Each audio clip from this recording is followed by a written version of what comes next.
And welcome once again, ladies and gentlemen, to Top Clan's 2022 Winter Invitational for DDDM, day number 2. Potch Spice and Nello Mello on the mic once again at your service. We are here for day number 2. We're going to see some amazing matches. But Nell, tell me how you feel about yesterday. It was day number 1. We got a lot of tournament nerves out of the way, and we had some amazing matches too. Yeah, we had we were off to a rather slow start, but it gradually built up, and then there were matches that was so evenly matched. And then there were new killers coming out. Like, we didn't expect to see the Plague. Well, that's one thing for sure. And then the return of Billy. And then the 4K Stomp right when the zero gens were being repaired. So definitely a very memorable day to remember, yesterday's match. And for me, I like that you highlighted the Plague. That was Teletubbies versus ICI. And if you guys have not seen that, do check Top Clans out on social media to look at that match, because that was the closest match that we've seen, right? It was really survivor-sided, but once we saw the variety of killers, it was really starting to show. Teletubbies being the one to move on. ICI is going to have another match against ROV today to fight for their tournament lives. And as you mentioned also, the quick match that happened yesterday with 7 Seal versus NM, but it's all good because NM is still in the lower bracket waiting for their next match. So for today, we are going to be seeing Team Toxic versus TDD to round out the upper bracket match. Then afterwards, ROV versus ICI and NM against the loser of Toxic versus TDD. Yeah, I mean, we definitely have a few interesting matches that we would like to see, but we also have an anonymous match. Like, we know Team Toxic, but we have no info yet on Team TDD. Yeah, because they eased on into the top 8, so we have no info. So it's definitely a mystery for both us and for the viewers as well, because yeah, no one knows what's gonna happen in this game. And here we have it, Team Toxic versus TDD. You gotta love the logos for each. Team Toxic obviously sporting the Huntress, the Chibi Huntress. And I mean, who doesn't love cats? Like, look at that, TDD. And I like that you mentioned that the anonymity of TDD. We have not seen them yet in action. So for Team Toxic, Outs, Benz, Gotchi, and Joker. And these guys, like, how can they prepare for something that they don't know? It's really tough. And in a game like this, ignorance is definitely not bliss. For sure. The information of your teams, your opponents, their lineups, their usual strategy, the killers, is never really gonna help them make a move into how they're gonna plan against it. But now we have the lineup of Toxic, Rods, Bands, Gotchi, Joker, Meow. Thank you for pointing that out. Yes, shout out to Jamin, one of our people watching over us, for giving us the translation. And like you said, please take it away for a TDD, because this is the anonymous one, the question mark for us, because we don't know what they can bring to the table here. Yeah, I mean, we have kids, we have Rave Poke, we have Yamete, I believe. Is that Yamete? Yes. Yeah, stylized with numbers as well. It's a Gen Z thing, eh? Regen. What are we talking about? We're Gen Z too, Nell. Oh yeah, we are.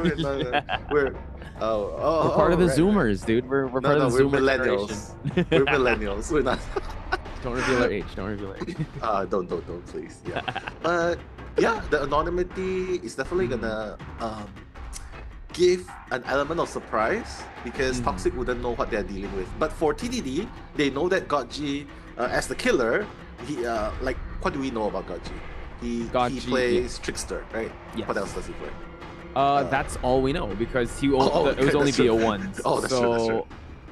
What we did know is that Team Toxic's killers are very survivors are pretty strong. Joker especially, right? He had a long kite early down. They did face a nurse as well. Kind of made Gotchi go on the defensive, getting a tied game. So it's still, I think that's Gotchi's way of playing conservative. But really, I think very Gotchi, right? I do think that it's kind of going to go back to the same time meta that we've seen before, that it's the survivors that are going to get the wins for the team. And who can blame them, right? Because survivors have been showing such a strong standing. Like, they can go down in seconds. It's okay, but what happens after that is what matters, because the gen rush, the team, the cycling of team, or who goes to rescue, get 1 slash, move away, melt themselves, go back to the gen. I believe that teamwork is the survivors teamwork is what makes the game a little bit survivor sided in this tournament. Right. But Right. yeah, but whereas TDD, I mean, they have the information on Team Toxic, so Mhm. we'll see if they actually studied their opponents this time around and at least be better prepared because they haven't warmed up yet throughout this entire tournament. Yeah, exactly. Not even in qualifiers, right? They didn't really warm up because by That's true. circumstance they did get a pass to the Invitational. Unlike Team Toxic over here, that did go through the ringer and go through a team just to get right here where they are now. So, yeah, a lot of questions are going to be answered here, ladies and gentlemen, for TDD. So we're really excited to see what they bring to the table. While I think sitting on the sidelines, it can be good, it can be bad. I hope they were watching yesterday, and I'm sure they were because in our Discord they were like asking questions and they were trying to Sure, figure for out sure. a certain strategy. Because I think from yesterday, one of the biggest learning points is that, yeah, it's a very survivor-sided game. As the games go on, since it's the best of three, the perks still remain the same. So Yeah, it's not necessarily a good or bad thing, but you really have to just roll with the punches and kind of go on the defense if you're a killer. for sure. Totally agree with you. But just to add on top of that, like something Hmm. indirectly, just want to bring up that despite the entertainment that has been brought in by the teams as well, I mean, it's really nice to see skilled gameplays. But at the end of the day, skill gameplays is one element of the game. Good sportsmanship is also another element that we hope Hmm. the community itself will value because it goes a long way. And not to mention this is grassroots. We just want to set this up so that it'll be a long-lasting, healthy league that everyone can enjoy themselves with. And I think that's what Top Clans is all about, right? This is Mhm, mhm. passion. Yes, very passionate individuals that are participating here, and also participants that, you know what, again, it varies in terms of skill levels too. So you have to honor that, and we have to give kudos to that because it takes a lot of guts to put yourself out there. And hopefully, you guys can give the love and support. I see some people in the chat, Zarina for TDD. We got Kanika on Toxic. Also, a lot of Woo! Toxic team lovers here. So we're going to go back to the Coal Tower. This is where we settled things last night. Didn't really get the lay of the land in Coal Tower last night, but hopefully we're going to see a lot of that today. Yeah, Cold Tower. Yeah, I mean, out of the 8 maps, we I think the least that we've seen is actually Yamaoka Estate, right? Like, and Yeah. Haddonfields in the top 8, we Mhm. haven't really seen a lot of it. So, really Mhm. hope to see that being utilized more. But Cold Tower, yeah, I would love to see it again. But this time, element of dark, element of surprise might be good. Like maybe the spirit can be in play, very good in this Mhm. map as well. The effectiveness of going back and forth, the stealth in the face walk, caught so many people off guard. So I want to see more grabbing action today. Yeah. And what's great about the transitions that we're gonna get, sometimes you just jump straight into the action. So we're gonna get jump scared too if the spirit match is gonna grace us with its presence. Um, However, we have to talk about one of the hunters, one of the killers that Gachi did bring out in Trickster. Now we did have a Trickster match yesterday. What were your thoughts on that? Now? Trickster. Trickster is a little bit. I mean, it's similar to Huntress, but Huntress, the difference is Huntress is like 1x 1 damage, right? For Trickster, you have to nail 5 blades. So I feel like, yeah, the pew pews going on.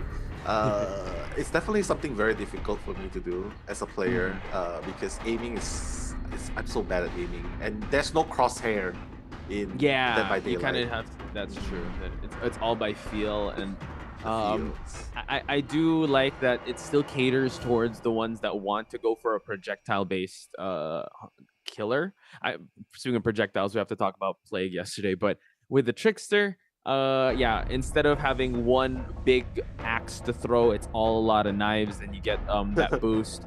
You also get Mhm. a really good perk that's going on, which shows it's that Starstruck Showstopper. and Yeah. Showstopper too. So I wouldn't be surprised if we see that come out of Gachi now. But then again, we're gonna have to dig deeper into the hunter pool because there will be bans on the killer side. So that's might see round three Plague again.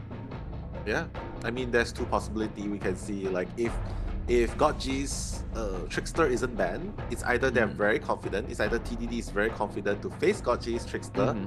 or they they have no idea. Here's a They question have no idea because it's honestly. personally, would you rather face a trickster or a huntress, like a one hit, one damage thing, or like would you want to have more A chances? Huntress.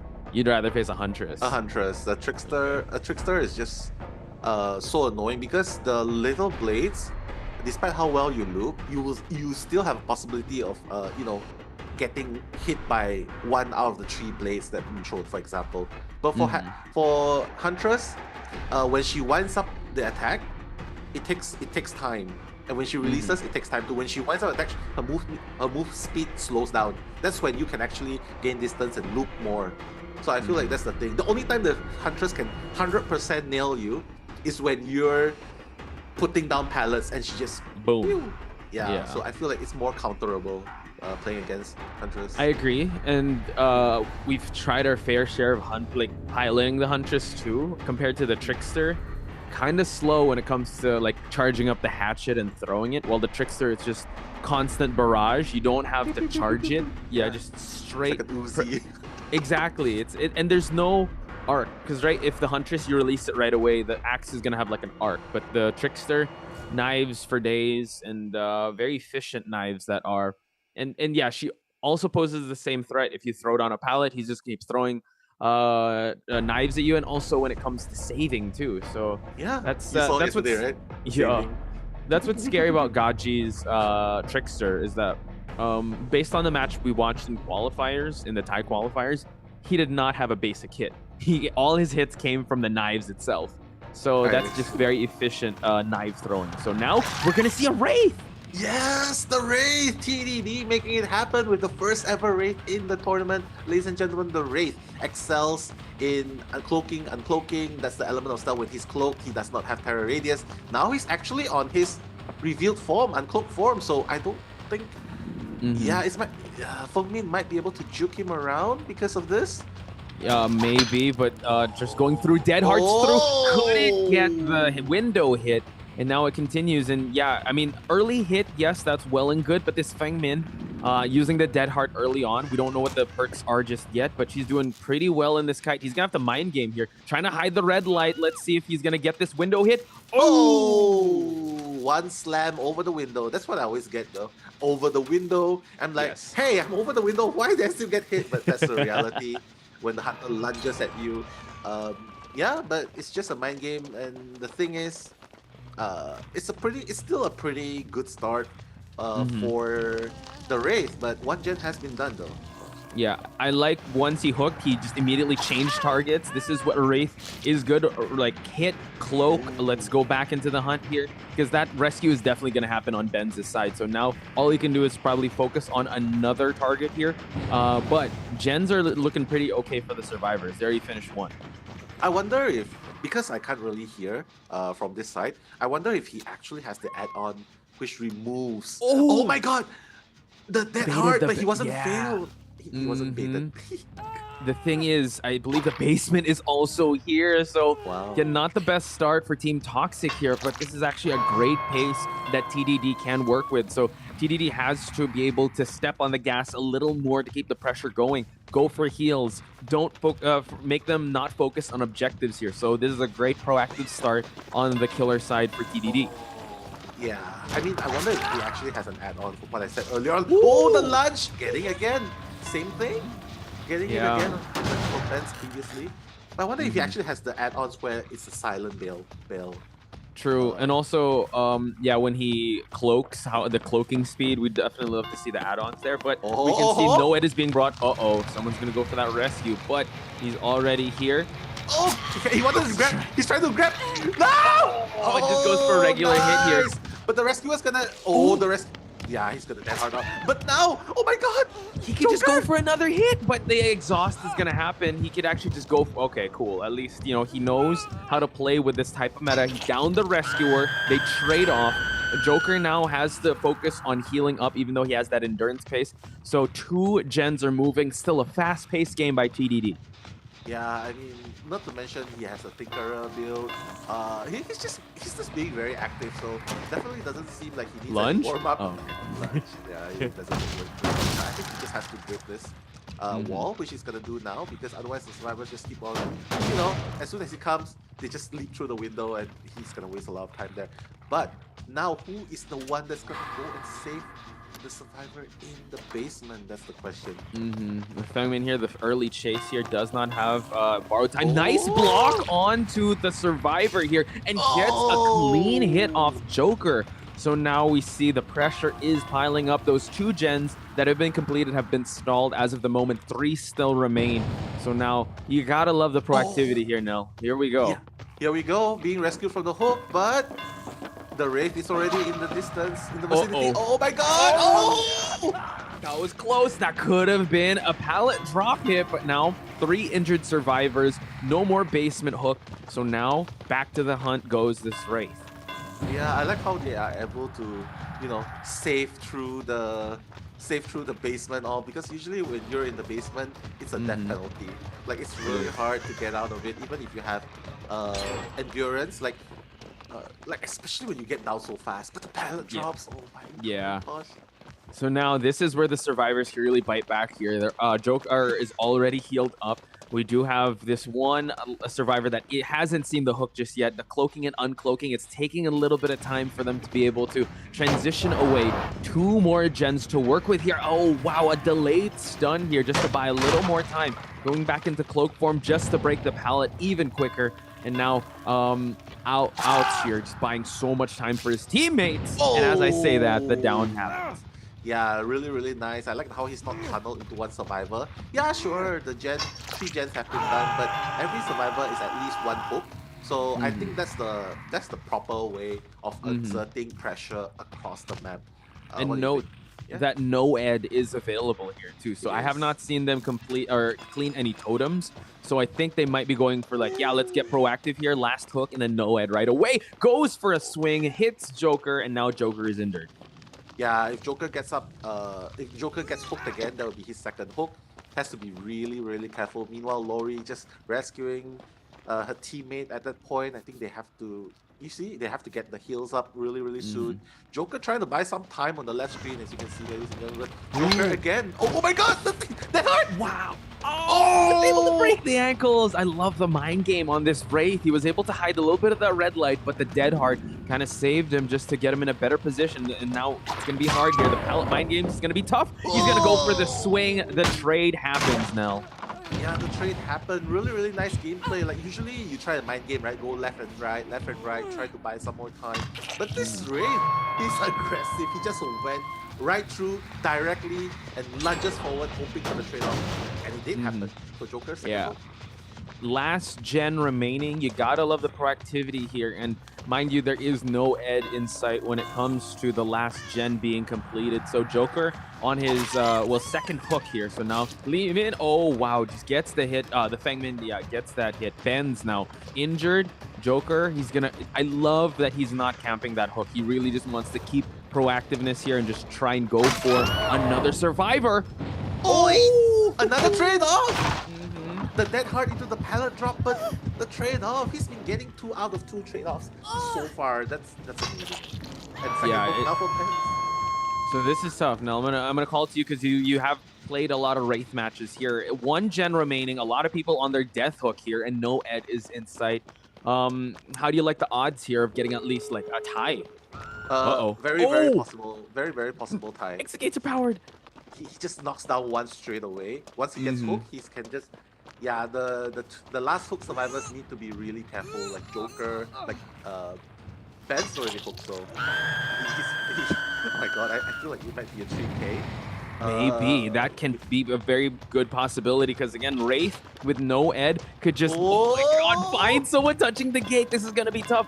The hatch is also here. There is a pallet in sight. Drops it and able to get the stun. That might be detrimental for this killer. Yeah, that's huge because they managed to rescue Benz after that. If he got the Joker down at that point, it would have been harder for the survivors because Wraith can continue chasing back the survivors that have been unhooked. Fengmin just hiding around the shack area. You have to be very careful here. Conserving the pallet now drops it down just to create that more distance, but this allows the team to transition away, and it might be the Fengmin that will be the sacrificial lamb here. He's going to try and kite for as long as he can while the rest try to escape and open up that exit gate. So again, I think it all came down to that pallet drop. If he downed that Fengmin early on, could have been more than just 1K. Yeah, I mean now it looks like a 1K, from 2K to 1K. Definitely that 1 pallet drop has played a lot of what might be even a 4 escape at this point, Could Posh. be if He he can't find loses sight of the anyone. fang. Oh my goodness, there's no scratch marks. Everyone is out. It's only Benz that needs to find the hatch, or oh, the hatch is already Oh, open now. they know where the hatch is. The aura's around. Oh my god, He's Fengmin! tiptoeing. This is Tiptoeing, gonna yeah, be because of the tunnel. intense. Oh my god, he's tiptoeing towards the hatch. I can't find the hatch for my life. Why? This is crazy. Yeah, able to actually tiptoe her way to the hatch. Oh my god, now we see that I think she's gonna go just like a mad dash for it. No, going for the exit gate. This is even bigger. So now this is gonna be a tough one to swallow because TDD had such a great start in this match. Yeah, I mean, I feel like we've seen this situation so many times, Posh, because we've seen the survivors on their last hope. So many survivors that you saw the team just now, Bands, Joker, last hope, but it's always the end game. It's always the end game that makes the difference, and by rotating that well, wow, they made a potential draw, a potential kill into a 4-man escape. So Yeah, GG. just the end game scenario. I just feel like this is where the survivor meta is at. You know what? I think that there were subtle tweaks that the Wraith could have done, TDD's killer here. But man, he played that perfectly. Perfect start to mid game. Like he wasn't camping. He kept being very proactive. Heck, he even had a basement hook. But I think it's just this yeah, twice.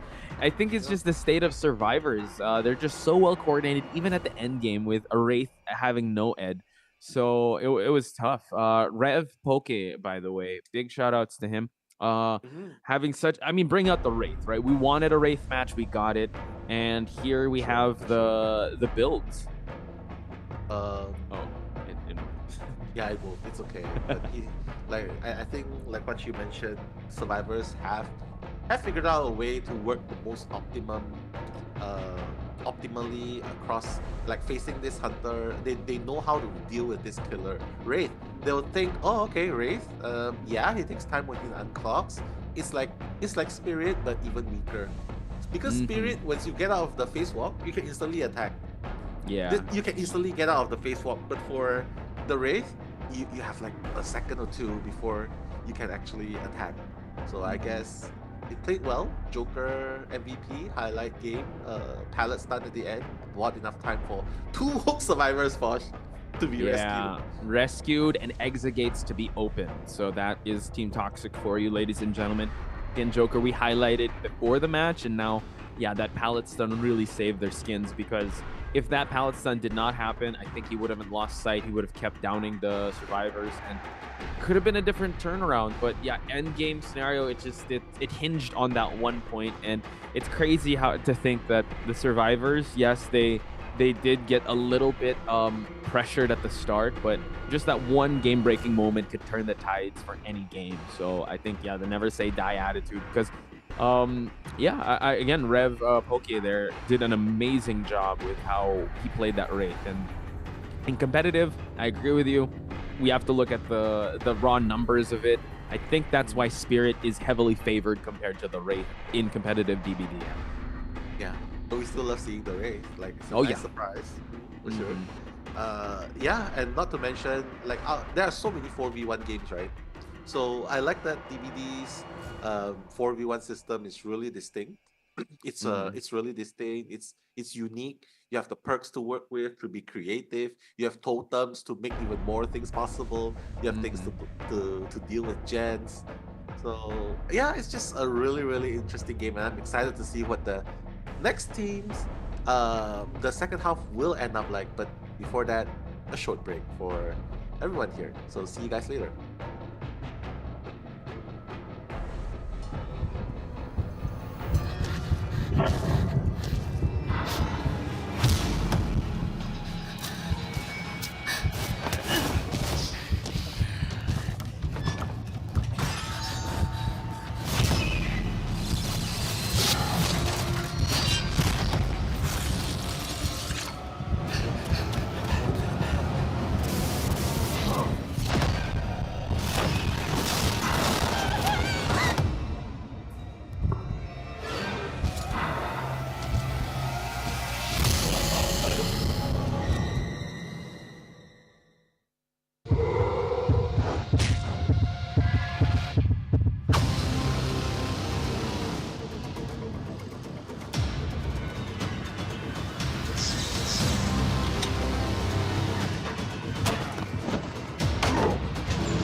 live stream. Can they hear our voices?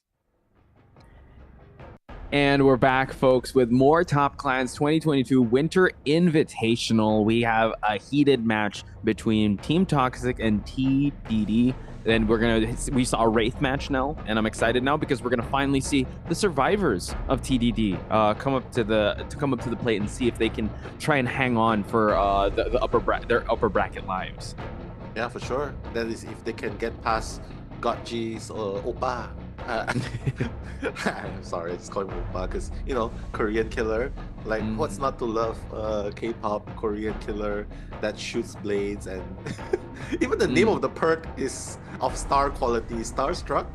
Yeah, DBDM really leaned into the Korean Oppa culture there. And I would have to say this is very unique. I mean, great representation, and the killer has gotten a lot of community love, and we might see it again here in this Winter Invitational stage.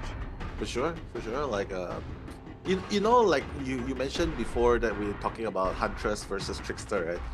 I mean, Trickster at default you have 40 starting blades. You need 5 blades to inflict 1 injury onto the survivors, right? So 40 blades divided by 5. Even if you miss most of it, I think you will still be able to down a survivor, right? With 40 blades, unless if you shoot really bad. But maybe don't ask me to do that because I might waste it all. And it's like I didn't hit a single survivor. So I thought you could go through walls. Yeah, you could wall bang. You could go through the wall, right? I thought that could happen. But we're gonna get right into the match. A clown. Oh, nice! A clown, also someone who deals with projectiles. So yeah, true to his style, Gotchi. Ladies and gentlemen, the clown has 2 concoctions. The purple concoctions causes blur, causes survivors to scream, slows down movements, interactions. That's what he's doing now. Oh, keep throwing, and then he's reloading right away just to make sure he has more concoctions here because he kind of built like this web that. Oh wow, he's still transitioning inside this area here. He throws one through the window. I thought the hit was gonna register, but it seems like Gotchi playing the mind games.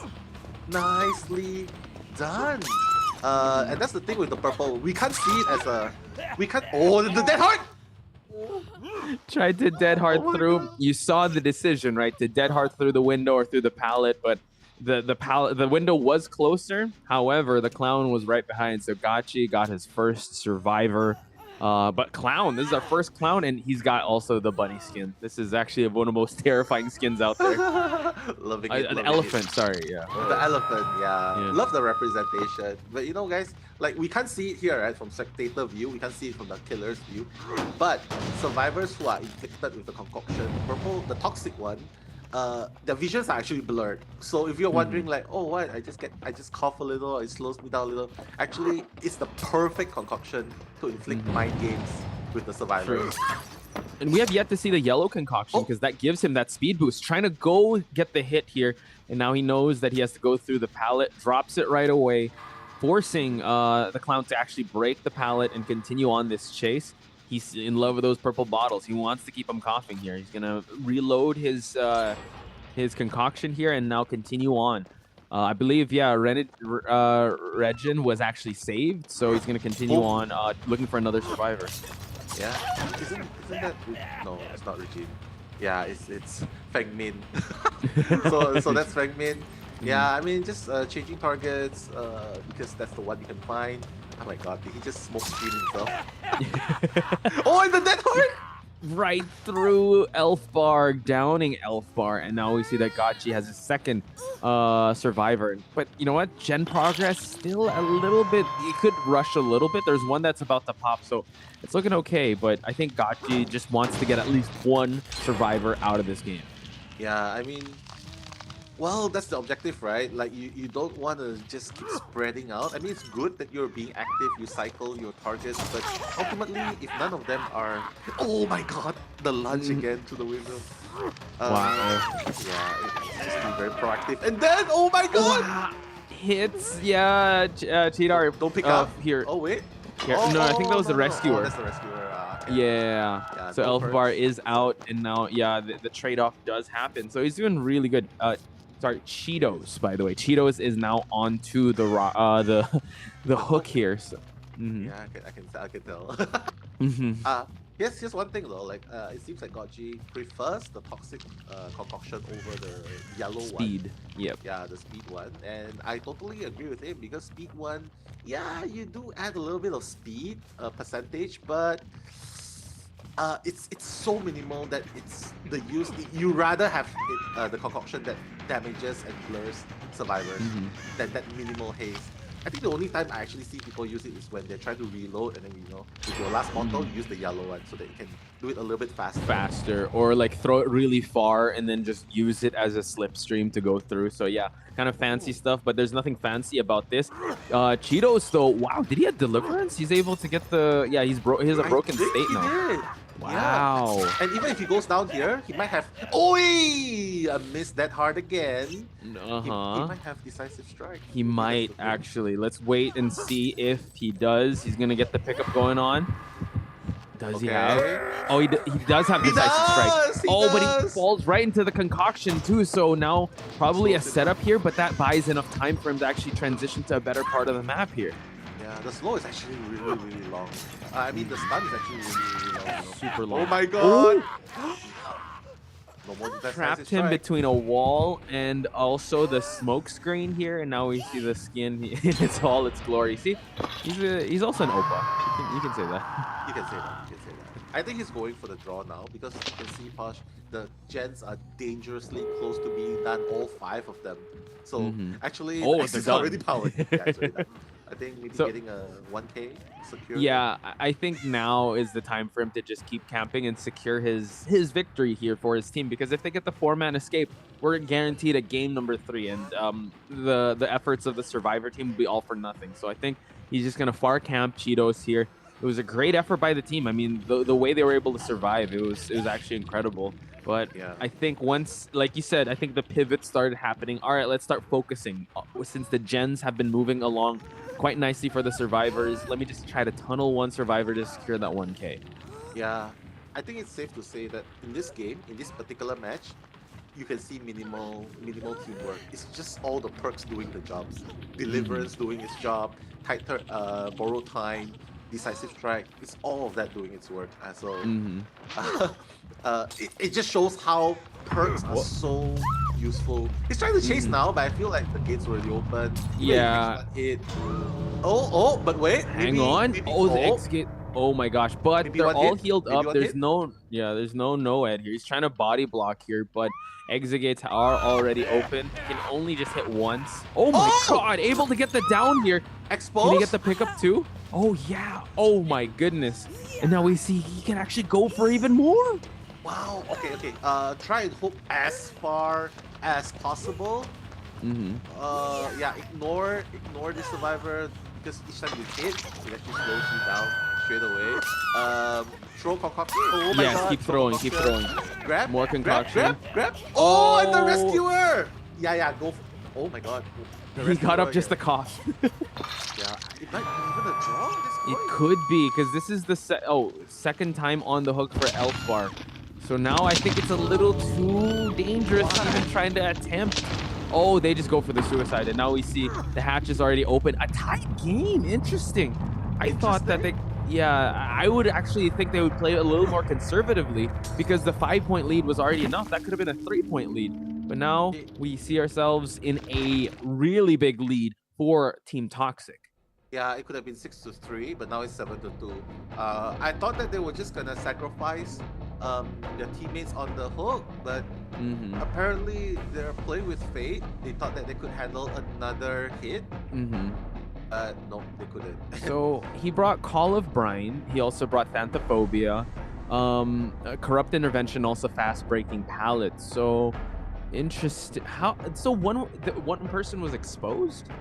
Because he went down right away, right? So I'm just thinking that maybe that was kind of a misplay, or maybe a false sense of security that the survivors felt, that, hey, maybe we can try to get some more, or like, I don't know, they weren't really making any plays, and by the time the killers saw them, the survivor already got sacrificed to the entity. So I think this is what we were kind of talking about, Nell, with playing with fire. Like, you already have the 3-point escape.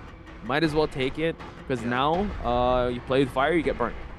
Yeah, you can't get greedy playing against a clown, especially when your hook teammate is so far away from the gate that you open. Like if the gate was nearby, I would totally understand that they're trying to make something happen. But no, you're running halfway across the map, and unfortunately, the clown in the elephant suit caught up, and with one slash, yeah, that's gonna be a draw. And, yeah, that was actually I would say maybe a miscalculation or mistimed opportunity there if they still wanted to keep pressuring that hook. And now kind of led them to a tougher spot because now it's more than decided that a round win and also point win, because that still puts 5 points in the bag for Team Toxic. And yeah, it was that was quite the feat that we've seen. I mean, we haven't seen a clown, and we'd think that if a clown comes out, yeah, maybe more he'll go for like a 1K, but here getting a 2K, that's actually more than enough for him to secure that lead. So Gotchi living up to his true draw streaks. So this is his second draw throughout the tournament. So yeah, like what we talked about earlier in the game, I think that maybe this is the idea. Survivors raking in points, and Gotchi just plays defense. Get the draw. Yeah, that's enough. Survivors can manage a 3-4 game. So well, TDD has to keep this in mind then. I think with the meta that we're seeing, I think Gaji understands his role. It's more of just defend as much as possible. Get at least one, better two, and leave it up to his survivors, because the survivors are more than capable of getting a 5-person escape. So here we have it, ladies and gentlemen. This the final match data here. Again, you got to give it up to Cheetos, even though he was the one that was sacrificed. He got 3 rescues now. Those blood points do not give it justice. 3 rescues? Come on, you got to get more than that. Like, but the most important thing is he didn't survive. That's why his points was lower. Did you survive? No. Okay, no blood. No, I didn't. It doesn't matter if you loop 5 gens. If you die, you don't get points. That much points. But yeah, I mean, you can see there wasn't a lot of face time with the killer. The Gotchi only has 11 hits. Like normally you would see killers with 18 average hits and above, but for him he only has 11 because tunneled in on 1 survivor. That's what he did. Ultimately he got that 1 survivor out, and then Cheetos was a gift from heaven, from the heavens. So I'm like, yeah, okay. But yeah, well, we'll just have to stick around and see what happens in game number 2, because yeah, TDD, you know what you're dealing with. So what's your game plan here? And now this is kind of scary, because who do you ban? Do you ban the clown that got a tie, or do you ban the Oppa that got a tie? So it's gonna be a tough call. Both ties. I mean, you have to kind of I guess whatever you're more comfortable with. If you want to roll the dice again with clown, sure, maybe they kind of realize what they did wrong. I think maybe it's the evil you know than the evil that you don't know or you haven't faced that you want to go after, because I think, in my opinion, I think it'll be easier to face a clown than it is a trickster, because we've seen how Gachi is with that trickster, and it was a decisive 2 tie game instead of like a gift falling from the heavens to get that tie. Yeah, like free gift. Oh wow, it's Christmas. Oh, it's over. Free iridescent shards. Free for sure. But I feel like Gachi has already shown his style of playing as a killer. So for TDD, in my 2 cents, I feel like they should employ the tactic used by yesterday's team, hide in the beginning of the game. Hide in the beginning of the game, waste time, because clown, trickster, they don't have detection early in the game. If they don't bring little pursuer, they don't know where the survivors are. So I feel like hiding should be the name of the game against Gotchi. Frustrate him, and by the time he reaches 1 gen, or one survivor, the other gens are already popped. So we'll see how it goes. And I think that's what ICI did with Teletubbies, right? Just to kind of control and discipline them, or at least frustrate the killer. Because clearly Gachi runs in that momentum, or he categorizes him as a momentum-based killer that wants it, a constant pursuit either way, doesn't want to sneak around, just doesn't want. I mean, he was throwing the purple bottle, so he wants to detect and know where his prey is at all moments. So I agree with you. Hide at the start, and hope for the best. Just try to play things kind of slow as possible, and also at the end game, kind of cut your losses and just go for the easy victory. For sure. But speaking of easy victories, I mean, anything can go, but we will have to Mm. find out after this short break. So don't go anywhere, guys. We'll see you after.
And we're back, ladies and gentlemen, with more Top Clans 2022 Winter Invitational. We're at match number 2 between TDD and Team Toxic, with Team Toxic pulling away with a massive lead, Nell.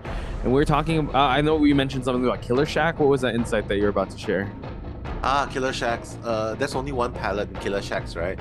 But Killer Shack is actually one of the most, my favorite place to kite, to loop around. So usually you try not to drop the palette until the very critical moment. Yeah. But more on that later on, because right now we are gonna see the map picks. So Wrecker's Yard, what do you think about this possibility? Yeah, definitely a smaller map, more contained. We did see a hag match here yesterday, and we saw some good control from, I think it was the play. I forgot which killer it was, but yes, this can open up a lot of possibilities for lockdown killers, even though they haven't been making their way. I mean, you could say the clown is kind of a lockdown killer since he has to throw the bottles, and I learned something new also today since we are learning the game. The reason why he got downed right away is because, like you mentioned during the break, Nell, when someone gets hit by the bottle of purple and he's in the fog, and the killer and the clown hits them, instant down. So the gift from the heavens, like that Gift he said. from the heavens. I would love to face a clown then, in that kind of situation, because I would definitely just run and not stay around. Even if it's only one survivor left, I'll just be like, yeah, no, I'm not gonna deal with this. Bye bye. No. You're on your own, because surviving earns you more points. So Exactly. Guys, exactly. at the end of the day, pro tip from us: Pro just tip. exit. Get the Just blood exit. points so you can unlock the perks that you want. Yeah. But unless if you really you think that your random teammates are doing a really good job, they know how to play, they know how to support, they know what you think, what's supposed to be done, then yeah, maybe you can go back and rescue. Then they'll probably body block for you. But if they don't, you're just sitting duck there, and then the random that you rescue will be the one exiting, and you'll be the one who die. That sounds so familiar. I feel like we've dealt with that so many times. You use your one borrowed time to get out, but then they don't do the same. This brings up a whole topic of like what perks to bring if you're soloing. But we're gonna see a huntress. Let's True go. to his style. True to his style. All projectile-based hunters. This killer not excluded. The huntress again. Does she have only one hatchet, or? I'm not. We're gonna find out. We did see that there is a person that is two for the price of one in the corner. Wow. And you can see that he's not even trying to throw, but okay, he's trying to throw this time. But okay, you see, like it's actually easier to kite that. Oh my god! Easier to kite. I think in that, yeah, you gotta break that line of sight. In Wrecker's Yard, I think this is why he brought, because the Huntress here is because that the cars technically aren't tall enough to block you from this, so that's a fast down on the side of Gotcha here. Yeah? He's not gonna reload. I thought he was gonna reload, but apparently he thinks 3 hatchets is enough. But okay, one's gone. Maybe another 2. You can see the survivors are actually looping at the area. But now we're gonna see Ace. Oh, kids get injured. Cheeto's off the hook, and now we're gonna see going back to the killer cam here. Now he has to reload, and this actually. This is what's tough about reloading. Since it's first person, you really take your eyes off the map, so you kind of have to start from scratch to where to find these survivors. So now back on the hunt here, he's gonna see him try just throw one. I like that. Oh my god, did he hit someone? No, I think that's the kids and Cheetos. I think they're still fine, but now it did find kids though. He got injured already. There was someone to the left as well, but he's more focused on the person on the gen. Good sidestepping. Okay, window. Okay, nice place.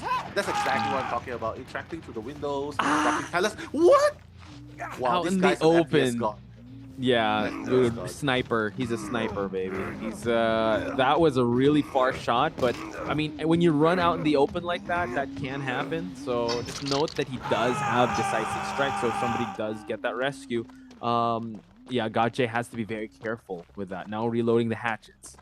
Yeah, he probably plays a lot of sausage man, but yeah, that throw was that throw was amazing though. Like it's out in the open, but if you notice, the throw was actually very close towards the structure to the right. So yeah, that was a clutch throw, I would say. But again, Um, None of the generators are fully repaired yet. Gotchi is actually doing a really good job. And what Did was he that hit? throw? He did. Did that register? Oh my god, that What? was again in the corner. He was able to find the survivor turning that corner, gets the hit. My goodness, Gotcha. Yeah, he's been focusing on his FPS skills. These one tap hatchet throws are insane. So now Cheeto's working on a gen here. Regen is just on that hook. I don't know if anybody's gonna attempt to go for that rescue since Gotcha is kind of camping it out, or far camping at least. Yeah, he's really close to Whoa. the second half. Oh my god, if that hits, Yeah. if that hits. Oh, Okay, goes. That was the second half. That was the second half. Oh my god. goodness! Oh my god! Endurance. The Okay, endurance. he's fine. Yeah. He's fine. Pick him up and then go back to it because he's gonna be bleeding puddles of blood. Yes, but always reload your hatchets, ladies and gentlemen. A message from Gotcha. So now the endurance is wearing out for regen here. Let's see if he can try and close out that distance. Finds another survivor. Gets another hit now. You do not. Okay, here's the thing. Like, if he winds up, yes, his movement speed is slow, but once you get the maximum strength to throw, it goes really fast. That was close. Was it? Oh, I thought it was No, not quite. Throwing through. Oh, just trying to mind game at the pallet here. You're going to force Gotcha to break this pallet. Regen now already out of the endurance state. It's all good. He's trying to throw and try to catch any of these survivors through the structure. Kids on his, it gets saved. So this is actually great on the side of the survivors here, but the rescuer goes down. Yeah, and I can easily just poke and then go back to the rescue survivor, and gosh, only one gen has been worked on. This is even scarier than the club. It is, because everyone has seen their first time on the hook, Regen on his death hook. They are healing up, but now they still got to pick up the pace here because Gotcha has been putting people in hooks. He's been fulfilling his objectives here to try and get more than one. Wow, and just when Regen was healed. So hang on. Oh, dead arts through. Yeah, but oh my god.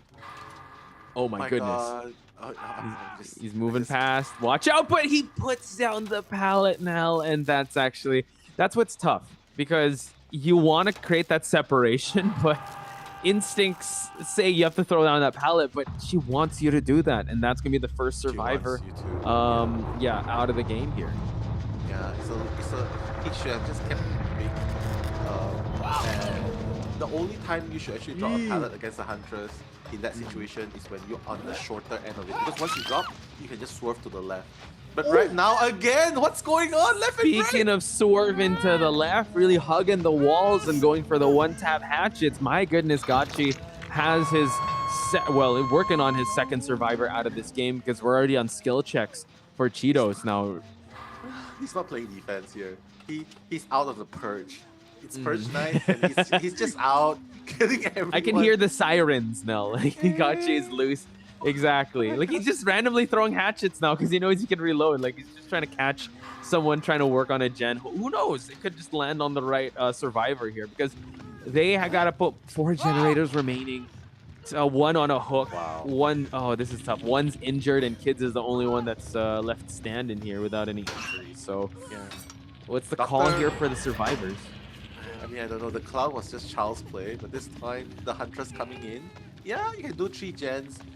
You can finish the 2 gens, but ultimately, what can you do when you're only 2 survivors left? Cheeto's just gonna die without being rescued. Regen, and I don't know. I just feel like this is a very, very it's a very high possibility of 4K. It is. And their saving grace is probably the hatch, since the hatch has spawned already, but now eats a hatchet throw, and now he's going to go through the window, Nell. Not looking back, that's the thing. Can someone clip that as one of the highlights? That was insane. It was. Actually, all his throws have been really good. All his throws are insane. Oh, he found the last survivor as well. Oh my god! Did that hit? No, we're good. We're still good. He's able to duke the hatchet throw, trying to go for it again. Wow, he did! Gets hit! Wow, he's just doing the straight line hook. Oh my god. I'm just like, oh my god, yeah, he realizes she Leaving should Null stay. speechless here, and now he's gonna see a transition here of kiting areas. Kids still left on the ground bleeding, and now we're gonna see him try to throw, but no, gets him up, and now we have 2 survivors that are gonna try to run away here, try and get away from the terror radius of this Huntress. Try to get the What? throw, and he got it. Oh What my the god! hell was that? That he, I tell you for sure, he plays Sausage Man. Oh He's my playing god! more than just that, and he gets another one. He 4K. sees through these things. He's seen in 2020, ladies and gentlemen. Gotchi just showed us a masterclass of his Huntress, and I'm loving the logo now. This is why they have Huntress on their logo, because Gotchi, the clown was child's play. Oh wait. Dude, the trickster was also child's play. This Huntress really can game, dude. Yeah, I think there's really no stopping Huntress at this point. I really feel like as long as he has the projectile killers up for use, he will. His worst is the drop. And the Okay. best he can do is the 4K. Look at that. He's gonna try to throw and hit the entity. Okay. Oh my god, did it hit? I don't know. But I feel like he would. okay, No so now we can crosshairs, kind by of the way. we can kind of predict what other projectile hunters could he have. So yeah, of course he's already used the trickster, huntress, clown. Is there any other that you think we might? Because we are gonna see him move on for sure. Because this is an incredible performance. But what else can we expect from Gotcha here? Projectile-based hunters. Dead Slinger's not here yet. I would love to see if he has Dead Slinger. Yeah, but Death Slinger wouldn't have as much control as the Huntress. The Huntress just hit and go. But for the Death Slinger, every time you miss, every time you even if you land a shot, you have to reload, and it takes a lot of time, and it slows you down as well. So I still feel like Huntress would be the top pick. Clown and then Trickster. Maybe throw in a little Plague, Projectile as well, but I don't think that's his Splatoon. We're gonna play Splatoon with the Splatoon, yeah, for sure, for sure. Or maybe even what's the other projectile killer that we have? I'm trying to think. Who else we got That's not here? a lot, right? Yeah. So there's Billy. The tree's more than enough. Yeah, I mean, we're still like if they get to that grand final spot. You know what? Would you call Executioner projectile based? Range attack base, yeah, I would consider Range, that as well. yeah, could be if like he push comes to shove, right? So here we have the match. Yeah, my goodness.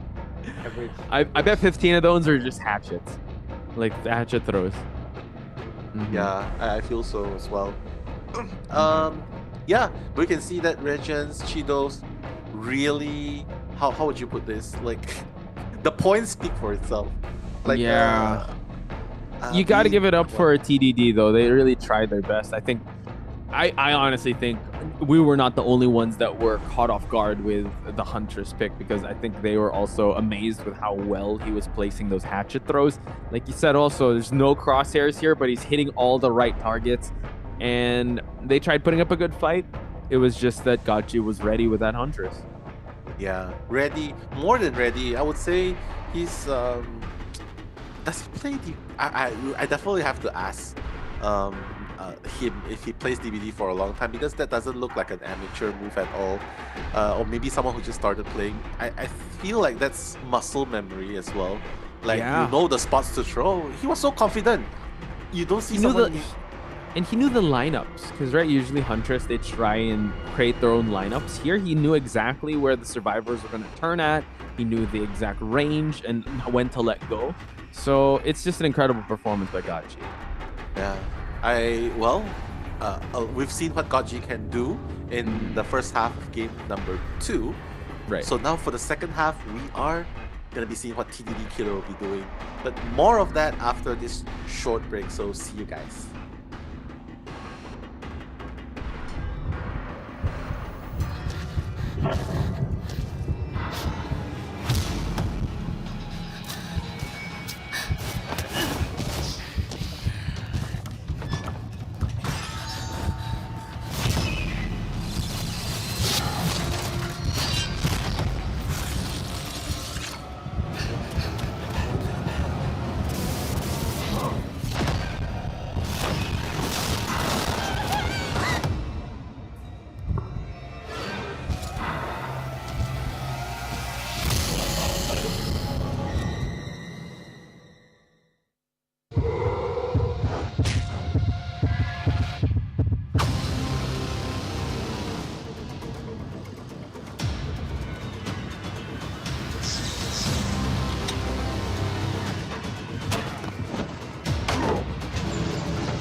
And we're back, folks, with Top Clan's 2022 Winter Invitational for Dead by Daylight Mobile. We're already into the thick of it. We just saw an amazing match with Gachi with the Huntress, leaving us kind of speechless. I think we were talking about this guy can't be playing, like, this can't be his first time playing this game because of how well he was able to line up those shots now.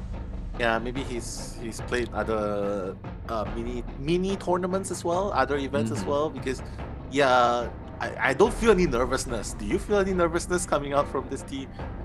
Like, it seems like they are very well adjusted to the environment of a tournament. And the way he was able to, yes, we know Gachi is very aggressive with his Trickster, with his Clown, but man, we just said that the Huntress was their logo. Who knew that that was the ace in their hole, in the hole for Gachi? So I'm just blown away, and I can't wait to see more Huntress matches because that's a killer we thought we might not see a lot of because it's all Spirit, it's all Billy, it's all this, but she's a welcome addition to the lineup of killers in this tournament. For sure, for sure. Speaking of which, I'm actually very interested to know, like, is Noet a very common thing to bring? What do you think?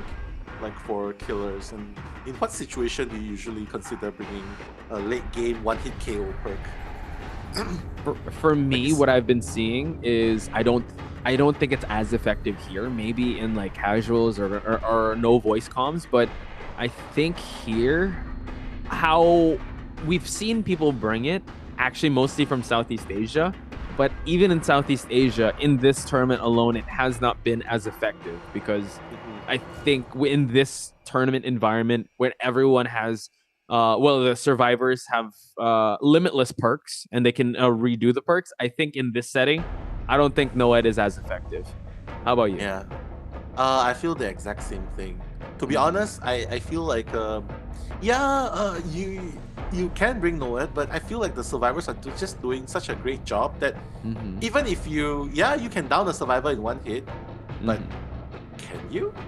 When they pallet you in the face and run away, can you? You have the knife, but if you can't use it on someone, doesn't mean that. Yeah, it doesn't mean that it's just not useful. You have the tools, but if you can't use it, I feel like it's just a waste.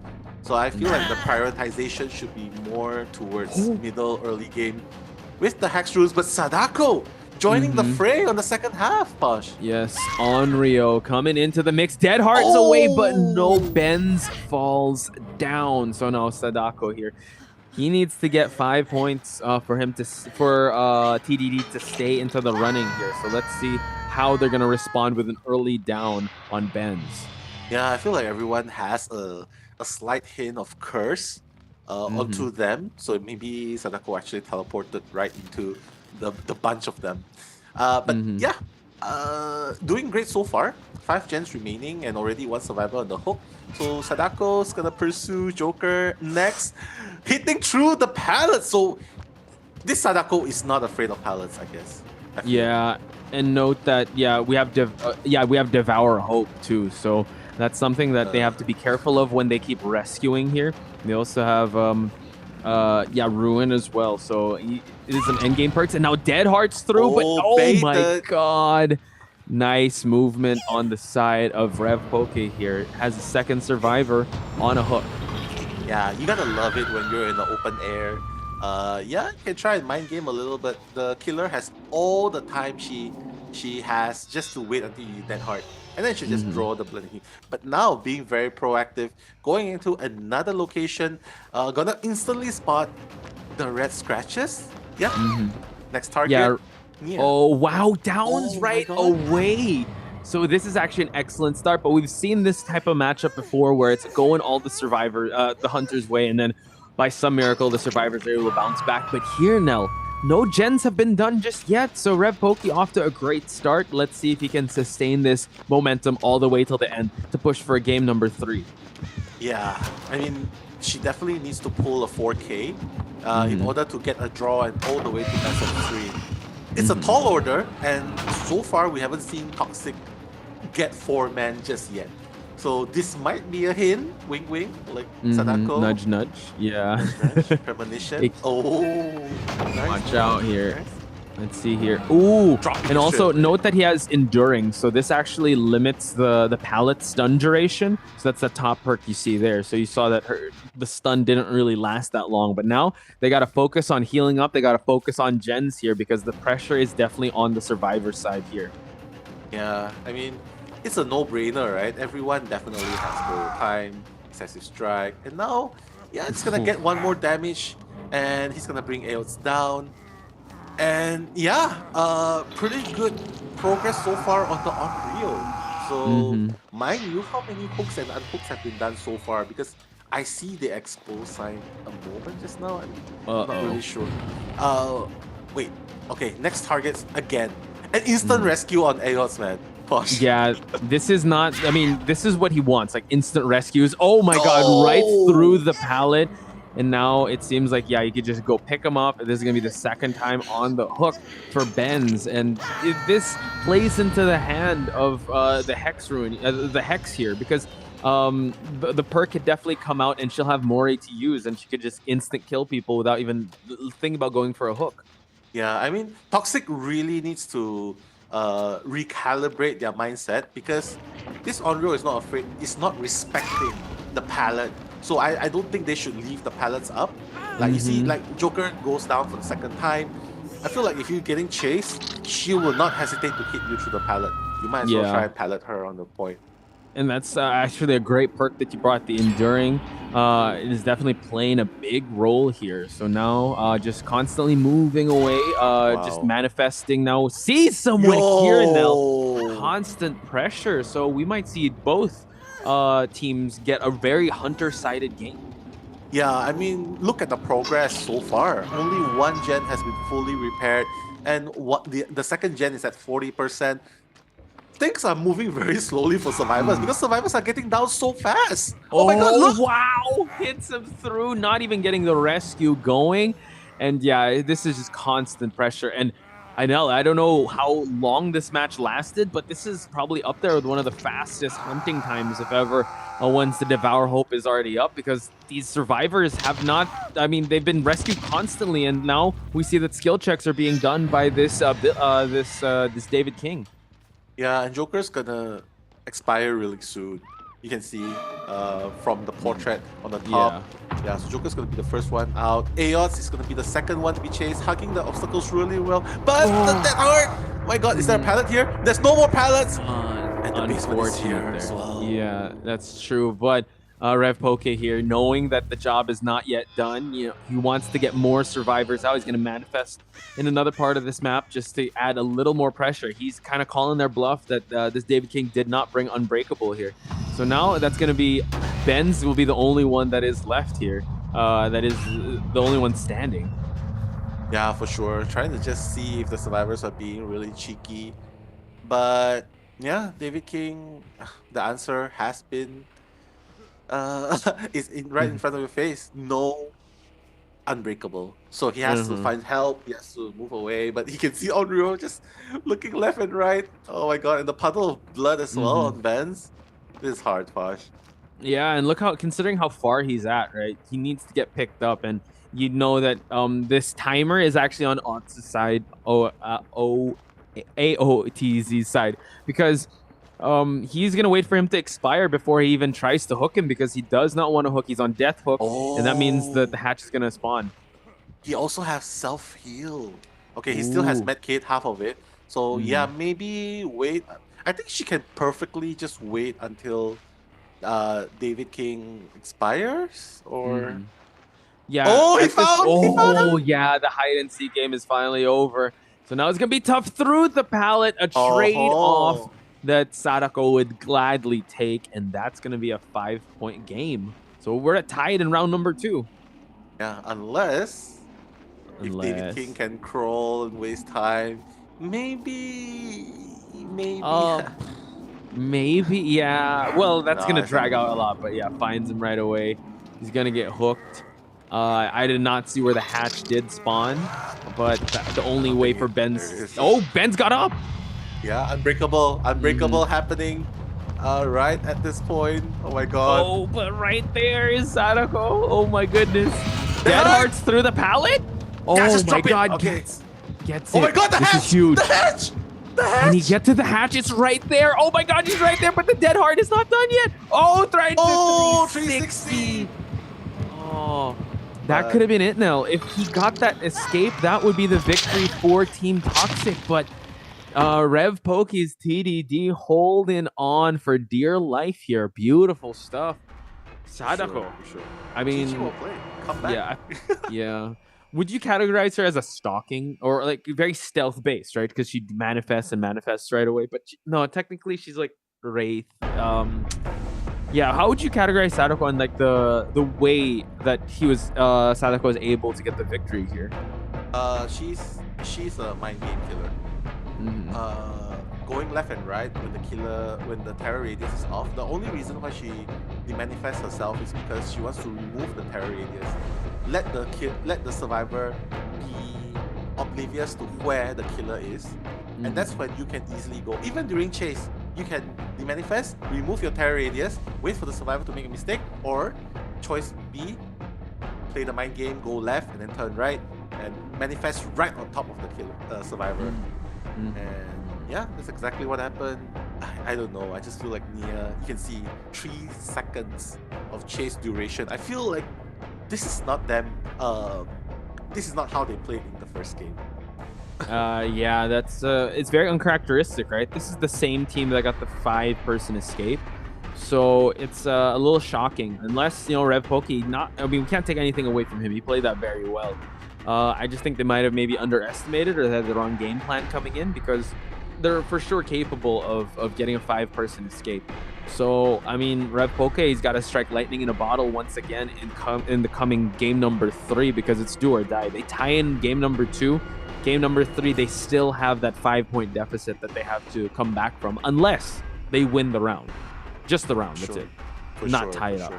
But the thing is, they already tied up this round, so... Oh, you're right, they need a win. They don't need to win. That's why Sadako did amazing with the 4K comeback. But again, God G, the draw hunter became the 4K. So here's the thing. They need to win this round and also beat them in points. Yes. Right? They need to have 4 escape plus 3K, or 4K plus 3 escape. Whereas for Team Toxic, all they have to do is just draw the game again.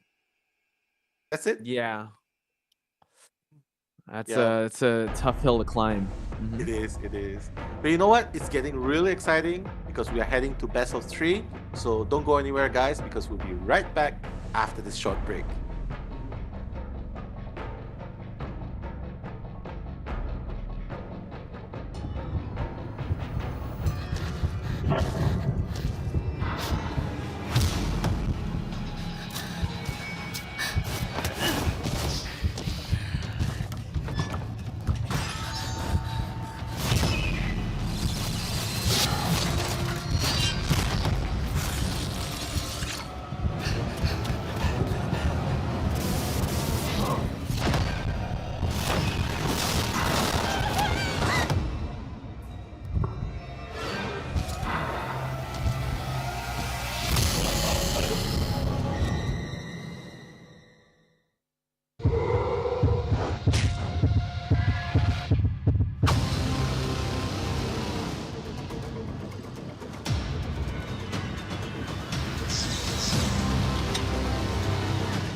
Ladies and gentlemen, welcome back to the show here at Top Clan's 2022 Winter Invitational, Punch Spice and Nello Mello at best of 3 between TDD and Team Toxic. Again, we thought it was going to be a best of 2. You know, we thought it was going to end there, but Sadako coming in with a 5-point game. Now it's all up to TDD to change their fate here, because now they're not going to only have to win this next round, but they have to win in terms of points too. For sure. It's a high mountain to climb. But, you know, if Sadako could make that comeback, I guess anything's possible at this point. So I guess the next step for Toxic is just simply to ban Sadako.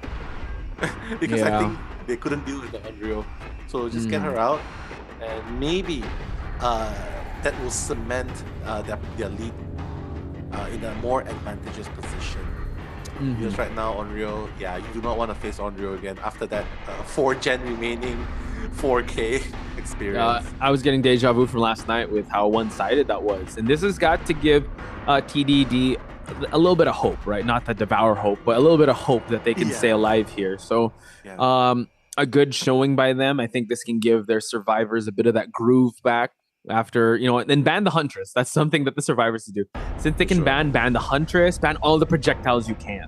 Get Gachi off his comfort, which is projectile killers, and hope for the best that he maybe picks someone that you are capable of kind of countering, depending on the map as well, because we still have to wait and see where we're going to settle this. But for now, everything's still up in the air, and also context to give people.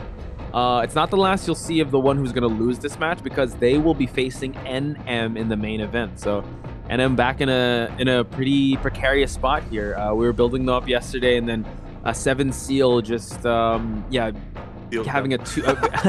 I want to say dominating performance, but yes, you can't go with that. Sealed their fate. But yeah, I have to say all the teams here are really prepared, with the exception of maybe, you know, a few teams that are just trying this out for the very first time, just here for the experience. But ultimately, most of the teams are prepared, and regardless of who goes to the lower bracket, it's still going to be a very interesting matchup, because they are still strong. They are still very strong team. So regardless of whether it's Toxic who goes down, which at this moment it feels a little unlikely, but still possible, or TDD, it's still gonna be a very intense matchup. But whoever ends up in the bottom, well, you're gonna be extra tired because you have to play 2 games at once, right, in the same day. Exactly, and it's very draining too with how intense these games go, and it kind of takes a toll in your mental capacity. So do cheer on your favorite teams, either TDD or Team Toxic, who will be advancing in the upper bracket. I think the winner of this will be facing 7 Seal, so that's another tough match for any of these players. So with that being said, let's talk about TDD, because they're the ones with the biggest question mark coming into this. They're the biggest anomaly because we haven't seen them. So for you, Nell, if you could grade them so far with how well they've been performing, what would you give them, and how would you categorize them as a team? I would say above gold tier, as in the APT ranking. Yeah, I know, I was thinking that. I would say iridescent tier, but after that last performance against Sadako, I feel like anyone who's in iridescent tier should at least know how to counter Sadako. But they didn't show that in the last game. Maybe some hiccups, which leads into a greater snowball effect. You know, like they just crumble. But I would say they're still a very good team. Definitely 7 out of 10 for me. But for Toxic, I would say 8.5 out of 10 for me. if you have to compare these two teams at this point. Yeah, I mean, if we go hunter for hunter, yes, the Sadako did really well because on team TDD, while the counterpart Gachi on the Huntress did exceptionally well too. So if we look at the survivors, team Toxic survivors, there were glimpses of brilliance there, getting the 5-point game at the start. Now I think maybe TDD is the type of team to get warmed up first before they get the wheels going. So who knows? Because in best of 3, hopefully they shine bright here because it's do or die time for them. And like you said, the numbers don't really lie here. This is in favor of Team Toxic since they won the first round in spectacular fashion. Round number 2 tied. Round number 3. This is where you really feel the pressure of not just the rounds but also the points. And it's not good for the hunters either because as the rounds go on, you see a lot more killer bans. Sure. I mean, I know that you asked me to rate them, but ultimately it still varies. Like if you're a fan of Goku and his friends, there's this thing called power level, right? Like you can see that they are probably 7 now, but when it comes to the real fight, like they can just go up all the way, like at that split moment. Like, like the Joker game, like that one game where he pallet the hunter, the killer, and it made all the difference. Yeah. That's one analysis you can say about it. So I say, as long as they tap into their inner power, inner science, and not lose their head, it's very comebackable. Is that such a word? We'll make it a word. We'll put it on the dictionary. But yeah, I feel like the comeback can happen if they tap into that ultra instinct. Yeah, that instinct mode that they're able to get into, because that's what you gotta love about these 4 versus 1 games. And also when we're playing at the highest level, the creativity that's being brought to the table, because in that Onryo pick, the enduring, that's a perk you don't normally see, but that just promotes the aggressiveness, since that does reduce the stun duration of pallets. And like you saw, he was not scared to go through those pallets, and usually a lot of killers do want to like take their time. So I can't wait to see Rev Pokey bring more killers to the table, because so far I'm excited to see what he has to offer. And it's a varying well, not really, actually. He likes killers that can go invisible. He likes the Wraith, and he likes Onryo. Maybe he'll bring out the Spirit next. I mean, can happen as well. But if you bring out the Spirit, I feel like it's not gonna be a 4K killer for TDD against Toxic, because Toxic team has their fair share of dealing with the Spirit. I feel like they face this meta, right, in their region qualifier, so I feel like it's not something that will catch them off guard. Yeah. So maybe go with the Ghostface. Again, with the Ghostface. Who knows? I mean, we have not seen a Ghostface yet. 1-hit KO once you stock. We said that we didn't think we'd see a clown, but Gachi bringing it back. So who knows? Maybe Ghostface can make it to the mix. We haven't seen. Yeah, sorry. I mean, come on. They don't bring Spine Chill, so they might not pay attention enough. No Terror Radius. You saw what happened, right, against Sadako. Maybe they rely on their Terror Radius. So when they don't hear anything, they panic.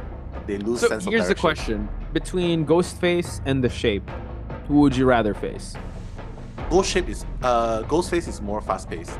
Myers is really good, but he takes too long to build up. But heading towards the middle game and end game, he can be really strong, but his Cypher control is really weak.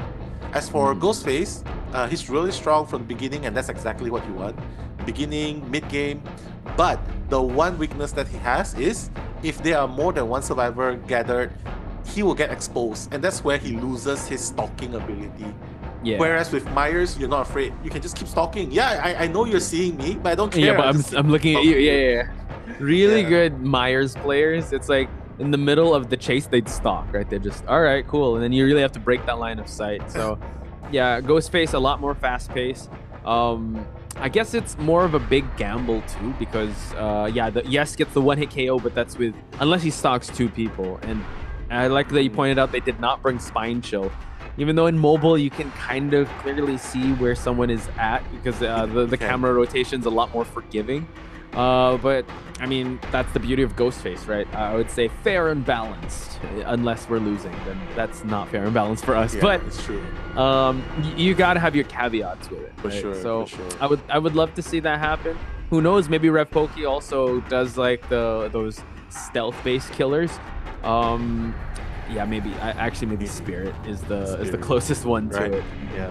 Myers is good for 4K, but his Cypher control, his Gen control is really weak. And not to mention, he takes too much time to stalk. And not to mention, like, if people know how to play around him, well, if you stalk the same person, you cannot get your tier up as fast as possible. What more to say, at the beginning of the game, he's really slow. He's Very slow. really slow. He takes time. You will notice, like, if you are the first survivor I find, I will stalk you first. I don't have to hit you, but I will stalk you first. Once you discover me, I'll go towards change target and stalk the second person, because I will definitely get my tier 2 by then. So maybe that's a way to play. But again, with this kind of fast-paced survivor, frantic, Gen Rush, it's not really possible to play such a slowpoke killer. The slowpoke. Yeah, hey, slow and steady always wins the race, but not here. Not here. No. Fast and Furious 6 or like, Tokyo Drift style hunters here. You know what's interesting? And I don't know if we're gonna ever see Blight, because Blight is a killer that we've actually never run into, because it takes a lot of skill, because you got to keep ping-ponging your way around. Another one we haven't seen yet is Freddy. We haven't seen who else have we seen? We haven't seen Twin, but yeah, people don't use Twins that much. We've seen Oni. We've seen Oni, but it hasn't gone to the great success that we would want it to go. Sure. But they kind of fall. Oni does fall into that category of like fast pace. All right, let's not hide anymore. Let's just go with the demon dash. So I would love to see a little bit of switch up. I'd love to see if Gachi has like a stealth based killer, and I'd love to see if Rev Pokey has a different type of killer in projectiles. So we're going to the Blood Lodge. First time ever. Yeah, I would like to see the layouts of Blood Lodge again. It's should be a really interesting place to kite. I mean, this area, unless you have balanced landing, otherwise kiting and dropping off the second floor will just stagger you, and the killer will just catch up to you. So true, it's another like dark map that I would say like hiding would definitely work, but here, we've seen it yesterday too in the Disturbed Ward, where hiding actually helped out. So maybe that we could see that come out, especially with aggressive killers on the loose, especially Gachi. We'll see him test out his patience, and we have not seen that much people incentivize bringing balanced landing, but maybe here, who knows? I mean, I just to recap on what you mentioned, I would love to see the Blight as well. I would consider Blight a A to S tier killer, right? Because he's really fast at catching up. I mean, he's a menace to deal with. You know, he just keeps ping-ponging off, right? But the secret behind his strength, he closes the gap so fast. So you keep wondering where he's gonna end up hitting you. So that's gonna be a little bit of mind game as well. I would consider him a really strong killer. I mean, some community tournaments have like Blight is always the go-to, because it's so you have to ping pong your way. I'd say he's more of like a very aggressive frenzied Legion, right? You get to keep bouncing off places, but Legion, he just wants to bounce off survivors. But here, you want to be able to ricochet off whatever and get that mad dash towards the target that you want to hit. So I would love to see Blight. I would love to see a lot of different killers, and hopefully Rev Pokey can bring that out. And also big shout outs to the 250,000 people watching us on Facebook right now. I can't wait to see 250K. I'll see that as well. So big shout outs to everyone that's here once again. This is the last of the upper bracket matches here at the Top Clans 2022 Winter Invitational. We are seeing Team TDD go up against Team Toxic. Southeast Asia versus Thai matchup, and we tied in round number 2, but it was Team Toxic to take round 1 in a decisive way. So Team TDD put in a very tough spot. They're gonna have to come back in round number 3 in emphatic fashion to still stay at the upper bracket match. Ping pong. But Mhm. yeah, I'm definitely interested to see how it's gonna turn out. But one thing is for sure, uh, TDD has Mount Toxic to climb, and that's in the form of yeah they need 8 points, 8 points to one, in That's a lot. order to yeah in order to come back from this. Mhm. Um, but you know what I think? Mhm. They definitely should give it their all. Mhm. But if they feel like they cannot stop Gotchi, I feel like Mhm. they could just reserve their mentality, rest up, and then prepare for the lower bracket run. Because That's I a feel good, like yeah. That's a very conservative way of looking at it, especially considering, ladies and gentlemen, the loser of this match will go into the lower bracket facing Team NM. I think, yeah, that's more of the lesser of evil, not to go all out. Yes, we were talking about power levels a while ago, and this is a way for them to conserve their strength. Since if they think, all right, this is too great of a mountain to climb, let's work smarter and not harder. Let's maybe experiment certain things and bring our A game in the lower bracket match. That's definitely something that you can get away with here, especially in a competitive setting like this. So I see the logic behind that now. yeah, it's strategy, Mhm. because even in the international, it's a different game, but Mhm. I feel like in a lot of other games, they strategize on just saving resources. They need to retain their mental health, their energy, Mhm. their stamina, and somehow in some instances they managed to run the entire lower brackets much easier, Mhm. and they rose in rankings even without hurting Yeah, the their it's the lower bracket buff, right? Or the yeah. scenic route, as people For would sure, for would sure. call it, right? So maybe that's something that's going through the minds of TDD. But let us know what's going through your minds, ladies and gentlemen, because again, we're still waiting on that match that's going to be in Blood Lodge. Do let us know your favorite teams out there because we still have amazing matches on ahead. And big shout outs once again to Top Clans and Hmm. NetEase for putting together such a stellar tournament. Yeah. Hashtag TDD if you're a supporter for TDD, or hashtag Team Toxic, or stay toxic. Stay toxic. Hashtag toxic.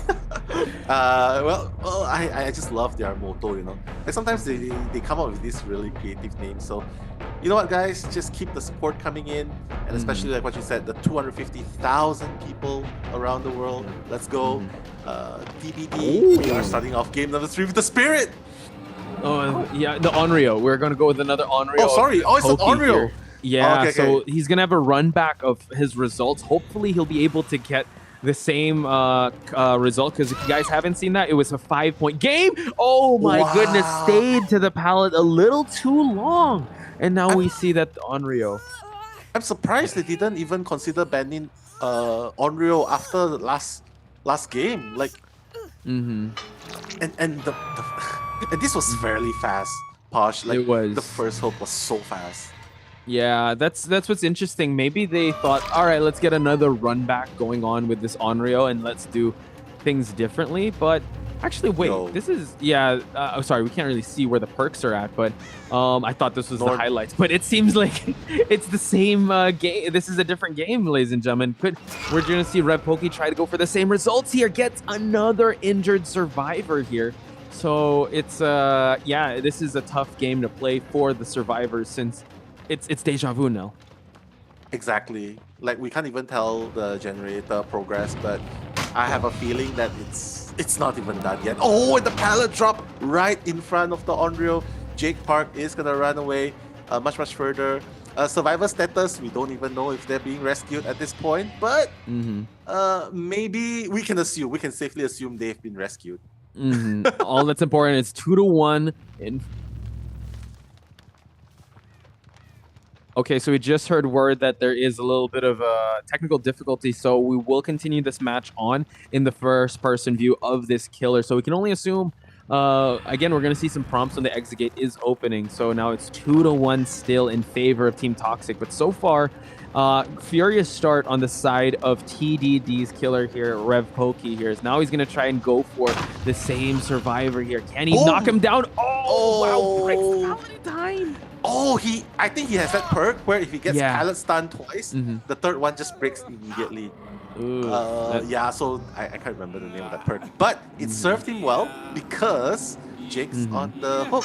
So, ladies and gentlemen, we are going to be playing the blind edition of TDD Mobile here because we are I in the did see killer side. he brought Ruin, I think Jolt. He brought Bamboozled and the just window blocking. So Bamboozle. that's something, yeah, the Bamboozle and something else. So I was able to see the VOD a little bit. And he also brought that perk where, yeah, Enduring, where pallet stuns don't really mean that much. He is guarding this this survivor here in the Blood Lodge. Again, great start so far. We can't really see where the gens are at as of late, but still, I would have to say it's still a pretty good start for our killer here, Rev Pokey. Yeah, definitely a good start, I would feel. Like, he's definitely feeling himself here. Yeah, I'm enjoying this first-person view here, getting that hit. So this is how it feels like to experience life in the first person. In an Onryo? Oh, I thought an Onryo shoes. First person side. Oh, trying to play the mind games here. Able to catch the Claudette, but the dead hard through. He's just going to break the pallet right away, allowing the Claudette to move on away from this area. This actually kind of opens up the opportunity for the rescue to happen. So let's hope that, once again, I don't think he brought Devour Hope. So I think he's more on, I think he's relying really on them just closing down and locking down certain areas here and blocking out windows. He realizes that the gens are being done very, very fast. So he instantly teleported, he gave out on the chase, and now it paid off. After teleportation, caught Jake Park off guard, but the decisive strike. Oh my goodness. And the thing is, yeah, he's going to demanifest just so he can try and close out the distance here and trying to find someone off guard. I don't know if he's just going to go for Jake Park here. But the thing is, he's actually going to go to a stronger area here. But in this area, I think this is where the pallet was broken. That's why he's moving on away, trying to mind game him. And he's just going around. He needs to find a pallet or a window soon because the chase is going to end soon. Yeah, the dead hard again, but doesn't work this time. But again, while that was happening, another gen has been popped. So Posh, I feel like Team Toxic has gotten used to how the Onryo is being played, and they're actually playing much better this time. Spreading the attention of Onryo. We can actually see the logic now of how they are able to kind of adjust, because the first Onryo match, I think maybe they got caught off guard. Now we're seeing that the Onryo just trying to check lockers to see if anyone is in the area here. I love the conservative mindset here, just maybe far camping just to make sure that TDD gets at least one survivor. Now he's going to check this gen. He knows the scratch marks are here, so he spots the Claudette. Yeah, Claudette still has... Oh, you see, not afraid of pallets, not respecting the pallets because of the perk he brought. And I see one thing. Can you see that one thing beside the gen? That totem that I'm always looking for the entire game. We can never find those totems. They don't exist now whenever we play, but now here we see it in front of us. Yeah, just going through the window here, just trying to chase this Claudette down, hiding a little bit of that red light, but I think the rescue already happened. And we see that the Claudette trying to move on away. Gets stunned, but it's all good. He's going back and forth here. The chase continues. The chase continues. Claudette's doing an amazing job. She probably realizes that he has bamboozled. That's why she rotated, transition away. But now, with the lunge, he's not gonna try that lunge. Not gonna be tricked by that fake red light change. But it seems like he's gonna catch up really soon. The lunge hit right next to the pallet. It was actually really good timing. I'm seeing gens pop left and right here, so I'm not sure if we're gonna see if the exit. The exit gates are finally powered. So this is definitely a different type of story. Same characters, but different outcome here. Definitely not the 5-point game that TDD's killer was looking for. Rev Pokey's gonna have to make sure that he gets at least 1 or 2. But I mean, when it comes down to points, this is going to be a little tough for him to try and score more than a tie.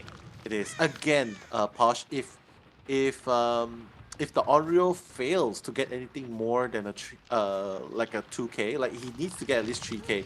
If he fails to do that, well, it's safe to say that the game's over. And that's why you can see the rescue's happening now.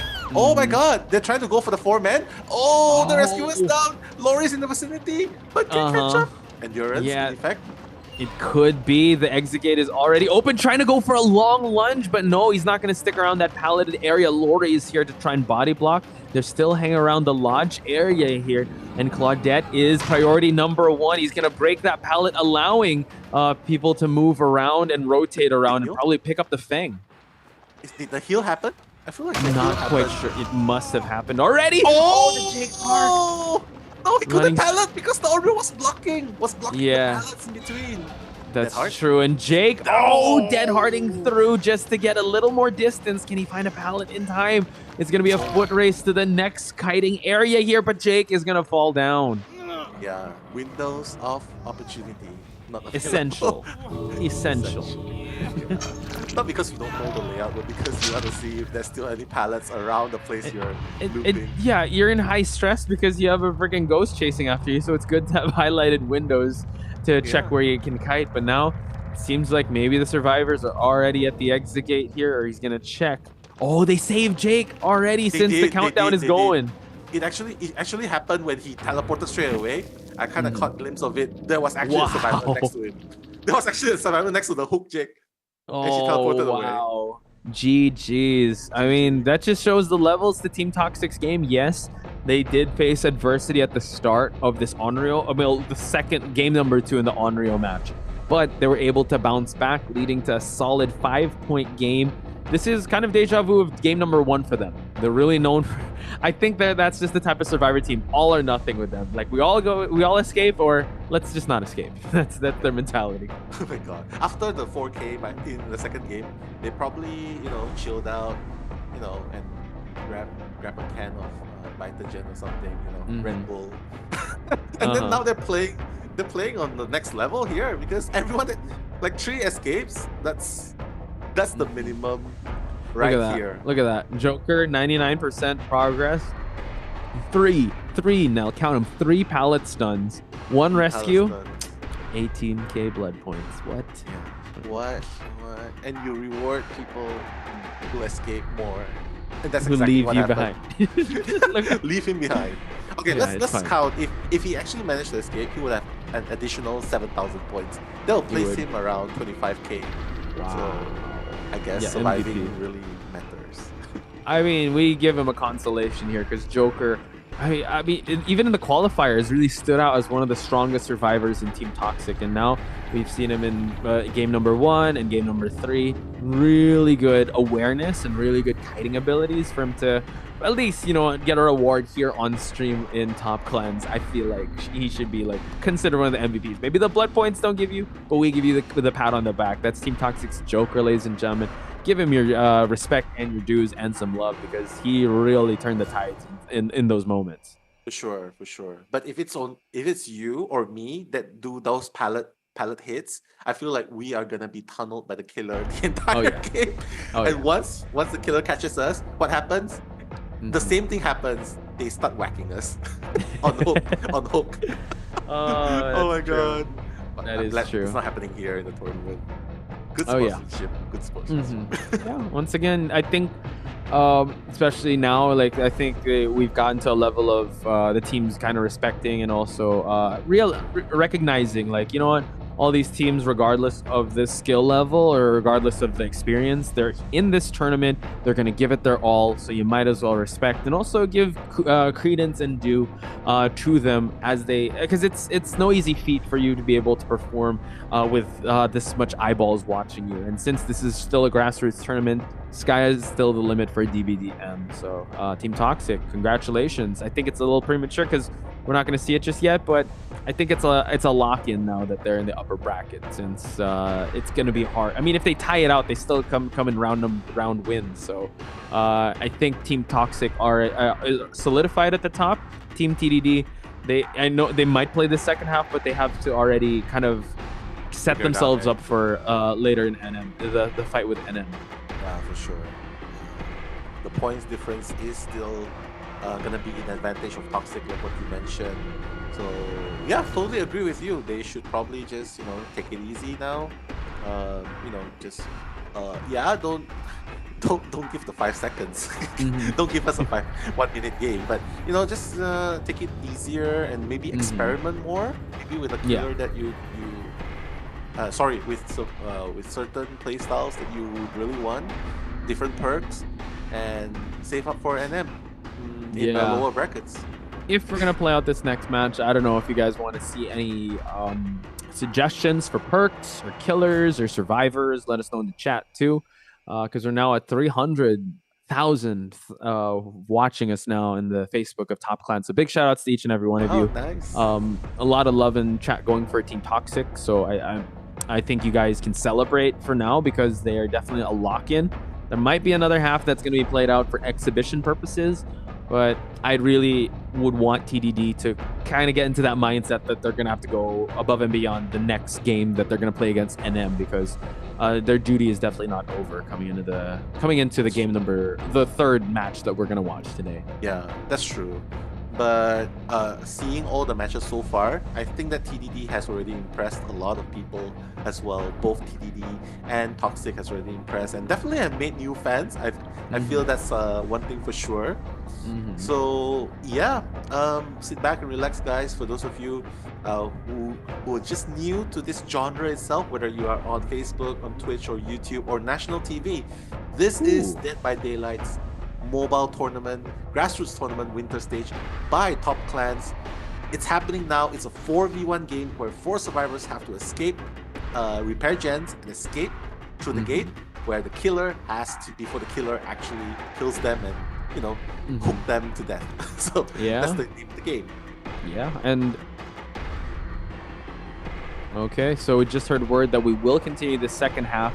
I'm pretty sure it's going to be like an exhibition of sorts since it's already locked in. So as Nell mentioned, if you're just joining us now, yes, this is a 4 versus 1 game.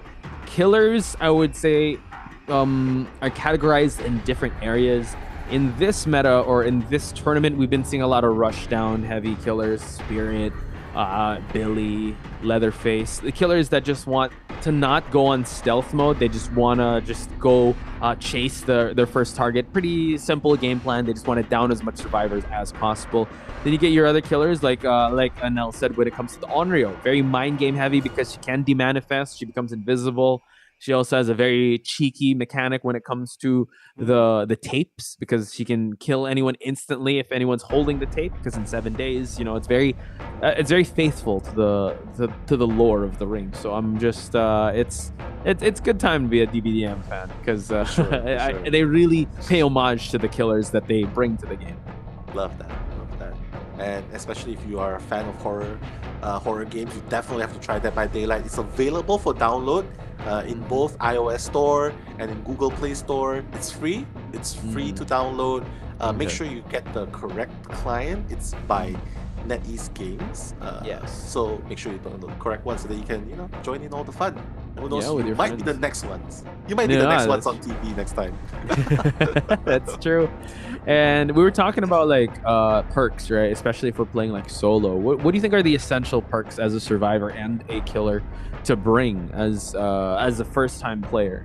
Okay, so if I'm a selfish player, you want the blood points. You want to escape. I want the blood points. Yeah. If I'm a selfish player, I will bring Quick and Quiet. I'll bring Quick and Quiet. I'll bring Sprint Burst just for the late game run. I'll probably bring the perk that will allow me to look at the hatch. Oh, that's a good one. Or bring a map. Good one, right? What's that skill called? It's a build perk as well. And the last but not least, Windows of Opportunity. Yeah, I'd raise you that, and if Giselle's listening, one of the players that we play with when we we're studying this, Windows of Opportunity, Spine Chill also, especially if you're going up against killers that stalk you at least, or a wraith maybe, or ones that are invisible. At least you'll get a prompt to know if a killer is in the vicinity or staring at you. So Spine Chill is really good. Windows of Opportunity. If I don't want to be selfish, go with Kindred. So at least you know you can have this. You can see where if someone gets hooked, who's gonna go for the rescue, who's not. So you can kind of coordinate with your team. No One Left Behind is also pretty good, especially end game, so you can see where everyone is at. Especially if you're not sure where the layout of the map is. But here you can honestly see like these are professionals already in that professional level, because they bring none of that. They bring decisive strike, deliverance, dead hard, perks that we don't talk about. But in Really? competitive level, these perks actually help prolong your kite. They give you extra hits, and they give you an extra chance at kiting out the killer. Exactly. Like that's exactly what you need to outrun the killer. But if you're someone who's really new and you just want to hide, Just hide. yeah, just hide. Quick and quiet. Just hide in the locker. And once everyone's dead, you can just escape. Or you can take the general rule of thumb: play with your friends. Invite your friends to play together. You have more fun playing together. And sacrifice your friend. I'm kidding. Sacrifice them. Yeah, bring the killer to your friends. Let them look for you. Tell them Nell sent them. Nell sent you this. Then the killer comes in. No kidding. Thank you. I watched the stream too. But yeah, you definitely want to. Yeah, if you're the one kiting, and you are with your friends, do not run into someone that was working on a jet, because that could disrupt the objectives. Because as Nell mentioned, describing this game, the objectives are to fix the generators to power up the exit gate and exit. The longer the survivors stay in the map, the more chances the killer has of actually getting everyone out of the game or killing everyone, because that's true. survivors' items deplete. The chances on hooks deplete, while the killers, their perks their skills just keep replenishing. So the longer you stay in the match, the more it swings in the favor of the killer. Yeah. But you know what? Just have fun. Typically, just have fun. Have fun dying. Have fun blowing up the gens. Alerting the killers. Have fun dropping pallets and just going back and forth. Anything that makes you happy. Because at the end of the day, it's a 4v1, but it's also a social game. As long as you guys are having fun, yeah, go for it. But if you are the kind who's a serious gamer, I would recommend not playing with this kind of friends. Yeah, and I think Top Clan's definitely putting the passion in front of our screens as we speak. And who knows, maybe you can form up a team.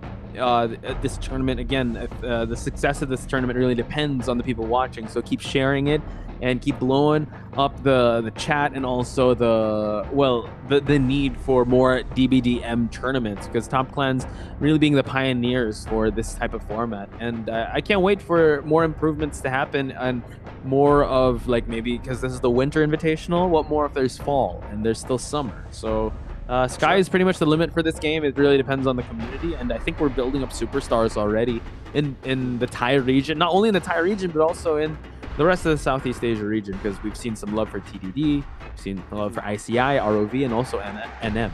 Yeah, love for every single team that's here fighting their way in.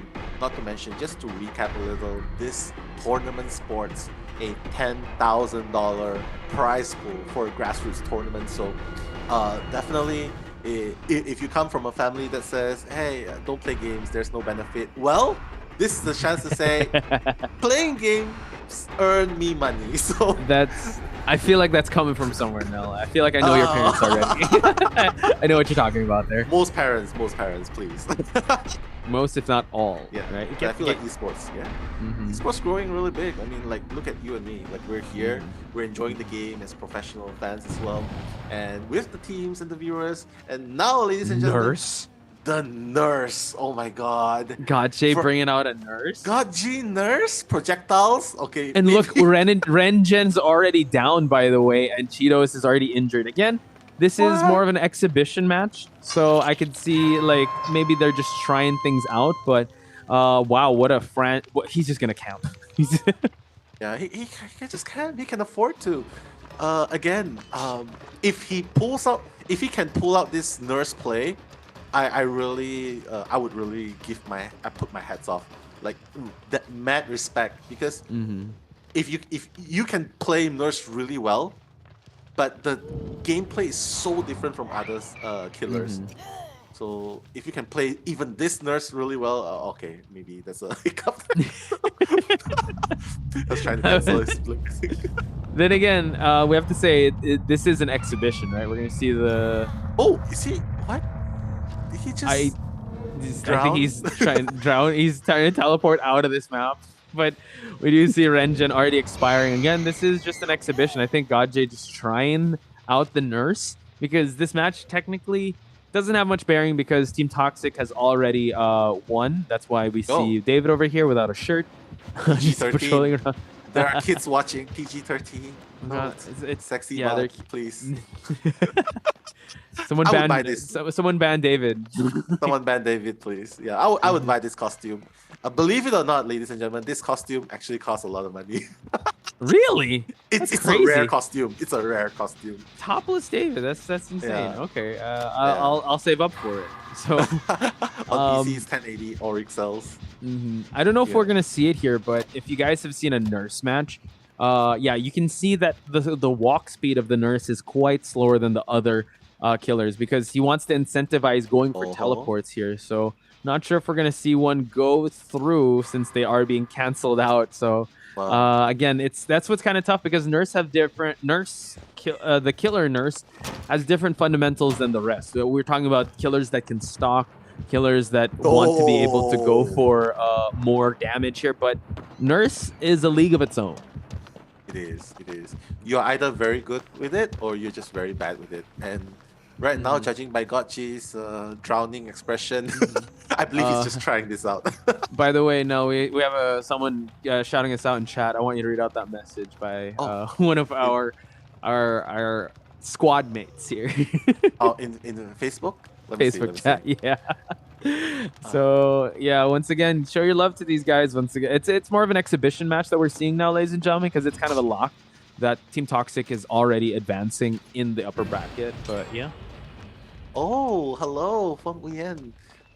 Welcome to the stream. Sending lots of support to us. Posh, not just me, but just yeah, to you as well.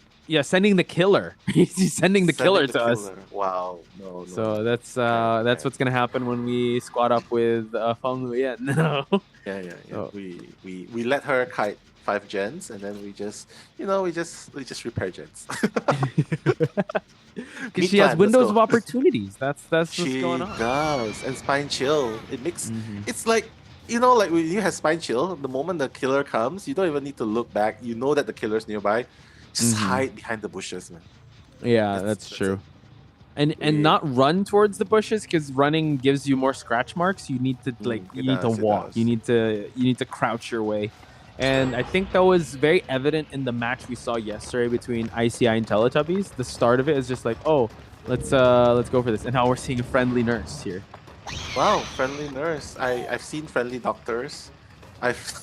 But now friendly nurses as well. Yeah, they just want to heal, and Gaji just getting the one Renjin. Is that kill already? So this definitely solidifies the win for Toxic. So once again, ladies and gentlemen, just letting you guys know, the next match for everyone else that's in Southeast Asia, the next match is going to be a rematch of the qualifiers. We're going to see ICI versus ROV. That's going to be an interesting one though because they've always ended in ties. So I'm excited to see how who is gonna break the lead here. Or will it still be a BO3? Could be. Well, definitely because they're both strong teams. Yeah, I mean, okay, just coming back to this game. Look, can I just say that David looks like he's sunburnt? Look at that. Like his head is very like it's so tan in the neck down. He's built like Arnold. I don't know. He's built like Batista, but without the tattoos, right? The animal. Brock Lesnar without the mustache as well. but yeah, I have to say, like, for those of you who are also new to this game, well, remember that winning isn't everything. Even if you escape 3 survivors, even if you lose, the thing is, as long as you repair gens, or you rescue your teammates, you heal, you loop the hunter, well, everything adds up. So even if you lose, you actually win. You still get grades, you still get promoted. So that's the way of the game. So that's why I love it. Yeah, you just have to escape too if you want to get those blood points. Yeah, that's true. Farming blood points. Win or lose doesn't matter as long as you escape. That's true. Yeah, but we tried this game not too long ago as well, before qualifiers, and we fell in love with it, and here we are. We're actually yeah, the more we know about it, the more we just enjoy the game. So, God J, show us some godlike blinks. Okay, ready? 3, 2. Two. What? Oh no, naked Dave.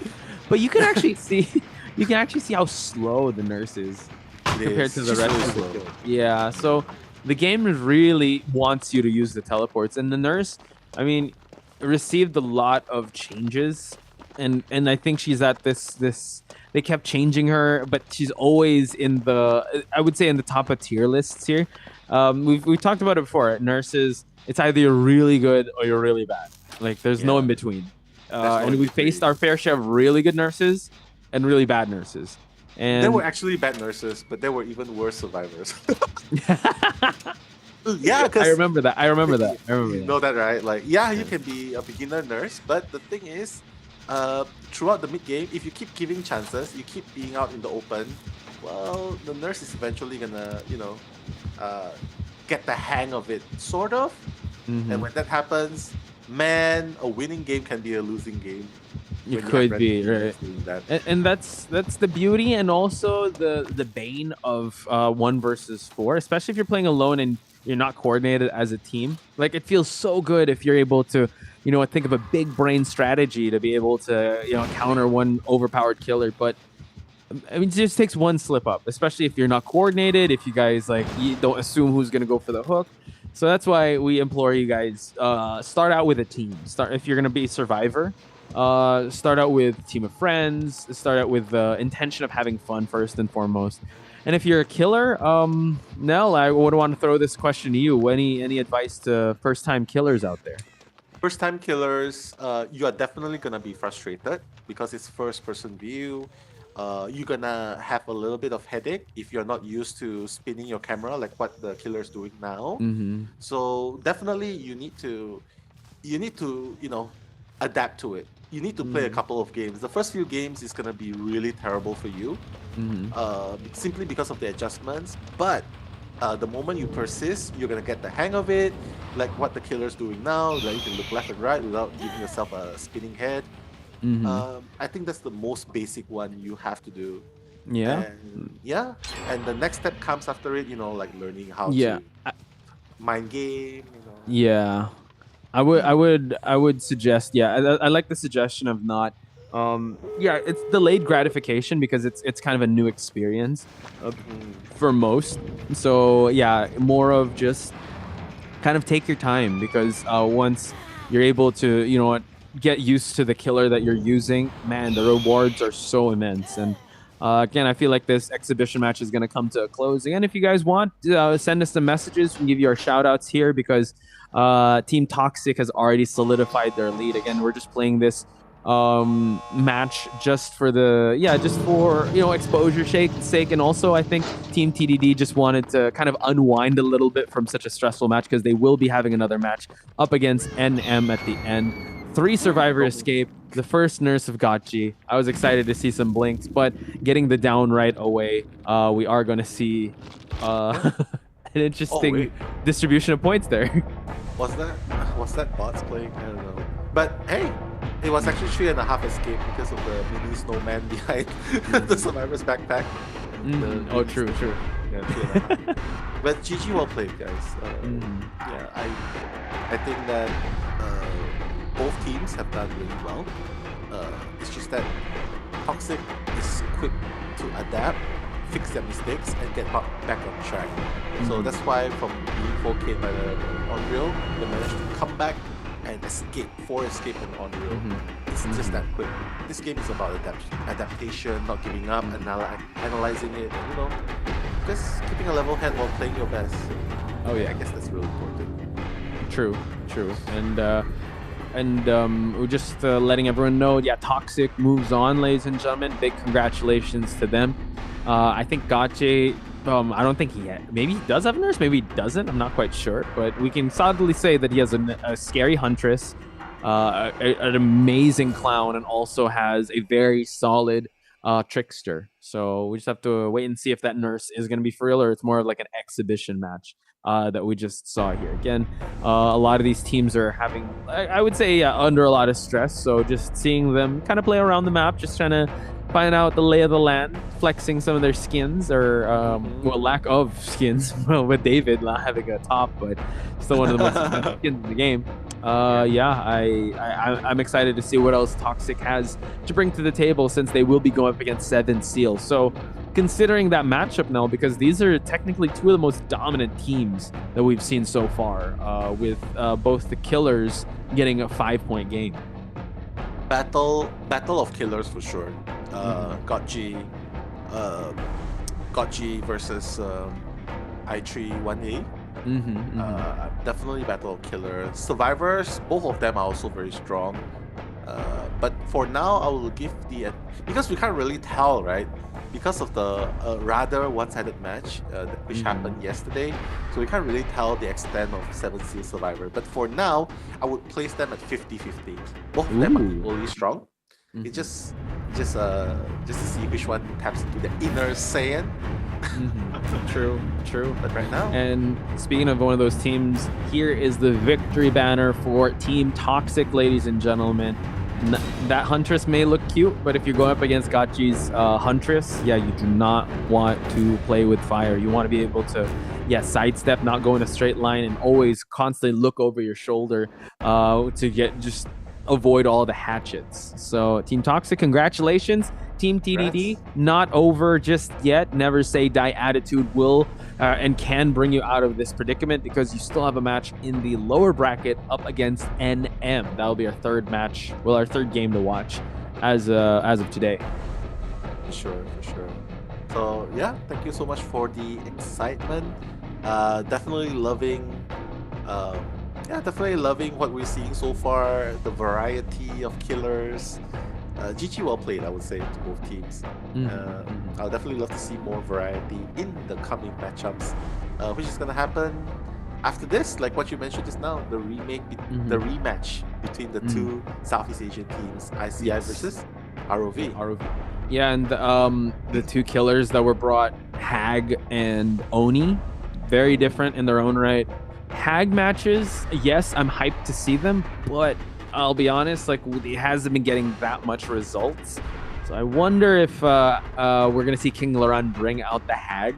I would love to see Oni for sure, but I would say Oni is a lot more consistent with ties, because the last time we saw the Hag yesterday didn't quite work out. I think at most he got 1k, if not 4-man escape, but that's what I think. We're just establishing this meta where the setup-based killers aren't getting the results that you want, and more of the rush down like Oni are getting more consistent results. Yeah, for sure.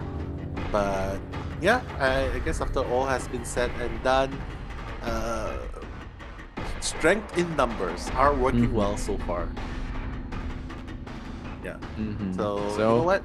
For those of you who, why don't you bring it? Like, what are we gonna expect next? Yeah, we're going to see ICI versus ROV, but I believe we're going to throw it to some highlights to see some amazing plays so far. Then after that, we're going to take a break to set up the stage for ICI versus ROV. Again, there are a lot of highlights for the match that we've seen previously, so I'm excited to see those. Yeah, for sure. So for those of you who have missed the highlights, right? So make sure you stay tuned, watch the highlights, and we'll see you after this highlight and break. So don't go anywhere, guys.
And we're back, ladies and gentlemen, with more Top Clans 2022 Winter Invitational for Dead by Daylight Mobile. Potch Spice and Nello Mello on the mic at your service 24/7, 365, 525,600, whatever.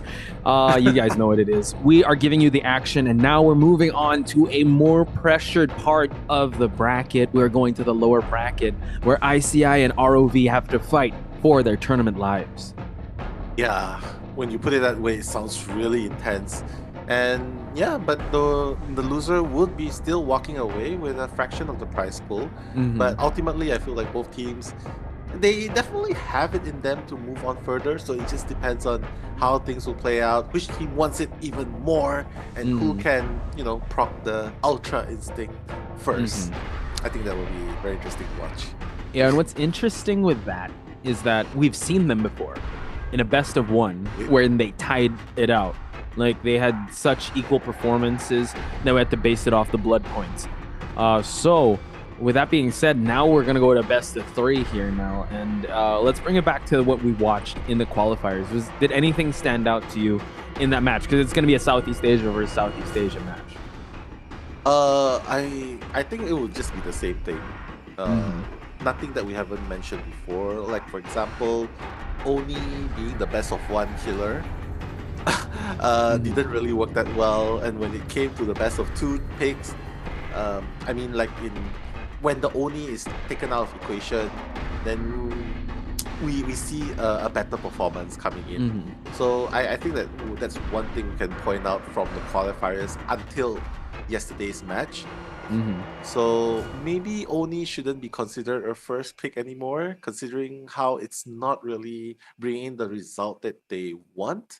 But still, getting a draw is really hard, especially against this 4 survivor sided base meta comp that we see that's thriving in this tournament. So yeah, I agree, because I think ICI definitely have seen Foxy's Oni, also his Onryo, and I'm pretty sure if they're gonna ban someone, they're gonna ban the Onryo and probably pick a map that won't suit the Oni. So I have a feeling that maybe that could be the strategy coming into this one. Go back to Disturb Ward. Go back to Cold Tower.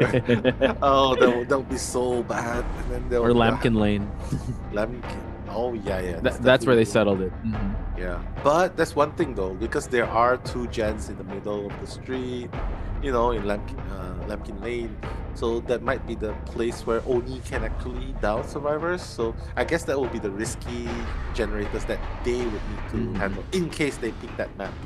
But other than that, the houses are great. I love the houses. Well, there's some houses also that we need windows of opportunity, because sometimes you go in the room like, wait, the windows are blocked. What do I do? Then you die upstairs in the houses. What do I do? I just stay there, and then I struggle free when the killer brings me down. We actually come across that situation before, right? But it was against a Legion, and he knows that we're gonna struggle free, but second time around, he just left us there. True. Yeah. So looking at the brackets here, this is how it's going to play out tomorrow. AKL versus Teletubbies. You got 7 Seal versus Toxic. Right now, tonight, we are seeing ROV versus ICI. And now we have NM versus TDD to close out the day. So set your alarms for your favorite teams, because, NM and TDD will be happening around the 7 o'clock mark, GMT +8. Right now, ROV versus ICI. Yeah.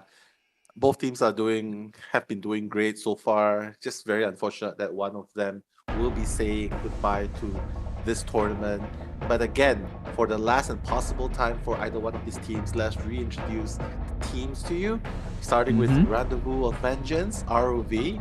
Not Mr. Stress. I hope you're not really stressed after Kamen Crafter, Master Foxy, ROV Alex, and Chase Me Please. Best name ever.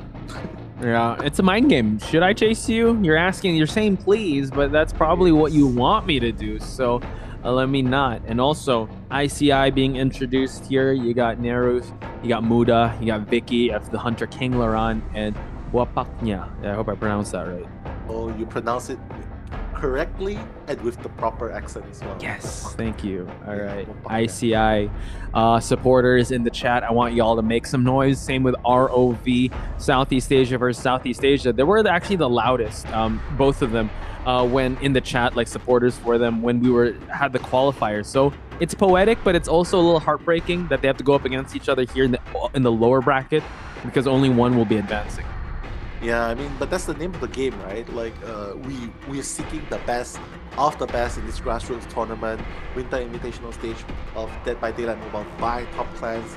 Only the best will move on. The better team today will move on. Unfortunately, the one that drops off, you won't be going back empty-handed. Fortunately, sorry, you will be going back at least with the experience and a fraction of the prize pool. Again, like we mentioned, everyone in the top 8 gets a little something. The more you go up in rank, the higher you get. So I guess that's what they have in mind at this point. Yeah, and what a way to start off this, I would say, like, this grassroots tournament with a $10,000 prize pool.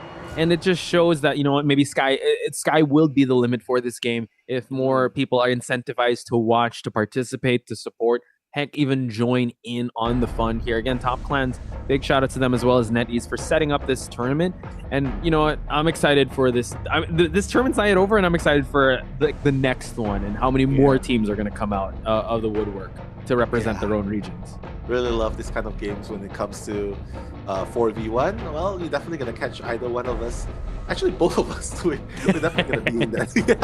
Yeah. I mean, for those of you who are familiar with us, you'll also see us in other 4v1 games, but typically by NetEase too. Yeah, by NetEase too. Yeah, exactly. So yeah, I'm just loving the vibes here. We definitely hope to set the vibes, the stage right for everyone. Something for everyone to enjoy, and also shout outs to the 400,000 people who are watching on Facebook Live here as well. So yeah, just go ahead, say hi, just support your favorite teams.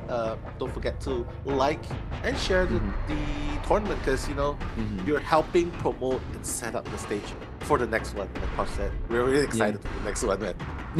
We're not done yet here, and we're already thinking about the next one. And I'm sure that, you know what, I think NetEase and Top Clans are watching also, like the reception that we're getting, and since there are hundreds of 400,000 people watching, it's gonna be awesome if you guys can keep sharing the stream, keep showing some love in the chat, and keep supporting your favorite players, because again, we want to make DBDM kind of blow up and give opportunities for aspiring esports athletes to convert their passion to like turn into a career. Yeah, I like the word blow up, because as long as it's not a gen.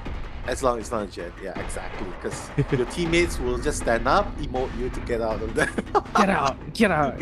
We're not fixing. We're not repairing together. Get out. We're not repairing until you're away. Yeah.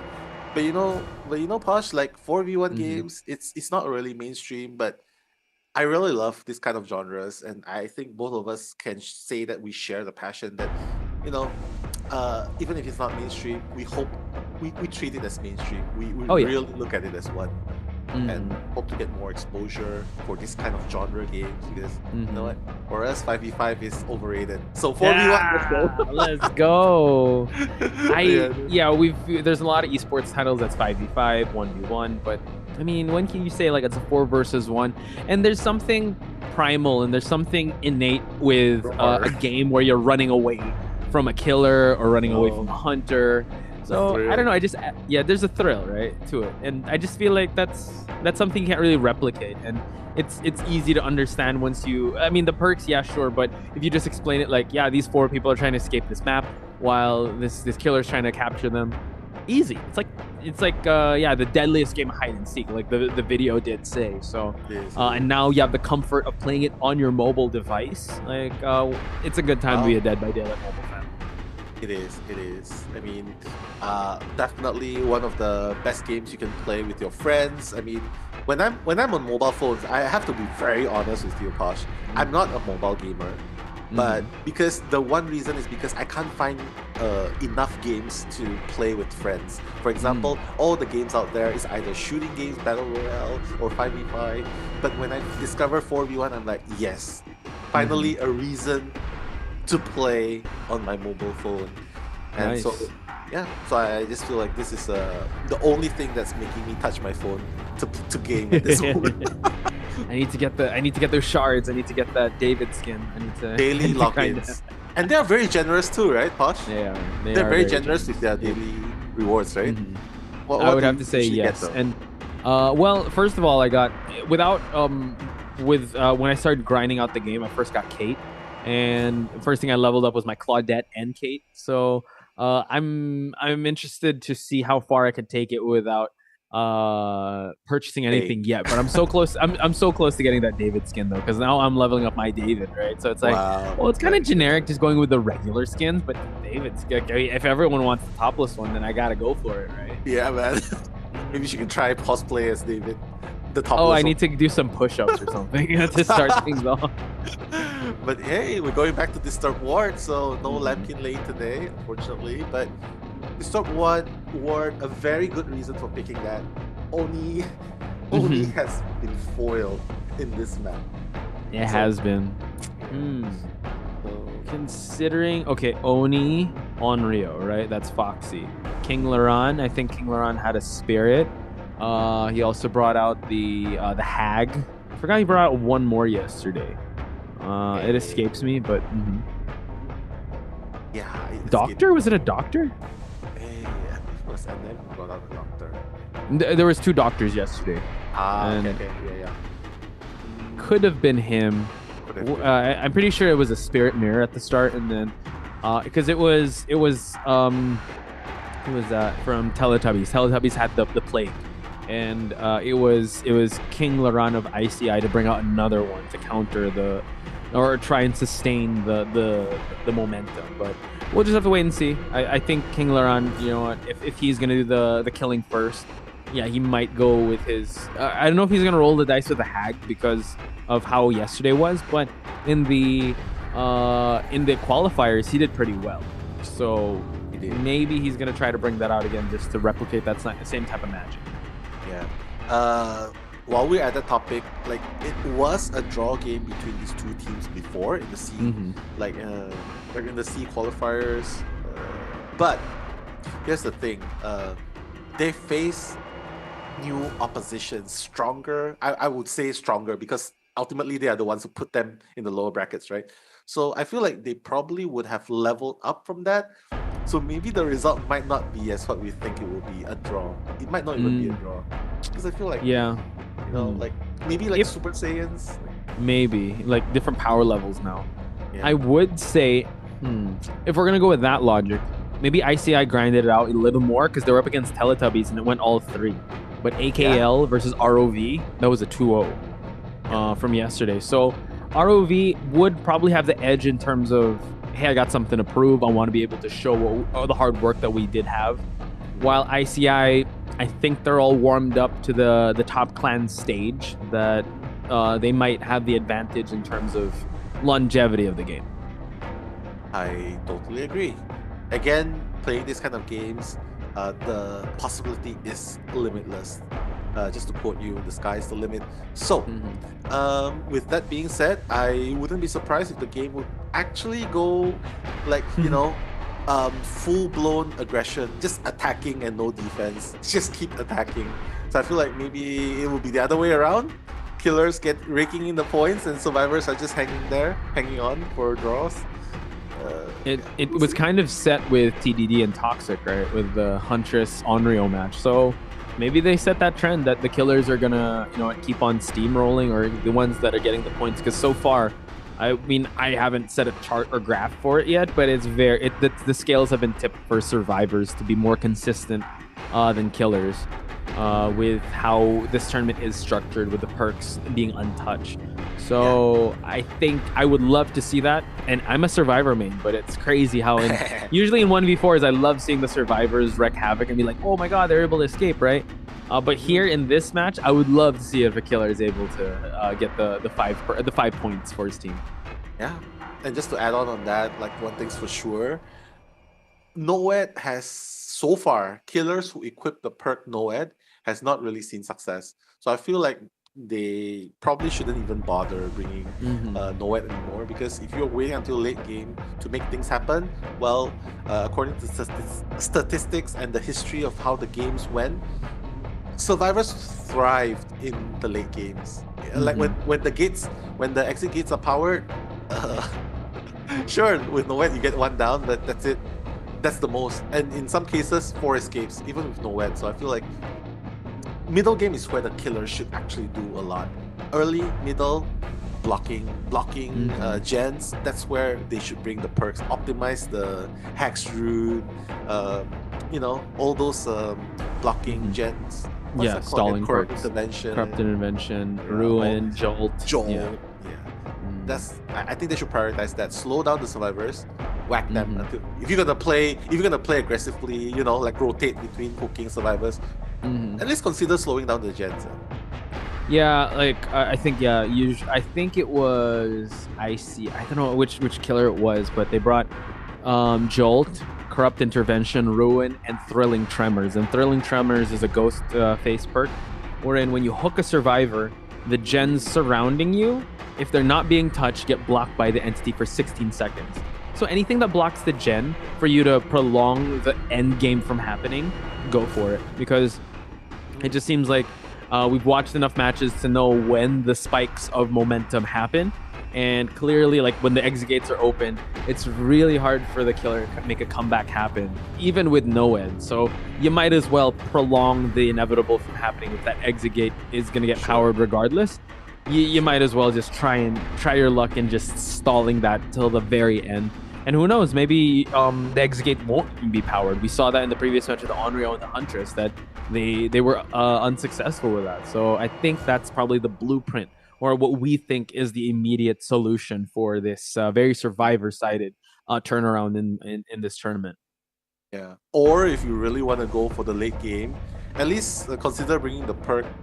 Was it Blood Warden? Blood Warden to block the exit gate, yeah. Yeah, that's really, really OP. Like if you have 3 survivors around, well, they're trying to, body block for each other, right? They're definitely coming back to save, right?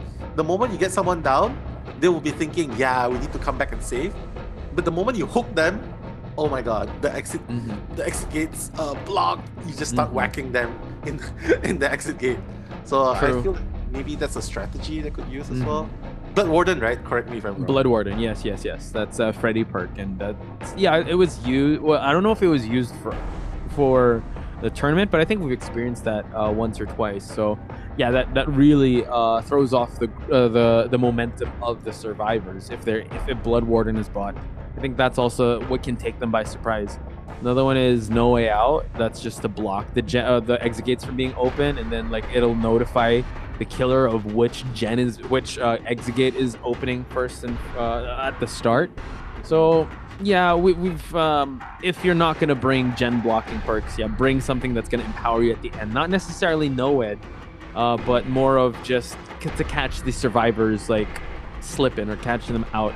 We haven't seen Bamboozled though. Like I don't know if especially like the Disturbed Ward, there are some windows that they can use, but I just feel like killers now just need to adapt with just hiding the red light, kind of mind gaming, instead of blocking out. Because once they see Bamboozled being used, they're gonna tell their teammates, okay, Bamboozled, and they're just gonna keep transition tight. Yeah, I mean there are a few interactions where the killer is slowest. The first one would be breaking pallets if they don't bring the fast breaking pallets. The second one would be vaulting through windows. Surprisingly, if the killer vaults windows, it's the slowest interaction ever by killers. It's really slow, right? Yeah, and then you're looking on the ground, so it's like, oh shoot, I'm not locking in on a survivor now, so I can't know where they're at. I know Myers has a faster window vault when he's at tier 2, but still, it's not fast enough. So or even the Mastermind, but he's not available, unfortunately. That's true. Yeah, that's true. Mastermind, oh my god. Yeah, but well, Legion has a quick vaulting speed for the window. We haven't seen a Legion, by the way, so I don't know if we'll be graced with a Legion's presence now, because that's one of his signatures, that he can jump through windows and also vault through pallets. Friends, I think Legion is one of the most common killers which doesn't require a lot of super skills, Like you see a survivor, you activate Frenzy, you start whacking them. And if the next survivor is too far away, you deactivate it earlier, so that the cooldown is faster, and then you can once you catch up with the other survivor, you can activate frenzy again. But what's really scary is the add-ons where you block the you give the broken status. I think I mentioned this before. It gives the broken status. You can't heal. It's just a normal green add-on. And then the other one is the uncommon one where if you man yourself, you get hemorrhage. So I feel like this combo is so good because what's the one thing you're afraid of?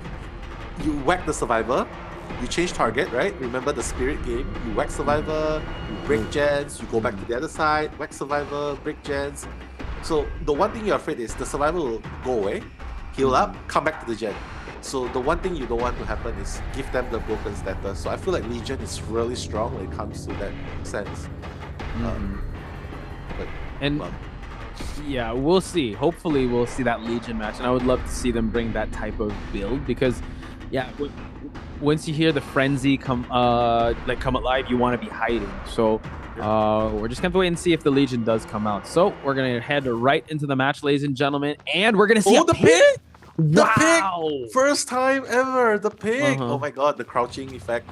I wouldn't consider the pick to be like super high tier, but oh my god!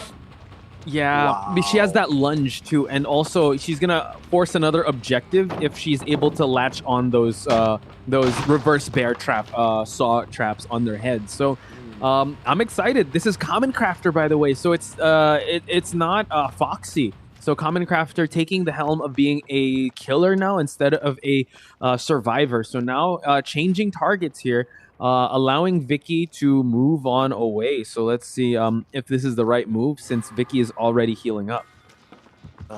Yeah, he probably just lost the survivors. He decided, yeah, healing, waste the time healing, just get the second survivor instantly. Oh my god, missing just slightly over there. Just, yeah, the thing with the pick is it's really hard. Especially when you basically, your lunge is your power. Yeah. Oh my god. Able to lunge through the window hit, but yeah, just constantly moving. But wow, the gift from the heavens dropping down. No, well, yeah, balanced landing here, and that's Vicky. Vicky dropped down from the heavens there. Yeah, a free gift, absolutely. He's just gonna continue chasing now. Face off. Oh my god, and another one. Muda. Yeah, Muda coming into the line of sight here.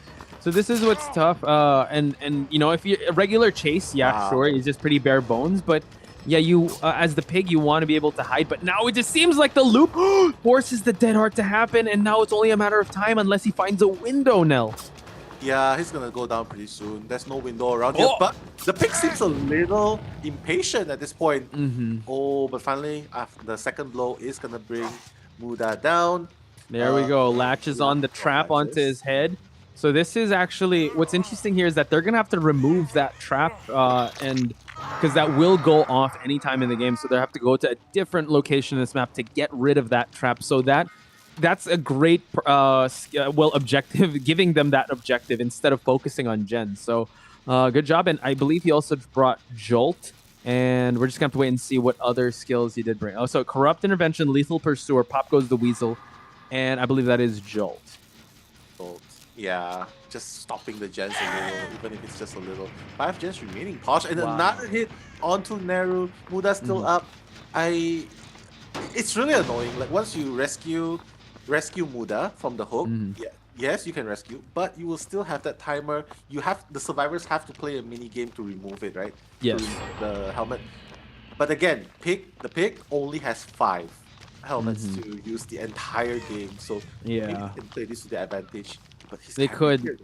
Yeah, I think I think this is a great strategy to have because now they're forced to heal up. He knows that the gens are kind of stalled. Skill check time for Bill over here, and he's just face camping. Now he sees there's actually a survivor that's right there, and now is he going to be chased out? He's going to actually give a little more distance, but that just means he's probably going to open it up for another rescue to happen, and now there it is. The rescue does happen. Wow. He can go for the Claudette first. I mean, Bill still has the helmet on, right? And if it takes, he will still go down. So we'll see. We'll see what's his plan. It looks like he really is going for the Claudette. Is he? Yeah, and this gives him room for him to remove the helmet, which I think is the right move because that will bite you if you don't remove that trap. So it's skill check time for this Bill. While he is changing targets back to Vicky and now eats that Wow. hit. So this is good. However, yeah, they're just gonna constantly keep healing up. So good early to mid game, but it's really the late game that kind of swings in the survivor's favor. So the play Oh. here probably is to continue on just tunneling one. Yeah, I think there was a little mishap going on. Like, not rescuing Muda before half is definitely going to come back and bite Hmm. ICI because, oh my god, that's a perfectly healthy survivor that you just led until the stage 2 of Hook. So, Hmm. if Muda gets caught out in the open again, rest Yeah, assured it's going to be 3v1 from there. that's very true. But Muda has, I believe, about to remove the trap. Does not have the trap. Oh, the trap is still there, so he's unable to remove it just yet. He So failed. yeah, if he gets caught out in the open here, that's gonna be a down and out survivor for the team here. Oh my god. He actually failed calibration, I feel. Maybe that's why he lost the mini game, couldn't run. Oh my god, he's just dropping Oh, it. Yo. yeah. So the thing is, he can actually, well, if he kites it out or if like he lets the trap go off, it's gonna be tough for the survivors to bounce back from that because that's a one dead survivor. So now, still going around this map now, kicking these gens again. Good defense, but in a game like this, you don't. If you focus too much on defense, you're gonna be left wide open for the survivors to capitalize on in the end game. Because now two ciphers are done.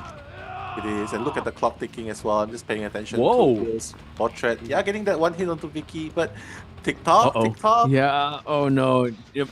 Choose the game. No. I die, can't do die. that. Yeah, Okay. oh my god, yeah. Live or Life die, or death. make your choice. Uh-oh. That's Yeah. actually a name of it. Make your choice is actually a perk. So now let's see if this bill will survive because now Oh, oh he's yeah, it dead! expired. Instantly game over. Oh my god. Oh god. And now this is what's scary because like you said, he has 4 traps left and 3 survivors. That's a math any pigman would love. Exactly. Not to mention that 2 gens have finished being repaired, but Mm-hmm. 3 new gens relatively new. One over half, but the other 2, yeah. The moment he catches another survivor, places them onto, just put the device contraption onto their heads. Same thing's gonna happen to Bill. He Mm-hmm. can just face cam at half.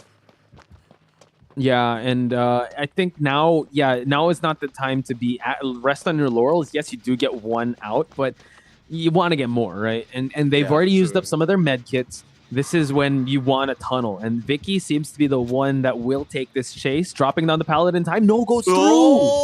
Oh my goodness! I think you should have definitely, like wait a little minute, Mind do a game, yeah, delayed yeah. pallet drop. Yeah, Mm-hmm. but not respecting the pallet as well. He knows. Maybe not respecting. He just knows that he's good. Yeah, I think that's the sign of a very deadly hunter that just is so confident in just going for it. Yeah, we're just gonna wait for the screen to clear. Uh, Oh. Yeah, we can see that as well. The 3rd gen's gonna be done really soon. Sorry, the 4th gen. So typically there's only 1 gen left remaining. Hash has spawned. He's still having trouble trying to find Vicky. Yeah, you're not gonna cut him off like this. You have to probably break that pallet. But if you do so, Vicky's just gonna transition away. I think he definitely needs to break this pallet, man. Yeah, that's true. Constant rotations here around this area, so it's gonna be tough. Nell, yeah. Again, he had a good start. Vicky is just buying enough time for the team, but no, the mind game is running right towards the pig, and now it is only a matter of time. Vicky's gonna fall down. Contraption is gonna be placed onto Vicky, and now once he's hooked, it's gonna be tough for the survivors to try and answer back now. This game makes me want to play Pig right now. Uh, the contraptions is a really, really nice touch. Has a really nice touch to it. Like, when you're being rescued by the rescuer, obviously the first thing you do is you want to chase down the rescuer, right? Mm-hmm. So it leaves time. If you down the rescuer really fast, Whoa. Mm-hmm. yeah. We're at the basement. Oh my god, and the basement. Opening up a chest. Yeah. Mhm. Playing for a draw? A map. Oh, it drops the map Wow. here just to see. No, I don't need Okay, that. what does he get? He's rummaging through just to see if there's anything else he can get. But Yeah, I think what's Base interesting camping. here. No, he's hiding. He's well, Ambush.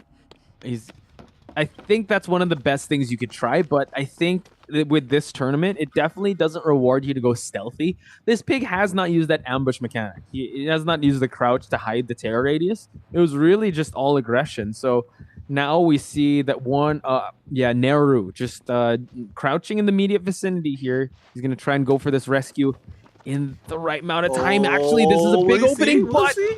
interception. Oh, eats the hit, and Not even now, hit. uh-oh. He actually hit the body instead of the Oh. rescuer. My goodness, he's just waiting for endurance to be over.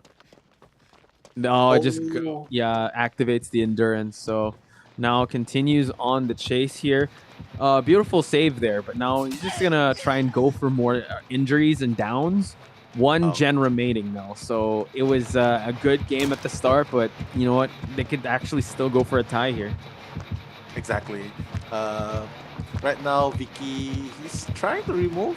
I feel like he's trying to remove He has to. the trap. Whoa, Yeah. dead hard Dead through. hard! Oh, it was a good sequence there, like rotating, trying to 360 your way around this pig, but now gonna get another trap on.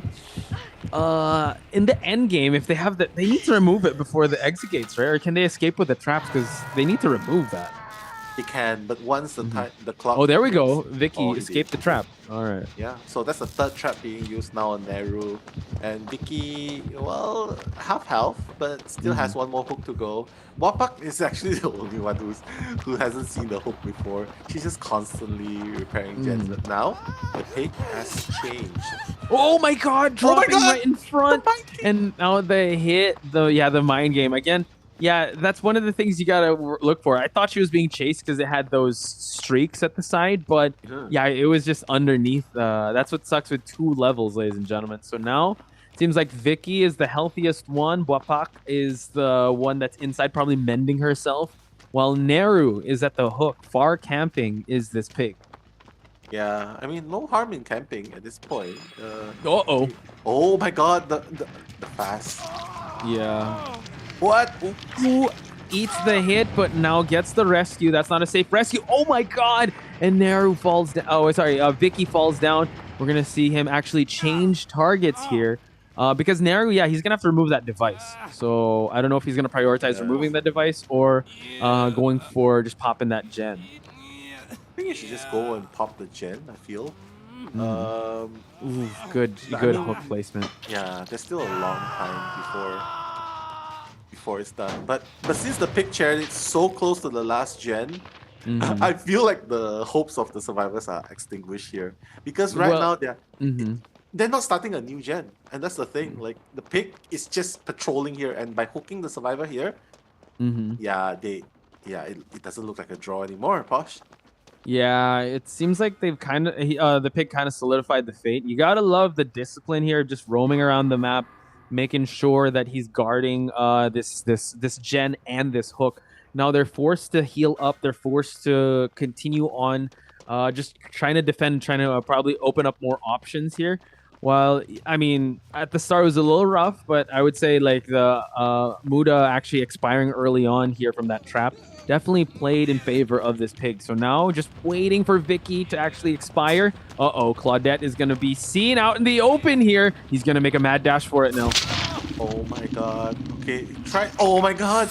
He was trying to grab, but fortunately Claudette has actually gone. But oh my God, the attack recovery is so fast. Just hook Claudette, and now it's just back and forth at this point. No. He's going to put the trap on first. But no, put the trap on first, and then hook. So allowing, and just again now, Neru is gonna have to remove that trap. Vicky is on death hook without the trap, so it's still tough. And Neru hasn't removed the trap just yet. Yeah, it's not active at this point, but it's okay because they're just playing for their lives now. They cannot even touch gens, Posh. Like the 5th gen is literally non-existent, and when the pig just camps, what can you do against him? Even with the resources, right? Like Neru now removed out the trap, but I mean, Bapak, it's the first chair, but you're kind of playing defense now. Vicky's gonna get spotted out in the open, but it's so scary. If he tunnels Vicky, He's dead on chair. So Vicky's going to have a great kite. There's no more pallet here. So now just a regular hit onto Vicky. One more hit. That will be the down and end of this survivor. Let's see. Continues on. Well, Vicky has to be the sacrificial lamb because Neru and Wapak will have that time given to them. Oh, the death heart! But oh my god. The lunge through the window, and that's going to be it for Vicky since he's on death hook. Wapak is safe, still has the device on. Neru is also safe. One gen remaining that's almost hitting 50%, but I'm pretty sure this pig is well aware of the last gen that is wobbling. Yeah. Well, two kills in the bag for the pig.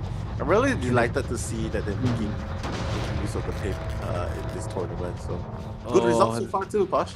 Yeah, you see that? It's from 72 to 46. Oh my gosh, just the kicking of the gen really does a number. But now we see that the injured survivor. Oh, mind game. Oh, and the death heart survivor. Yeah, and the pallet. Respecting the pallet, but oh my god, a little premature. But it's okay. He's just gonna leave Neru on the ground. Yeah, just proceed with Wapak instead. Wapak still. Let's hope that the device doesn't activate in the middle of this chase, because now it seems like he knows where Wapak is. And it's only a matter of time. I'm not sure if Neru brought Unbreakable here, because once this down happens, that's going to be a 5-point game. And we were asking for the Hunters to get the 5-point game, but now a pallet stun. A pallet stun, you know, don't struggle. They have to struggle. They're still fighting. They're not giving up just yet. My God, the mind games, like just leaving a scratch. Comes to the windows, but... Oh, through the window, Nell. And now that's 2 survivors that are down. And it's inevitable here. We're going to see hooks of both Wapak and Neru. Oh, man. Common Crafter with the pig. Surprising us all. Yeah. Really, really good play by the pig here. Like what I mentioned just now, right? Not going to be a draw. And this is exactly what I was, we were looking forward to. Like, Night of the Killers. They have upgraded themselves for sure. I feel like bringing Common Crafter in as the killer, it just makes me more impressed. Not only is he the killer for the survivors, he also plays an amazing killer as well. I mean, 4K on his first try in the whole tournament might be impressive, I think. And considering that the pig, he didn't really utilize the whole toolkit. Like, we didn't see the lunge really happen. He was using him as a basic killer. It was really just mind games and decisive movements that we've seen from Common here. Yes, we did see the trap mechanic, but that just worked out. That did favor him, but getting the downs were so good because he had to deal with borrowed time. He had to deal with dead heart, all of that. And if you look at the pig's basic toolkit, she's not a multiple hit killer. She's not one with great mobility. So just the fundamentals alone of Common Crafter is just something to really be impressed by. Yeah, just understanding the mechanics, like what you said, not being hasty. 22 hits, you can tell that's very active, above very average. Violent. Yeah, very violent. Of course, you can see that Wapak, Neru, they repaired a lot, but why the total repair progress is more than 600%, right? But yeah, because he kept kicking it. He kept kicking it, exactly. And I believe the runes, the perks as well, slows. It slows it down. Deteriorates, right? Yeah. So, I don't. Yeah, he brought corrupt. Pop Goes the Weasel, Lethal Pursuer, and something else. Can't really see. It's too blurry. But yeah, it was. I would say what really shined here was the fundamentals of Common, and also just where he hooked the survivors were just so strategic, because towards the mid to late game, he had that space on lockdown. He knew, all right, I'm monitoring this space because of the cipher and also because of the survivor. Yeah, strategic hooking, right? Yeah, this is exactly what we're a seasoned killer would always be paying attention to. When you hook, you don't just look for the nearest survivor hook. You place them near strategically to the nearest gen to stop them from repairing it. You know what? A lot has been seen. We've seen the pick. Who knows what we'll see next in the second part of the game? But more of that because we're going into the break right now. So see you guys after the break.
And we're back, folks, with more Dead by Daylight mobile action only here at the Top Clans 2022 Winter Invitational. Nello Mello and Potch Spice on the mic at your service for this intense match between ICI and ROV. And we just saw a pig match now. Amazing. Amazing indeed. The pig is the perfect has the perfect power to stop Gen Rush. The reason I say that is because each time you complete a generator, the timer starts ticking. So that's one thing that we didn't mention earlier on, but it plays a significant role because when survivors rescue, the trap is still on the head, right? Right. But so if you finish a gen, well, yeah, that's good. But at the same time, you proc something bad. And I feel like the pig, it has a sort of balance in there, and ultimately making use of the reverse bear traps, and just cycling between good killer foundations in general, and just cycling between gens and chasing. She got the 4K, so I would say very, very interesting picks, and it worked well. And yeah, thank you for shining light. We talked on that insight and that strategy because we were talking about, okay, let's bring Jolt, Corrupt, Intervention, all the gen stalling perks, but like you said, let's bring a killer that can just do that with this the toolkit that she has, which Exactly. is the pig. So bring it back to the final minutes of the match. It was one gen left. I think Bopak or someone, one of the survivors had a device on the head. So that was a checkmate situation because, all right, go pop the gen. I dare you. I double dare you because that's going to start ticking and you're going to have to run towards the place where you remove the trap and you're going to be out in the open. So I think that was next level thinking by Common. Definitely playing 4D chess, picking the pig because this is the first time we're seeing the pig in DBDM here in Top Clans 2022 Winter Invitational. Yeah, for sure. But correct me if I'm wrong. I feel like it's more like it's almost like the curse of Onryo, whereas it doesn't matter if you're on the first hook or the second hook. The moment the reverse bear trap timer expires, you just die. It's game over. Yeah, it's just game over. Yeah, it's just game over. So it's really strong. Yeah. At first, I thought it was only gonna work. It's just gonna injure you, but no, it actually just kills you. Yeah, it does. So... no exceptions for the pig. That's what's tough because usually it's right. Yeah, you need to be on your last trap to do the Mori, or there's these exceptions, but here, you have to play with those certain conditions, and I think that's probably the trade-off to having such a bare bones killer that has normal walk speed, normal like vaulting speed for the rest of the killers, because this playing around with that mechanic, it really solidified the tempo of the game because there was that constant threat once Bill passed away or like went out of the game. Like nobody wanted to receive that trap, or it's like they had to prioritize getting rid of that trap just so they won't face the consequences of it later on when they pop those gens. Yeah, understanding the power is definitely very important. As you can see, even though starting from the second survivor with the bear trap, they didn't bother taking it off. The reason why is because they know that the last gen is never going to be completed. We saw just now, right? The 5th gen was never done. It was never completed. So the bear trap is just stayed there. And ultimately, the pig took advantage of this situation. Just slash and just get them on the hook, and that's it.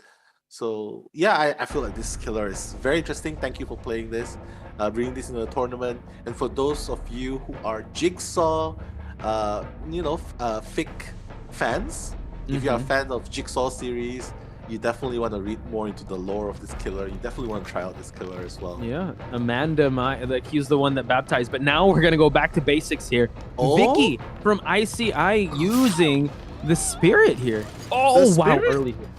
Instant hit onto Yuri Kimura.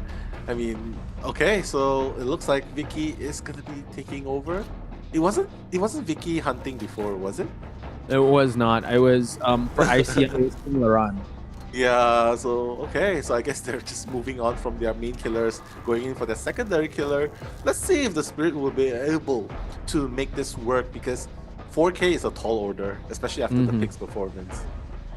And I don't know if we've seen a spirit gain more than 3k. So this could be the first. Oh, Finding. Oh, okay. Careful. Wow, the locker trick worked. And now, oh, he has to eat the hit just to transition away. But that could have been close because if he caught that person in the locker, yeah, that's already that's a hooked survivor, sir. that was a close call.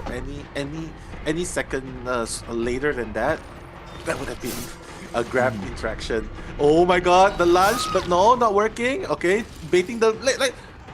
Oh my god, that's a yeah. That's a baiting quick the down, I would have to say, courtesy of Vicky on the spirit. So now, again, this tournament is not, it is very abundant with spirit mains out there, and put Vicky as one of them. So now we see a very fast-paced spirit match here, like just kind of far camping away, and now spots out another survivor. Yeah, Killer is definitely not an easy character to play, but it just makes it look so effortless. Vicky, like landing that hit onto the lunge, now face walking. My oh my, looks like Vicky might be able to, create enough Wow, damage here as well. that was close. I think he was holding on to that dead heart there. So now we see that Alex is still, in on the hook, probably waiting for the time to get rescued. And yeah, just like that, Nia's already been rescued. Sees that there's scratch marks on the floor, and now we see that Yui eats a hit while we see Man is rummaging. Exactly, like they, teammates can. That's exactly what I don't like, especially if I'm playing with random. Yeah, we're trying to repair Jen. Stop looking at that. stop rummaging. But Oh, we do see that the stun does happen, and we see that it's still a big chase here. So I would have to Wow. say though, Vicky is doing really well, like just turning back and forth from phase walk to just normalcy here. So now he's gonna break this pallet, but it allows the survivors to transition away from this this side since there's no more pallet to use. Wow, that is actually really OP. I just realized that you actually get notifications for survivors sliding through, like vaulting through windows, pallets. Wow, that's no wonder they love the spirits. Oh, Uh-oh. yeah, just drop the pallet first. Don't get hit. Maybe they want to loop a little longer. But oh my god, they realize. Yui trying to put a little bit stubborn there, just trying to push that gen a little too much, but we see that the phase walk is going to come through, just following the scratch marks here, and still trying to find his second survivor on a hook. So I would still say it's a good job on the survivor side of ROV, since 3 gens are remaining, and they've only seen 1 hook. No, she got pallet through. Did she just get pallet? She did. While she was face walking, she got palleted. Is that even possible? I don't know. Yeah, She did. She did. I mean, she got palleted. Oh my god. did they bring spine chill? Probably. Oh wow. Yeah. As Azard now falling down here, second survivor to see a hook, but so far great pace that the survivors are playing at. Again, the spirit, we've seen abundance of spirit matches, but this one I think, yeah, it starts out really well, but somehow in some way the survivors just find a footing in this match and they're able to just counter the spirit. Now we see that, oh wow, able to get off the gen in time. Oh my god. Wow. Wow, 180 going on right there, ladies and gentlemen. Beautiful display, but unfortunately, just got caught out in the open. Man will just have to run away, but again, the spirit prioritizing damaging the gens first because he knows he can catch up using the face walk. Oh my goodness. Oh my god! You saw what Man was doing there, right? He was kind of like tiptoe his way, but the blood marks must have been on the floor. There must have been a tell. He did bring Iron Will, so he wasn't grunting, but you see he did Plunder's Instinct. He brought Plunder's Instinct and also a rummaging trait there. So I think they might be trying something cheeky here. Exactly. I don't know what he's thinking. Even with the lower grunt volumes, I mean, come on, it's no longer scratch mark. She's literally dispensing pools of blood. So I feel like that's a giveaway for the killer. But my god, getting that hit from the lunge attack and then shifting locations again, just trying to damage roots. So I guess that's the name of the game. One slash, destroy gen, go back. I think Kind that's of, the I mean, I think that was the game plan we saw in day number 1 also, in the Disturbed Ward as well. So I think that's a very conservative game plan. War of Attrition here, just make sure they spend all their med kits and get separated. But oh my god, right when he was vaulting through the pallet, excellent hit onto Foxy here.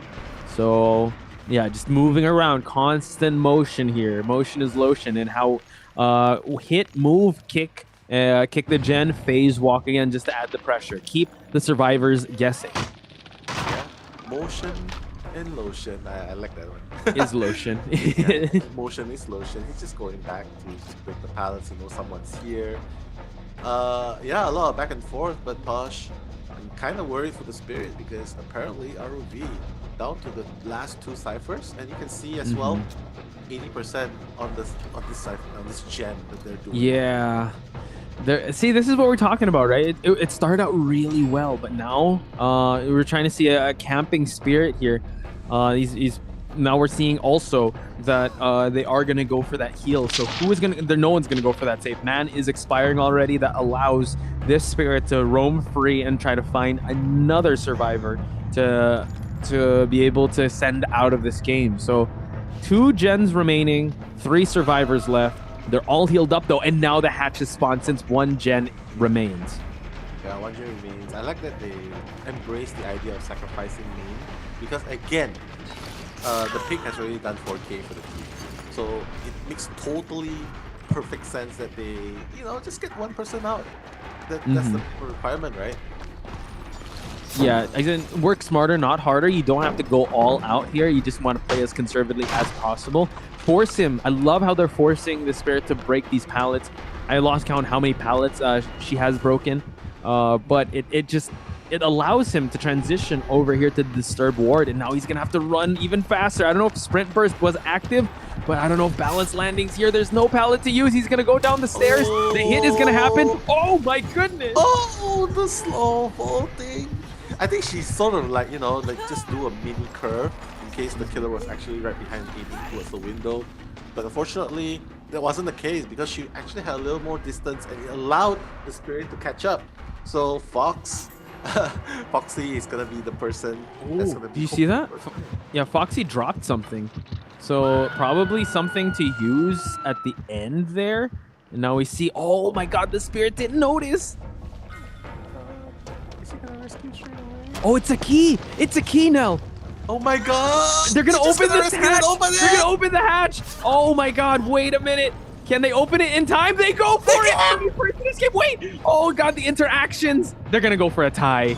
Oh my god, the key! Plunderous instinct paying off right there. I think though, in the interactions there, they were spamming the interact button and it went to heal animation because that could have been a 3-person escape, but it's all good. But man, Plunderous instinct, ladies and gentlemen. Leave it up to ROV to make that work. Yeah, I mean, we have to look at the perks later on, but I believe finding the key is a success, and I would consider it very lucky in itself. So, so the thing is, here's the thing. Aside from Plunder's instinct, I saw one of the survivors bring appraisal. So you start the trial with 3 tokens. When a chest has already been opened, you consume 1 token and rummage through that item. So it's when you rummage through the chest, it's faster. And pair that up with Plunder's instinct, I think yeah, that's pretty good. That's pretty good perk. I like those two to have. But I thought the hunter could close the hatch. Yeah, he did at the end. There, you saw like she was able to close it for it to be a tie. So you're able to open it, but it takes like a 2-second to open. That's why they were like running around, like baiting out a hit. So yeah, that was a pretty good game. It was a very cheeky win as well. Like you're actually winning with 1 gens remaining. So yeah, I like that. That was very entertaining. So thank you for that. Yeah, so unfortunately, Man and Alex will be sacrificed to the entity, but it's okay because that allowed ROV to secure the 2 points that they need to draw this game. So ultimately, Posh, game number 1, it's gonna be a total point of 7 points to ROV and 2 points to ICI. So the complete opposite of what happened in the qualifiers happening here. And now. You called it now, like, you know, the power levels are shifting. We're seeing more decisive games. And on unfortunately for ROV side, they're the ones leading in terms of games here. Oh, well, one round. They won one round, and the 5-point deficit is still in the air. But ICI, we've seen them go all 3 games with Teletubbies, and we've also seen in the first game that we witnessed with Toxic and TDD, that yeah, they can try to bounce back in round number 2. Yeah, round number 2. Never say die, and everything is not set in stone until nothing is over until it's really over. We've seen crazy comebacks before, but you know what? We're gonna go into a short break right now, and you can definitely see us making a comeback later. So don't go anywhere, guys.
And we're back, folks, with more Dead by Daylight mobile action only here at the Top Clans 2022 Winter Invitational. Pot Spice and Nello Mello witnessing a, I would say, change of power spiking levels, because when we saw these two teams in the qualifiers, it was a dead even match, but now ROV has cemented a lead over ICI 7-2 now. So what did you like about that match? Highlights, lowlights that you want to talk about before we head into the next one? Highlights the pig. Highlights the pig and the reverse bear trap. And of course, not to forget the amazing escape through the hatch. So those are the two highlights I would like to point out. For those of you who have missed those highlights, yeah, those are the two. For the lowlights, well, the lowlights is I don't want to see another spirit. They count the spirit so hard. I mean, I know, and you know what? It goes back all the way to the Thai qualifiers, right? There's spirit matches left and right. We love our variety. That's why we popped off when we saw the clown, when we saw the plague, when we saw the pig, the wraith too. Even though it did struggle, like you got Huntress too. Yeah, I would say maybe bench the spirit for now. Yes, she's solid, but you saw it was, I think it could have been a 3-person escape. I just think that in the right circumstance they could have escaped the hatch, but it was the interaction button there. He went for the heal instead, but they already set a solid foundation. I'm speaking about ROV. They already set a solid lead that they were able to win that match. So a tie was definitely good enough. And if you guys haven't seen that match, once again, I implore you guys to go to the YouTube, go to Facebook, go to Twitch, check out the VODs, follow Top Clans on all their socials, just so you can see those amazing moments. For sure. And for those of you who are new and who just tune in into this program, this is the grassroots tournament, winter stage, invitational stage of Dead by Daylight's mobile tournament, proudly brought to you by Top Clans and NetEase Games. So it's just amazing how they just make this game, and spotting a $10,000 prize pool. That's 10 iPhones, Posh. Oh my god. So, yeah, that's definitely a big prize pool, especially for a grassroots tournament, I would have to say. So again, shout outs to NetEase, Top Clans for making this possible, because they're giving opportunities for gamers to really unleash their passion in front of everyone and show the hard work that they have been working so hard for, to just perfect their craft. Not just killers, but also the survivor gameplay. And ROV, it just seems like they got levels to this game. They were able to cunningly find a way out of a tough spot, because you know what, there was one gen remaining. The hatch finally spawned. The key was there. We pointed out the Plunderer's Instinct was one of the perks that was brought out, as well as Appraisal, and it worked out in the end for them. So I want to see more gameplay like that. It brings a really good variety, and it also inspires us, because I told you right after during the break, I'm like, we got to try that sometime. Let's one person bring a key or Plunderers and Appraisal just to find it, just so we can open the hatch. But our problem is, ladies and gentlemen, we don't know where the hatch is. Exactly, I was gonna say that as well. We can bring everything, but we can never find the hatch. It seems like our destiny is just for the killer to find the hatch, close it, and we just die because he got poked by the entity. but yeah, Posh, I'm definitely loving what we're seeing so far. The hash plays, but you know what? I feel like, you know, in the case of ROV, the survivor was hooked near to the hatch, right? So I feel like if they actually sort of be patient, wait for the spirit to move further away, I feel like they could have gotten more out, right? But yeah, I think that they rushed a little bit that play, just for them. Again, you know, the nerves probably gave up already. It's like, let's just get out of this place. And the win condition for them was just to get 1. They got 2, so that's good. But yeah, because I think once he saw the unhook remark, oh shoot, they're there, so he just ran right back. And yeah, it was that was actually a pretty good play. I would have to say one of the highlights of the day for me. Yeah, exactly. I love that. Hopefully we can see that again. Yeah, but of course, let's not take away game number 2 from any of these teams, because even though the first round was won by ROV with a score of 7-2, very impressive 4K pig gameplay. If you guys haven't watched it, you can watch it back when this is available in VOD. Yeah, the pig gameplay, amazing. But in game 2, I'm hoping to see more variety. Maybe Common Crafter, if the pig is not banned, maybe go back to playing the pig again. Mhm. Choice of map, maybe Auto Heaven Wreckers. Oh, Wreckers that's here. good. Yeah, I think that's a very good place for Pig to maximize potential, because if you notice one thing, Kamen Crafter, he plays left and right. He plays mind games. He don't just tunnel vision on the survivor. So that's one good thing. As for ICI, I feel like Vicky, I feel like Vicky is also a great player, Mhm. but because the team got 4K, so I feel like Vicky is pressured to make something happen, Mhm. and you can't play the best with your pressure. So I feel like that's the case with ICI. Mhm. What do you think? What are your thoughts on this?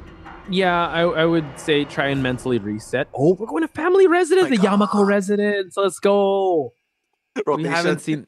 Yeah, we were talking about this since yesterday. That this is if we're playing map bingo. I don't know if we've gone through all. We got Blood Lodge today, Coal Tower. We haven't seen Lampkin Lane. So if you guys are keeping track on our map bingo here, first time we're seeing family residence, and first time we're seeing Alex Loco in the chat. ROV go go go. So ROV Malaysia. Oh, So yeah, seeing the love in the chat. You gotta love the support, but also show your love for ICI too, because they're definitely playing for their lives as well. Since this is a lower bracket match, so stakes have never been higher for these two teams. Again, one is going to be out of the tournament, the other one's going to continue on, but they're not going to go away heavy and empty-handed, because they still get a little chunk of that prize pool of the $10,000, and you also have the experience and the exposure courtesy of top clans. sure, for sure. Yeah. So family residence. I mean, I like the contrast that's going on here. Ironically enough, even though it's called a family residence, it's not family friendly at all. It's Yeah. a place where you actually butcher people in the middle of the shrine. So, Mhm. so just a little lore for those of you who wonder what this map is gonna be all about. You're definitely gonna see a shrine on top in the middle of the map. You're gonna see a few gazebos around. But ultimately, I would say it's a pretty dark map, and it's a good hiding. There are a few hiding spots that's good for survivors. So I guess stealth again. Let's play stealth with the survivors again. Well, what do you think? Oops. Stealth. I One mean, person. I know that you say you don't want to see Spirit again, but like this is her map. It is. It is. So I don't. Yeah, stealth with the survivors, yes, that can happen.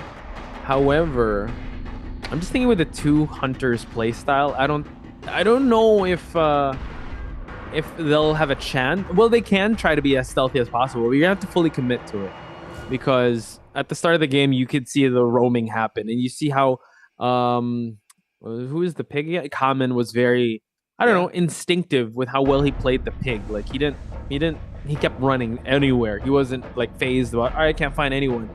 I think that helps. It helps him being a survivor main too, that he knows where the best possible spots are. So kind of like, actually that definitely plays into the lore of the pig. Amanda was actually the girl, if you guys don't know the Saw lore, she was actually the first one in the reverse bear trap. So she knew what the feelings of the survivors were. And now Exactly. as a killer, yeah, you know what they're gonna think. So it's definitely mind games. Sure, for sure. Just you can really appreciate the lore, the game style, and how it brings justice to the killers, the characters. Yeah, but honestly, it's just a personal opinion. I feel like the killers have a much more interesting lore to read about, and details to their powers. Whereas survivors, I feel like they are very dependent on just perks. Yeah, and the individuality of the survivors really depend on perks, and maybe David skins if he shows off his skin. Maybe, But maybe he can flex and the hunter just exactly. gets stunned. Maybe Maybe that's he's a gonna be the skill. new killer. He's the flexerciser. Exerciser. That's a funny one. Flexercising.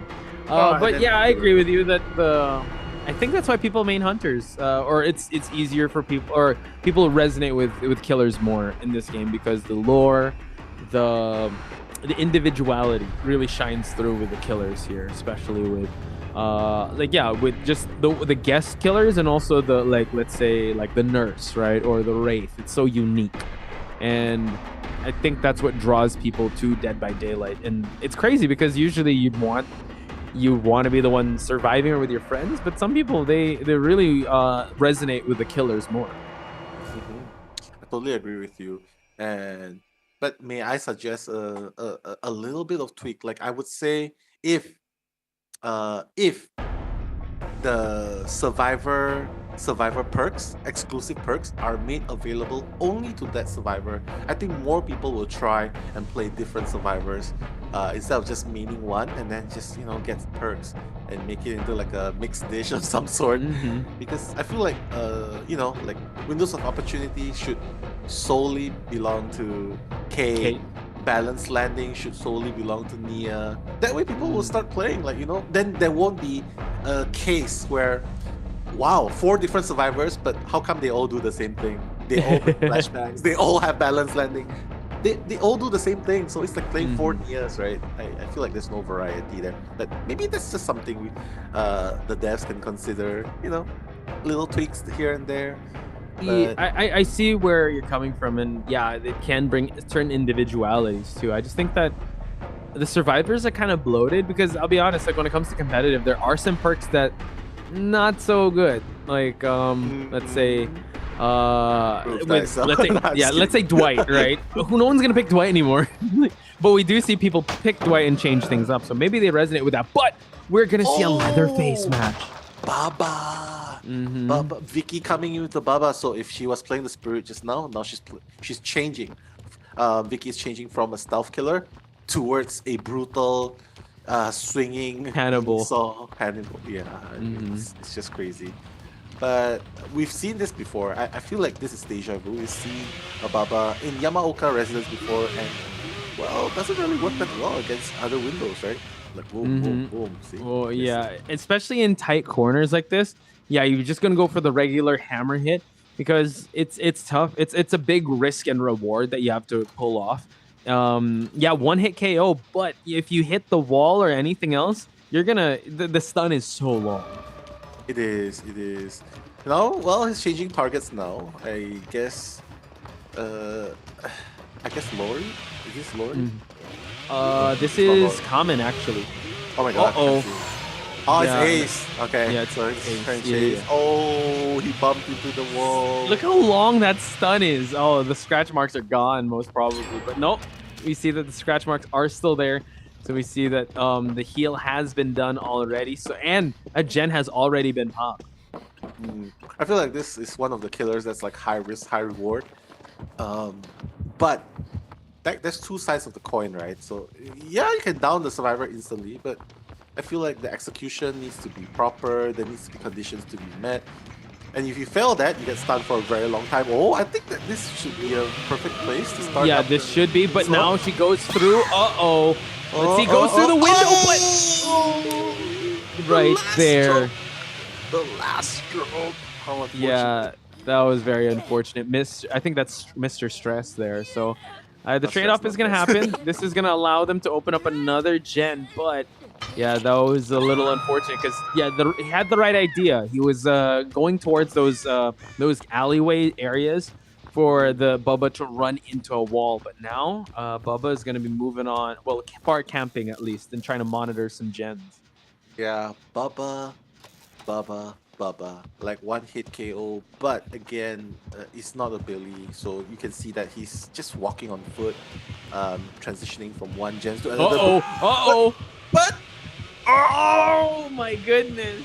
So the trade-off does happen. The rescue attempt was successful, but now, yeah, that's what's scary. Once he sees you in your vicinity and he starts revving the chainsaw, yeah, you're just hold your breath. You're gonna fall down instantly. And now we see another gen is actually being moved on away from because he doesn't want to risk like working on a gen and that Bubba's gonna be swinging that chainsaw. Yeah, and all of a sudden you can see that the Cypher, the gen progress is actually slowing down a lot. Second gen hasn't even been done yet. Yeah, I can see the progress going up, but already 2 survivors are on their first hook. Kamen Crafter, who's supposedly the pillar, like, the best kiter in the team. It's really whoa! To make something happen! Oh, the mind games. You saw that he just hit the red light and Immediately, he assumed, all right, I could vault this. Not quite, sir. You are put on the hook. No, I think that is the top one bamboozled. Okay, we have Pop Goes the Weasel. We got Ruin, and you also got Corrupt Intervention. So, Love that. yeah, good perks being brought by Vicky here. And now, yeah, survivors of ROV kind of forced to go through the pallet here. You got to be very careful. At least he's not swinging that chainsaw, forcing him to kick it. I think now, yeah, he doesn't necessarily have to go for a chainsaw hit here. He could just like chase on foot, and since the hammer, it will just knock him down instantly. But now, rescue does happen. Yeah, it happened. Everyone's just injured. Only Foxy is, alive and well. Haven't seen anything yet. But oh yeah, just using bamboozle to cut it off. But yeah, she just realizes something's wrong. She's not gonna try and loop. She's just gonna go and transition away, start the chainsaw. Feel like this is the she doesn't need to. Yeah, she's injured. Doesn't want to risk hitting and getting stunned, right? But yeah, I actually thought that maybe a dead hard would come out. But Stress seeing the second time on the hook is going to hopefully allow them to pop a gen. But oh my god, no, the respect is going to be gained there. You saw that Ace over here was trying to pop that one. But we see him. He's the one that's being chased now. Going to try and hug some of these walls here. It's going to be a little tough. Uh-oh. He's waiting for the red light now. Oh.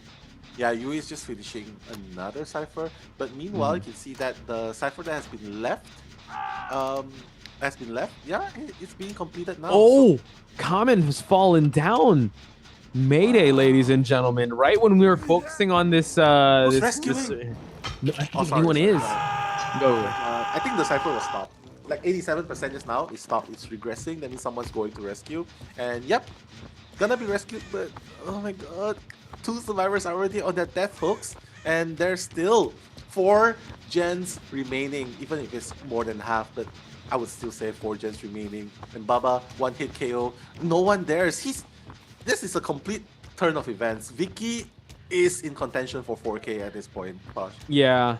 However, you can't call it just yet, right? Because, we're not... Oh, my God. Wait, hang on. Chainsaw's being revved up. He's going to have to go through some walled areas. Can he make it through? Oh, it sucked the pallet. So that's actually real good for Man. Yeah, it is. Fortunately, the pallet took his place. But, oh my God. Someone's just trying to rush the gen. They are playing really, really risky here, ROV.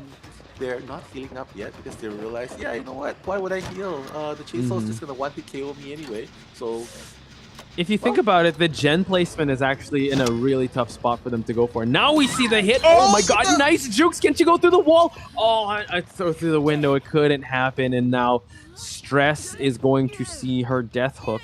That was actually a great chase so far. Allowing for 1 gen to pop since he had to focus on Stress, but I mean, the other one is about to pop, so there's gonna be 2 gens that are remaining.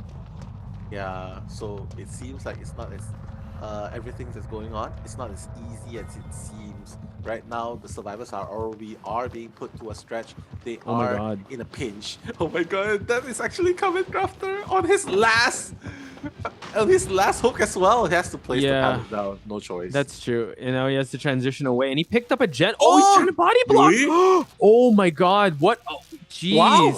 And he was able to. Yeah, he baited out the chainsaw, and it's stunned. That was an amazing play by Man. Nice. The Man finally stepping up. Cannot afford to have Kamen Crafter drop out of this game yet, because oh my god, open area. Can he make it though? Oh, a window. Chainsaw again. Oh my god. Oh my god, through. Wow. Oh wow, he was really playing with fire there. And now the chainsaw is gonna get cooled down. Man is doing the kite of his life. That was actually great. He's trying to hide the red light, and we see just Man trying to transition away. Is there gonna be a window here for him to go through? It's gonna be close now. It's right now. Oh, turn the corner. Oh my god, the 6 slash again. Man is gonna be on his second hook. My goodness, Posh. While all of that is happening though, 1 Cypher is gonna be remaining soon. Yeah, Hatch has spawned. I don't think they have a key for this one. Let's see how they're gonna play this one out. The hook is gonna be ready. And see if anyone has borrowed time, but what does that mean if they have if there's gonna be a chainsaw right in front of you? So he knows the Hatch is there too, Posh. The Mm-hmm. hatch is near the exit gate, near the hook survivor main. They can't be cheeky. He's just trying to avoid the same situation with the hatch earlier on. Mm-hmm. Oh my god. It would be funny if they find another key here though. It would be crazy, but now we see some scratch marks happening. No one all there for the rescue, but we do see that this Bubba is on patrol to see if anyone is trying to go for that rescue. He's just far camping. That's the way to play this. And while this is happening, now the three ciphers are not moving. So I wonder what Common or Foxy is doing in this situation here, because those gens are not being touched yet.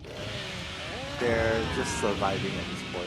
This is exactly what Hatch happened. is open. Oh, Hatch is open. What? They went for the hatch. The hatch play! The hatch play again! My God. I was like, what are they doing? The gens aren't moving? Of course, they're opening up a chest. They went for another hatch. Second time. I can see, I can totally imagine Vicky like using the chainsaw. Like, what the hell? What? Second time. Just like just the chainsaw again, foiled by the tie. God, that was clearly a Baba's game. That was clearly a 4K, 3K at least. But the hatch sneaky play. He was up for ROV. He was too obsessed. He was too obsessed with the hook survivor. And imagine in that scenario when I forgot who it was, but you saw the scratch marks right at that shrine-like area. And I think it was Foxy that was giving off the scratch marks.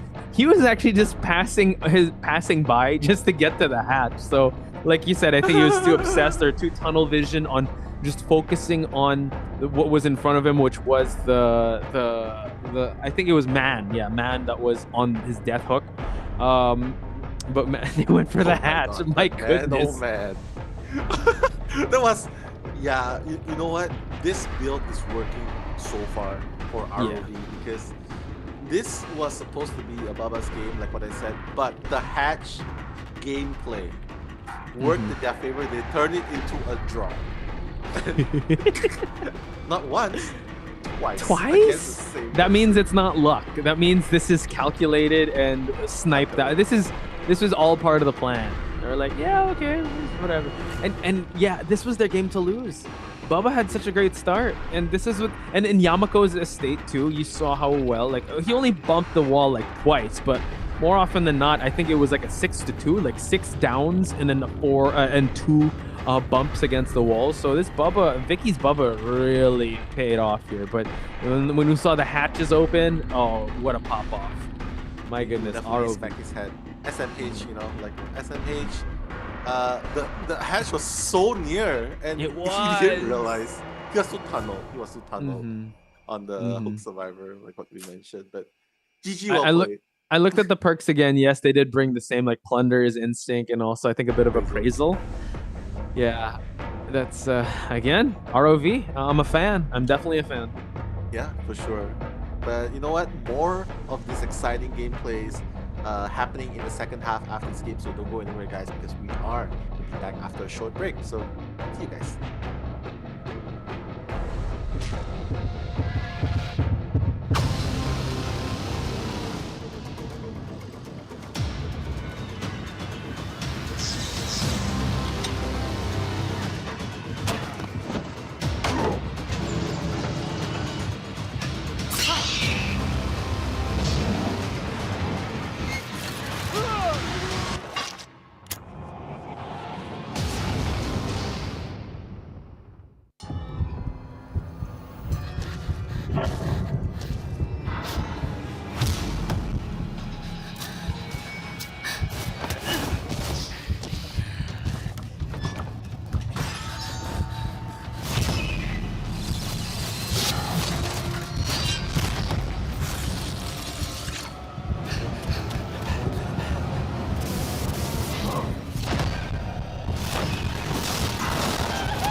And we're back, folks, with more Top Clans 2022 Winter Invitational for Dead by Daylight Mobile. Podge Spice and Nello Mello on the mic, and we just saw an amazing Hatch Escape once again. 2 times the charm for ROV. Call them the Hatch Escape Kings here, for they were supposed to have a 4-person kill game, and now they got a 2-person escape. So that was a victory in their book. But Nell, for those of us just joining us now, what kind of tournament is this though? Like, how is the points being scored? Shout outs to Leanne for asking that in the chat.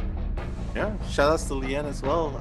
Well, very good question. It's a double elimination format tournament. They are playing this in a custom tournament server where teams are gonna try and get two wins out of best of 3.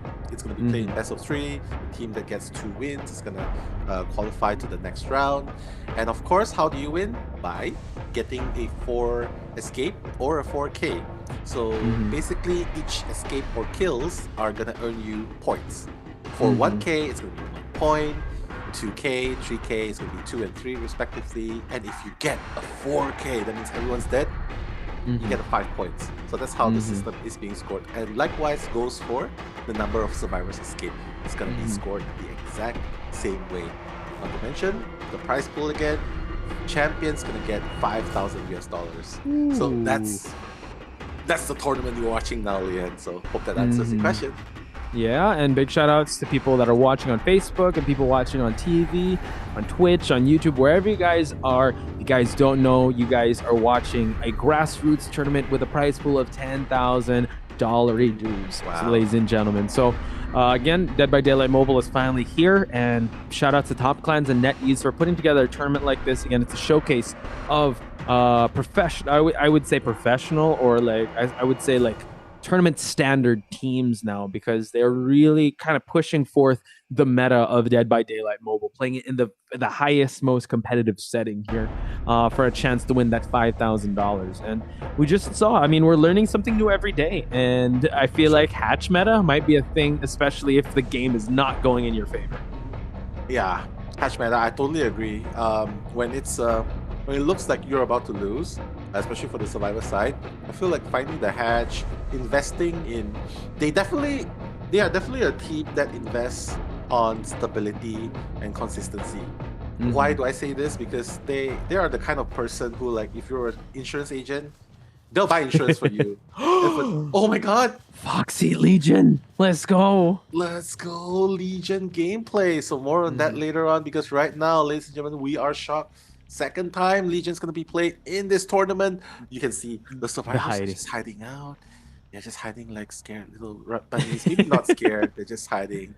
Don't want to let their presence be known to the Legion. Oh my god, look at how it's also the Lucy Legion, because right, there are 3 types of Legion. I forgot the girl's name of so there's 3 different Legion skins, right? And you got the, because we are Legion, right? The lore of Legion's really cool, ladies and gentlemen. Do check it out. But hide and seek, no, you gotta love it. My god, she was just crawling around the stone. They're still crawling. They're waiting for corrupt. Are they waiting for corrupt intervention to be over? That's gonna take a while, because we've tried doing that and it took so long. Well, and the crows will eventually get you faster.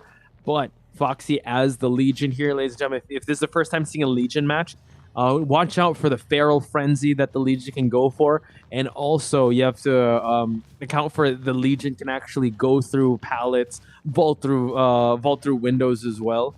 Slow start, I would say, in the Yamako estate. No one has touched a gen just yet, but it's kind of a stalemate. No one has the advantage yet, since no one's hit, but there's no gen in progress. Yeah, so far I would say the slight advantage is to the survivors of ICI. The reason is because you're not finding anyone. Oh, you're gonna find someone straight away. Feral right away. Okay, Neru. Here we go. He's gonna find the next one. Okay, no one's around, so he knows he has to cancel it off pretty soon. Yeah, not gonna be able to catch up soon, I guess. It's gonna be exhausted really fast. Yeah. No, also in the Killer Shack. This is actually kind of crazy. Neru now. I think, yeah, Feral Frenzy, for you guys don't know, like, it gives you that instant first hit down, but you can't fall down to a Feral Frenzy hit. Now the pallet is going to be available, so let's see. Goes towards the window. No, able to go through the pallet, and the trade-off now. Yeah, I saw that happening as we were speaking. And not to mention, is there a basement here? Yeah, basement loading. Yes. Oof. Really, Okay, so really now the scary. gens are moving. So this is good on their side, but a basement rescue with a Legion that's roaming around is going to be tough for anyone. So he did bring Spirit Viewer. So after breaking a pallet, the next stun pallet, the entity instantly breaks it normally. So that's going to help out since the Legion does not like getting pallet stun. We're seeing another Feral Frenzy just to see if he can spot out any survivor. So let's see if he's able to find the gen before it runs out. Yeah, he's just using Feral Frenzy to gain distance towards the next gen. He knows that he doesn't spot anyone, but now he's gonna spot it really soon. This gen is actually so close to being done. The gen 92%, but yeah, I guess he's not at the right place so far, but I guess It's regressing now. I think he was able to kick the gen. Now going back into frenzy mode. This frenzy mode, yep, bolting through the window, able to get a slash on. I think he's gonna try to look for another survivor. So this is great. A multitasking Legion is so dangerous. Exactly. He's just going back. He wants to get that person down as well. He wants to get Vicky down. I can't imagine, man. Like they're playing 4v1, but one of their oh my god! What? Going back and forth, but Vicky staying a little too close. I mean, like he was able to at least bait out a regular hit, but now they're gonna change. The target here going for Vicky, and gen progress is still, I would say, I mean, one's about to pop, but I'm pretty sure he's just gonna go in Feral Frenzy mode and just get them off the gen. But luckily, it's gonna pop in time. But now he's gonna go straight towards that gen. Exactly. Just kick it straight away. Even in Feral mode, you can kick it faster. Yeah, have the exhausted state. And again, one gen has been done, like what you said. But Legion, so far I would say the survivors are having a better time. Legion, like without the add-on of giving broken. Yeah, the status. Man, they're just missing. Yep. And here we go. He knows where the other survivor is at, actually. Yeah. Gonna try and see. He sees where the sound is at, so he knows that there's a survivor that's here. Oh my goodness, goes through and injures two survivors. That's 2 for 2. That's and now nicely it's the death here if he's able to close out the distance. But now we see, yeah, I think that is Muda that is trying to gain the attention away and lunges through the window. Nice. Yeah, that was really, really nice getting that hit. Now Neru's on the ground, Vicky's on the hook. So my God, that's. No one's rescuing Vicky, and he's already on the second hook. Yeah, it's way past the halfway mark. So now it's the late rescue, but now he's as good as dead once he's on death hook, and 4 gens still remain. So yeah, this Legion is doing, I would say, is in the advantage here now. Yeah, you do not want to group up when you're against a Legion. Like the Feral Frenzy is just gonna get you so fast. And you can see the ability to injure survivors in close proximity. Blood marks. Yeah, it's gonna help Legion. That's the strength of Legion. So I guess if you're soloing against a Legion, the one getting chased has to be really good at kiting. Otherwise, it's just gonna dead hard through, and now able to just establish that distance. I think someone already was able to save Neru. It is Muda and Neru that are only the ones that are injured. Vicky on death hook, as well as Neru, by the way. Our priority number 1. Still at 4 gens, but now we are seeing the Legion try to close in. Yeah, he's gonna stagger. He's gonna be able to catch up. No, what? Didn't stagger? Not quite. And now we see that he didn't drop the pallet down. Now we see that he's trying to play a mind game here. Can he catch him off guard? Oh my goodness, going away. Legion. Oh, not through the window. So this is an excellent kite so far by Muda. Bamboozle though, so she won't be able to use that same windows anymore. Have to run towards the pallet. Instantly trade-off. Yeah. Mind you, it's not Bamboozle. He brought Spirit Fury. So if he gets stunned by the pallet, like other pallets will be broken. So that's why what happened there. Once he got stunned, the pallet's gone. Yes. Spirit Fury. Sorry, it looks so similar. Yeah, it does. You gotta squint to see that. Yeah. Now, what's tough here is that Vicky is the one with borrowed time. So I think they are. That's why this is real tough. Buapakna isn't. Now we see Feral Frenzy. Watch out through the window. Just ends it right away. This is straight away. Nice. Go back to the survivors. Hang on, playing the mind games. Oh, but Neru now. This is the death hook of Neru. Spirit God. Fury again working its magic. Like he'd gladly take that if that means the pallet's gonna go away. And now, first survivor out of the game. 2 gens remaining now. Yeah. At first I was skeptical of the Legion pick, but considering how well it went, like in the mid games, he's just constantly injuring survivors, and this is what you want. Like Vicky on the last hook, Neru on the last hook just expired moments ago, ladies and gentlemen, and now Muda already on the first hook. Wapak is the only one who has never seen the hook, but now it's hatch meta. It's hatch meta. It's happening. No hatch meta for you. Oh, a little too early there. Able to get the hit. I thought that swing was gonna miss, but now Wapakna is gonna be chased down now. If he finds Vicky, man, this is gonna be a tougher game for them to win. One Cypher is about to finish, so he's gonna have to down this survivor. And now the hatch is finally spawned.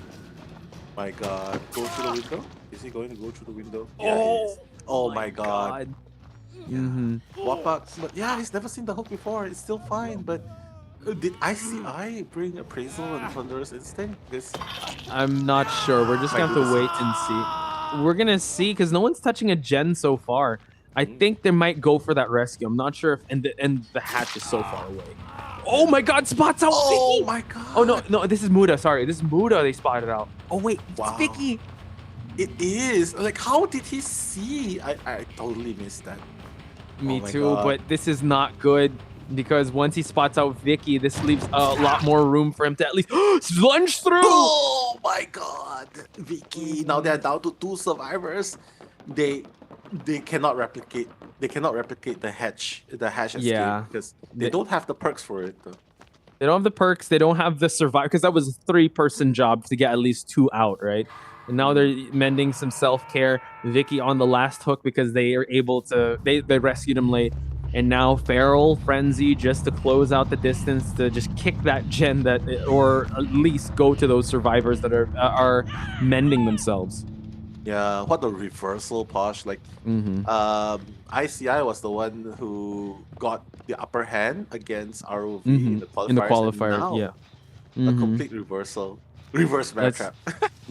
That's true. Let's go. But you can't call it just yet because now they're all healing up. It's Bopakna that's the only one that is injured. Now, oh my God, he finds Muda and he could just tunnel this one survivor, right? Still, eats 2 hits here. Feral Frenzy could score him just 1 hit. Can he get it through? Oh, wow, right on time and continues the Feral. No, cancels it out or it ends. And now he could focus on Muda. Wow. Yeah, that's exactly the position that you want to be caught in. The last gen. Oh my God.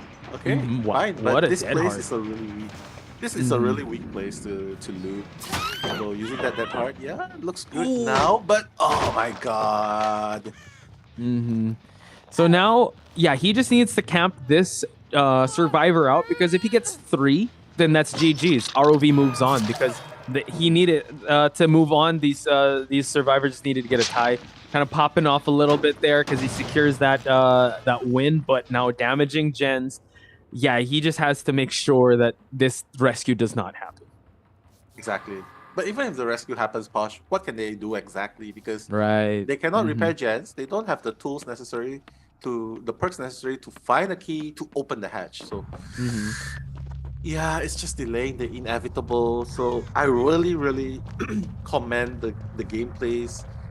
Legion, I was skeptical at first, like what I mentioned, but just very beautiful. Oh, there we go. Okay. They able to commit suicide here, and now we see that they are going to clean that totem, but it's only a matter of time. We might as well call GG to ROV, ladies and gentlemen. They are moving on here. But ICI still putting up a great fight here. Had to deal with, I would say, hatch meta. It's in. Hatch meta is in for sure, guys. They do have the plunderous instinct. It's just that I don't think they have the crazy. Yeah, maybe you had to rummage faster. But hey, she will play. Both teams definitely playing to the best of their abilities in a do or die situation. Unfortunately, one has to go. That's the norm of a competition. That's the That's what happens. But congratulations to ROV for moving forward in the lowest bracket. But unfortunately, we're gonna have to say goodbye to ICI. Yeah. So guys, please in chat, do give your love and support to ICI because they were one of the first to qualify in the Southeast Asia qualifiers, and they had an amazing performance so far. And I think this is just like one of the chapters in their journey. So keep supporting them, and who knows, we might see them in more future tournaments like this one. Looking at the match data once again. The Legion, Nell. I'm so happy that today was just a variety of killers, and Legion putting herself up there as one of the killers we witnessed today. Yeah, I always believed in the Legion, that the Legion wouldn't be a 4 escape killer. I believe in that. But like, you know, going this far in the competition, I'm glad that this Legion player proved me wrong, and that it's actually capable of more than just 1 or 2 Ks. Yeah, I think not only did he capitalize on it, but I think the pressure that was put on, like, kind of froze the survivors to not go for the rescue, because I think not rescuing Vicky was a big detriment since Vicky was on death hook, even though he was only on the hook once. But ROV, ladies and gentlemen, are moving on, so show your love to them because they're still one of the Southeast Asia representatives in this tournament. So big love and big shout outs go out to them, and big shout outs also to Leanne that's still watching. We got Van also in chat, Prince also hit that notification on the chat. So once again, guys, shout outs to the 600,000 watching us now. 600,000. Oh my god, I'm nervous. Yeah. but nervous, but definitely not stressed. Oh yeah, like the player. We just know where the hatch is. That's it. Like, we're not stressed. We just know. Yeah. Anything happens, let's just run to the hatch. Run to the hatch. I'll see you in the next game. I'll see you. I'll see you. So remember, if you find a map, please go and find the hatch first. Yeah, tell us first. But wait for the hatch to spawn, right? Yeah. That's how we win, when we have, like, you know, randoms just running to hunt the killers. Yeah. Well, GG, well played. The end of a journey of a really, really good team, ICI. But of course, I'm sure fans of ROV will be celebrating that their team is making it to the next round. But overall today has not been disappointing at all. Very interesting, very exciting. So last game of the night. I definitely can't wait for the last matchup of the night as well. Last matchup, like you said, I'm going to say it to everyone that's watching, it's going to be TDD, team that faced against Team Toxic that went almost the full 3. I would say that they faced adversity at the start. They bounced back in round number 2, and round number 3 was kind of a set game for Toxic.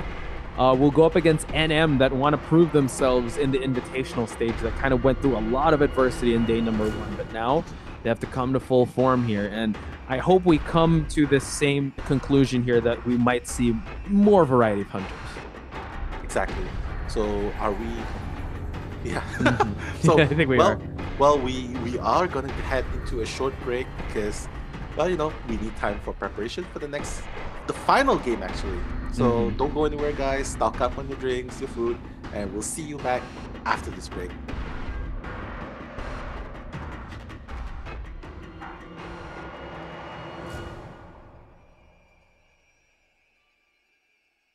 Are we going to break?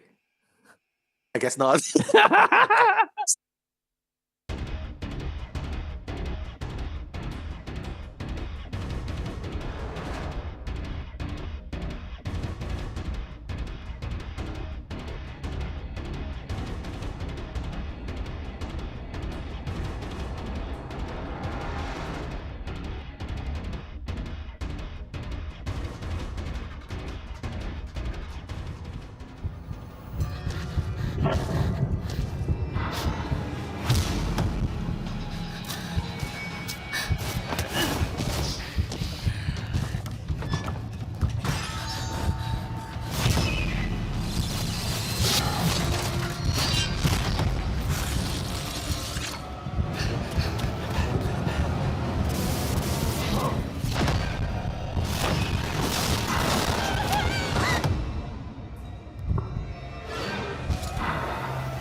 And welcome back, folks, to Top Clan's 2022 Winter Invitational for Dead by Daylight Mobile. We are at our last match of the day. Pot Spice and Nello Mello on the mic, very strong and very excited for this next match because it is still a lower bracket matchup between TDD, a team we saw earlier on today, and NM, a team that we saw previously yesterday. And before anything else, a big shout outs to everyone that's in chat right now. I see Benjo Reyes, Meganda, we see Jerson, we also see PJ. A big shout outs to you guys, and also big shout outs to Foxy for giving us that Legion match. Any shout outs you want to give out now before we talk about the match? Yeah, similar shout outs as well. I would like to give a shout out to Foxy as well. Thank you for entertaining us. Ooh, the Legion go. gameplay. Yeah, and of course, shout outs to everyone who's watching and just tuning into the stream. Welcome. And here you have it in front of you guys. That is the roster of what's happening so far tonight. We are having our last matchup, NM versus TDD. Yep, and tomorrow, if you guys want to tune in for more matches, we are going to go back to the upper bracket matches, AKL versus Teletubbies, and then 7 Seal versus Toxic. After that, the loser of AKL versus Teletubbies will be facing lower bracket matches. You guys know the drill. Now, NM versus TDD. Now, how do we start this off? Because NM had a really rough journey to get to this position. Yeah, they actually played a showcase match against ICI, and they sort of win. But now when they went into the top 8 stages, it was sort of a stomp, I believe, like going up against the Hillbilly. But yeah, you know, maybe they regroup and come up with a game plan. But more on that later on, because we're going to reintroduce the team. And then tonight, Panda, Dragon, Ovo, DDD, Mini Blue, and OK. Yep, and we've seen TDD hunt or it's at survive as well. So Kids, Rev Poke, Yamate, Regen, as well as Cheetos. Again, they really hung in there, especially in game number 2. They showed a little bit of the levels they had to their game. And ultimately, it went down to how the hunters did. And I'm excited to see what other hunters or what other killers that Rev Poke does have, because the Onryo seemed to be his best hunter as of late. I mean, he brought out the Wraith, which is also pretty good. So it's only a matter of time until we figure out how this match is going to shake out, because, again, we'll have to sadly bid goodbye to one of these teams. Definitely. Well, we're just going to head in and look at what they're going to choose.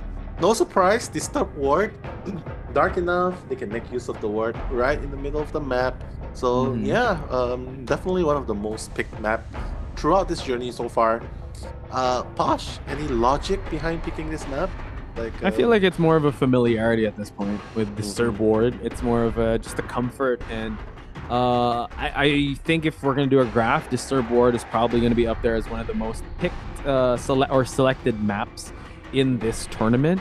So yeah, I'm excited to see how this one is going to play out. But if I may ask you, what do you think would be the logic behind Disturb Ward 2?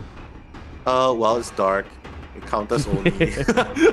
Well, counters the brute killers, you know.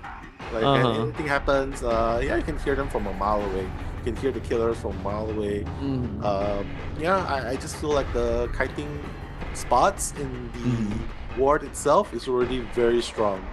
So yeah, why not go with this place for the terrain, and like what you said, familiarity. So go with something you know best, so that you don't need windows of opportunity.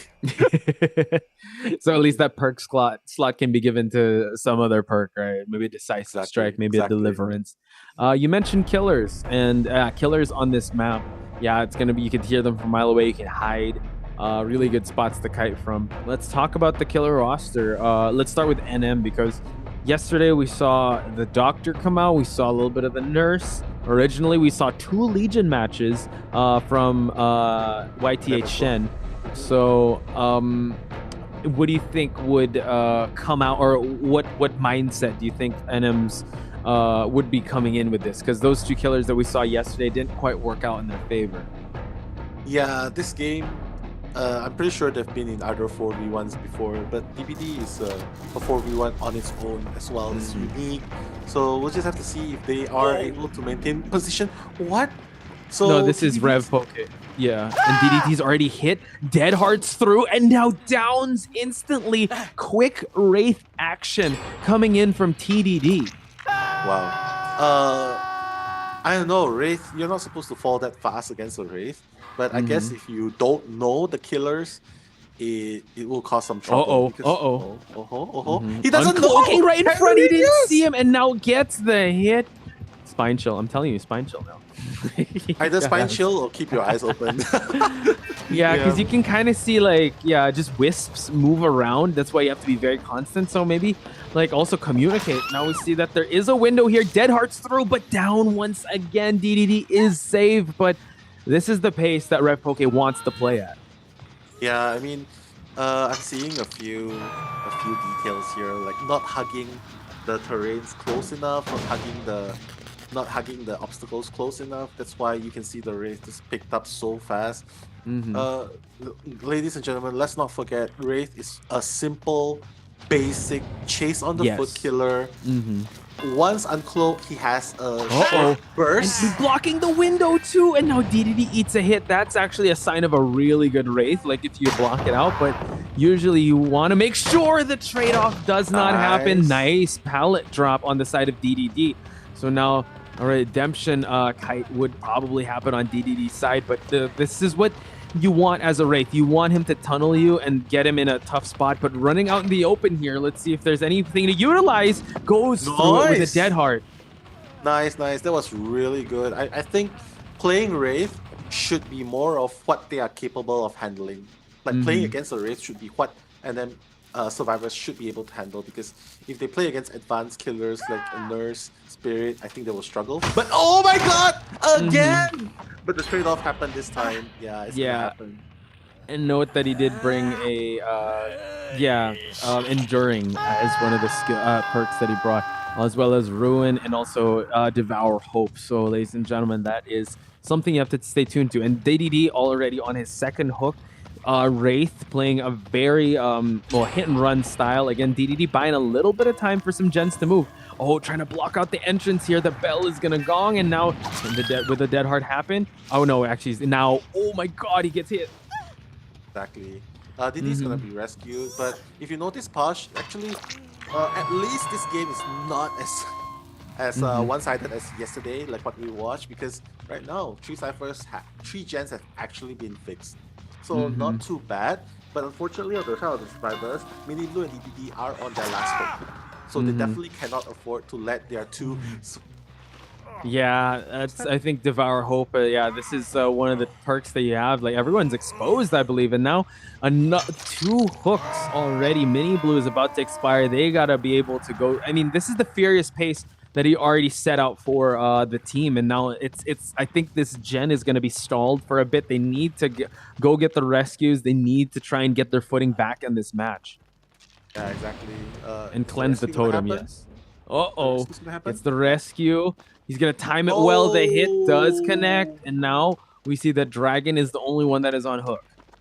Yeah, well, at least DDD wasn't the one who got hit, was it? Who was the one rescuing? Yeah, DDD, it was Dragon. Oh, yeah, it was DDD. But now DDD is DDD was actually, I think, claiming a totem. No, it's Panda's first time on the hook.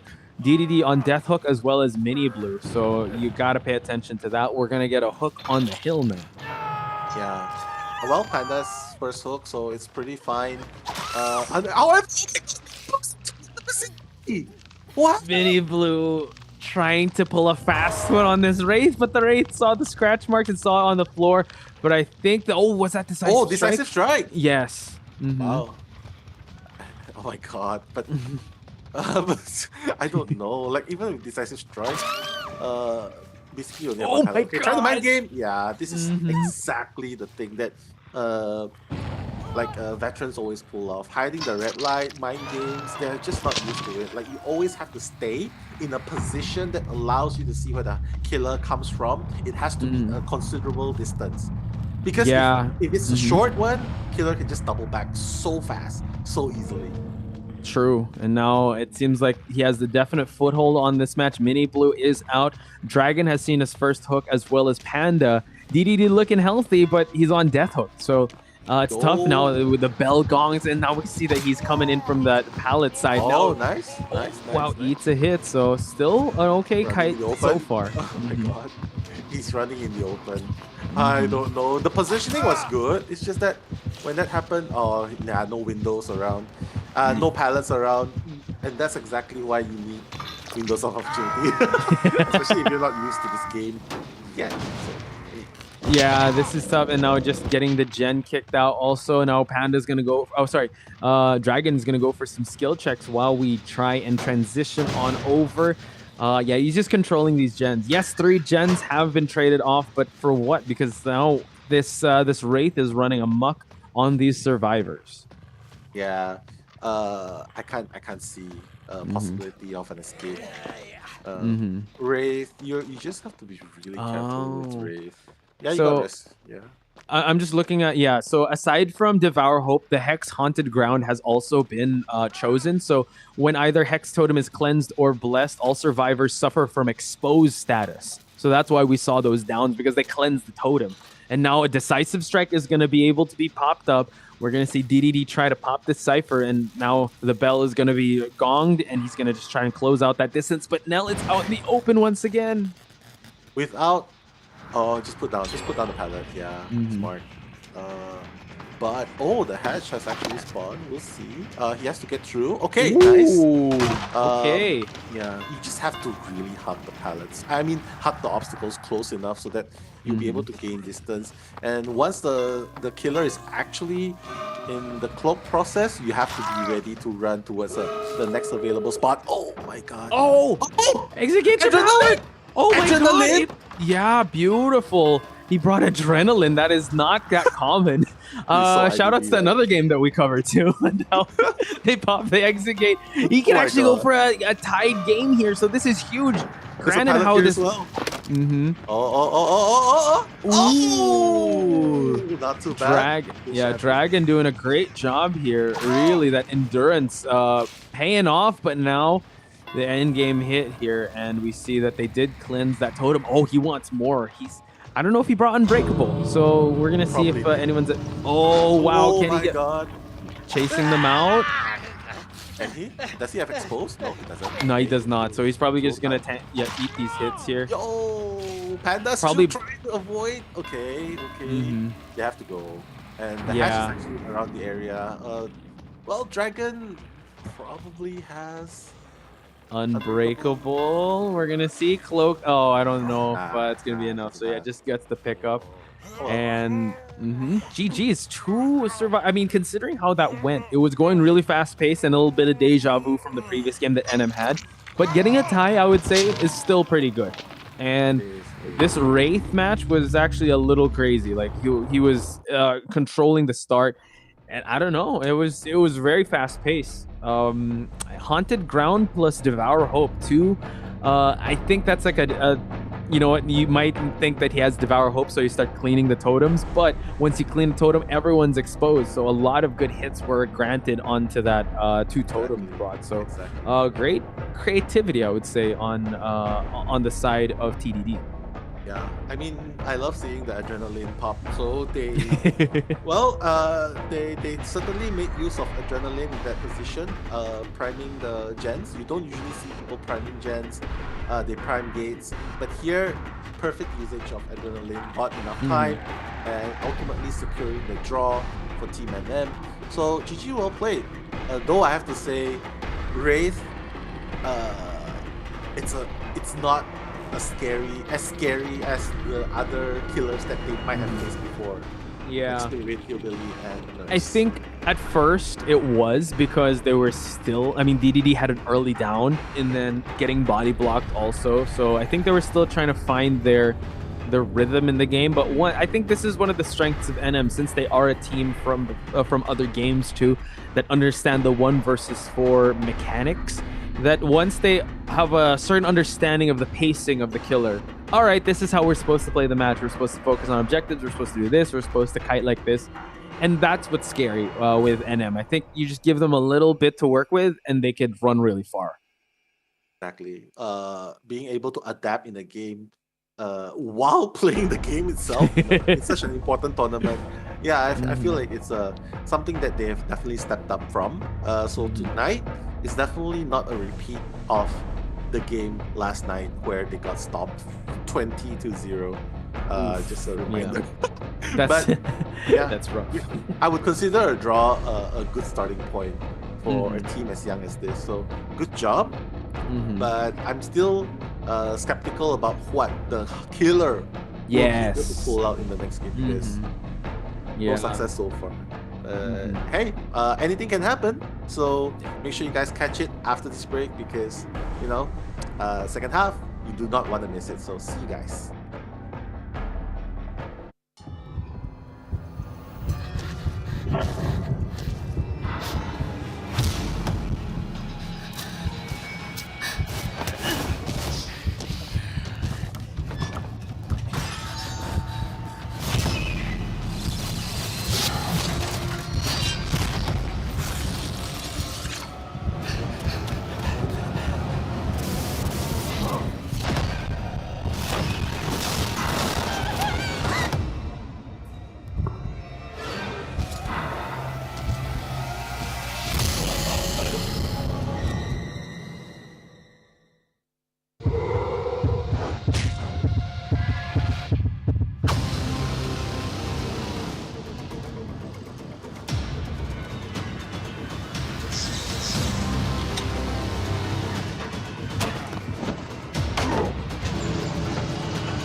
preparing the pose.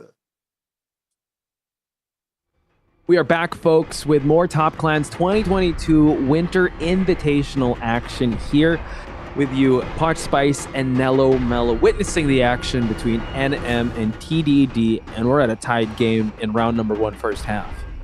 Yeah, tight game so far. Definitely an upgrade from what we've seen from Team NM from the first night of the group stages. So a good start so far, but the danger is not over for NM because the killer has yet to find a solid 4K or even a win so far. Yeah, even in the qualifiers, right? It was really the Survivor team that kind of shined. Yes, we did see 2 Legion matches, but no frenzies in that. And I think it was actually shout out to Foxy once again, who was able to bring out the constant pinballing of using frenzy and injuring survivors. So we didn't see that much. Then cut to yesterday, where we saw a nurse. Like, I mean, that was a very big swing on the side of YTH Shen to try and go for nurse, one of the most complex killers in the game, and then doctor as well. So big question mark on YTH Shen's side is, oh yeah, what kind of killer are we gonna see? Because we know TDD survivors are very gritty, and they've had an amazing match with Toxic at the with Toxic's Hunter Gotche. So I'm pretty sure they're warmed up and they want to be able to rack some points for their team. Yeah, what can you exactly play when you only have 1 day? Okay, it's Spirit. That's what we're gonna play. Okay. Spirit with a different costume as well. Is he trying to find out like how to use face walk or something? Yeah, you're not gonna find any survivors early in the game, in the middle. They're just hiding outside. But well, I guess Spirit just wants to make sure. And the thing is, usually once the round starts, you want to go in phase walk, but now it seems like YTH Shen's gonna find a survivor here. Bare Bones able to get the stun too and the hit, so now uses the phase walk. Nice, but will he be able to catch up? That's the thing. Like, I think he got confused himself. Like, where exactly? Oh my god! Wow. Okay, so maybe a little bit of practice, I guess. You know, and he found his ideal killer. That's right, yeah. Okay, so now seems like, yeah, just give him a little bit of time to adjust and figure out the controls. All right, I got this. Is this how we're supposed to play? Spirit? Oh, Nurse? Yeah, never heard of her. I'm a Spirit main. That's what YTH Shen is saying. I'm a Spirit main. No, but that's the thing though. Like, if you're struggling when she's not in face walk to find a survivor, face walk is not easy at all. Like, an experienced one will just allow you to just hiding in the campfire, and this allows the opening for someone to get rescued here. Now Kids is the one that was hiding in plain sight here. Yeah, but he's gonna get the Fengmin's just gonna gain distance here. Just really annoying to see. You see, like, you can't discern the direction when you go into face walk. That's the one thing that Spirit new users have to be wary of. Through the window? Yeah, nope, not through the window. Pallet. Ooh, nice drop on the pallet by Kids here. And now we do see that the Fengmin is actually just transitioning away, buying enough time here, trying to hide the red light, but no, transitions to another window now. Yeah, I mean, it's actually to the right. Is that even the correct place? She went to the right. She's already long far away. Oh my God. And now look at that. He's trying to look for him. Oh my gosh, able to find Fengmin here because dropping the pallet in time. Another well-placed stun, Nell, and trying to heal up in time. It kind of shows because we see the Spirit mains out there. They can predict, and right once they come out of phase walk, they swing right away. So now we can see the struggle that is happening for YTH Shen's side. Fengmin over here already losing the heartbeat. She can heal up without looking behind her. Spirit is not a beginner-friendly killer. Definitely not beginner friendly. You can easily, you have the scratch marks, but experienced users will try and double back. Yeah. Oh my god. Oh wow. Probably bring the perk. What's that called? The one that destroys. Oh, either yeah, Spirit Fury or Enduring, just to Very like for the Fury. Yeah. palette. Yeah, just so that it won't be so long.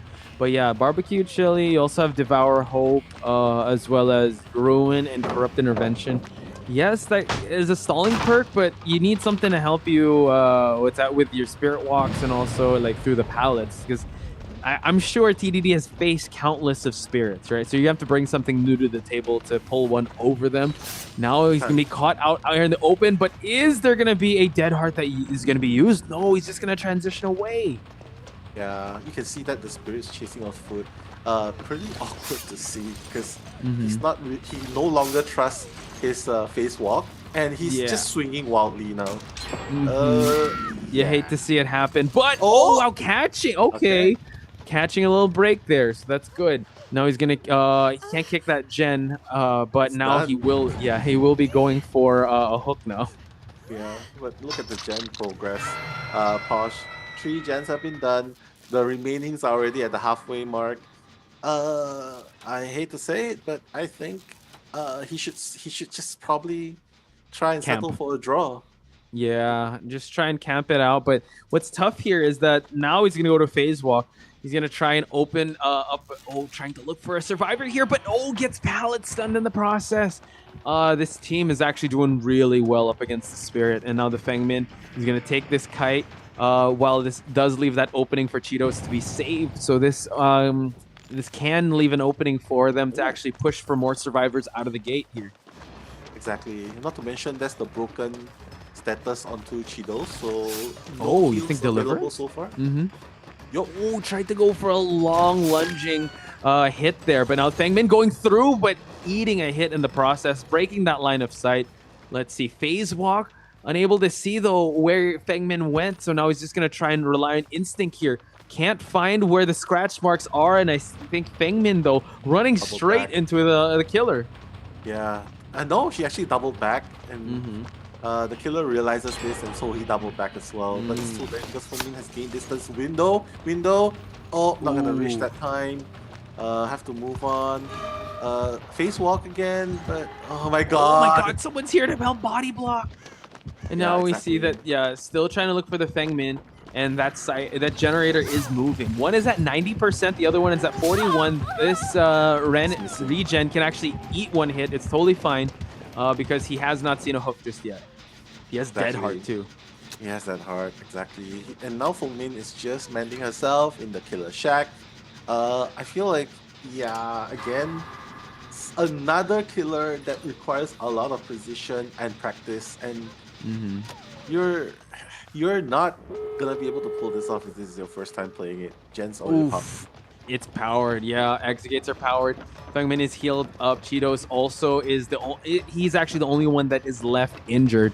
And we see that yeah, Fengmin might have to take the sacrificial kite here, but it's all good because he can get a victory with just 3-person escape. Phase walk. Yeah, very, very. Oh, the gate's actually there. You can just go and grab the survivor. Oh, this is the other gate though. So I Oh, don't the think other anyone's touching the gate that's near them. But oh my god, Yamamoto getting hit there. So 2 injured survivors. So this is I wonder how they're gonna running. play this one out. They're Exegate is running. already primed, and this is the role for the body block to come in. Yeah. Well, I don't know what's going on. There we go. Yeah, the Fengmin is gonna get escorted out of here. The Exegate is already primed. They just need to tap it, and it's gonna open up. But I don't know if they're gonna make it in time. There we go. Exegate's open. The hit is gonna register, and now they're just gonna wait for their teammate. It's a solid 4-man escape, unless kids.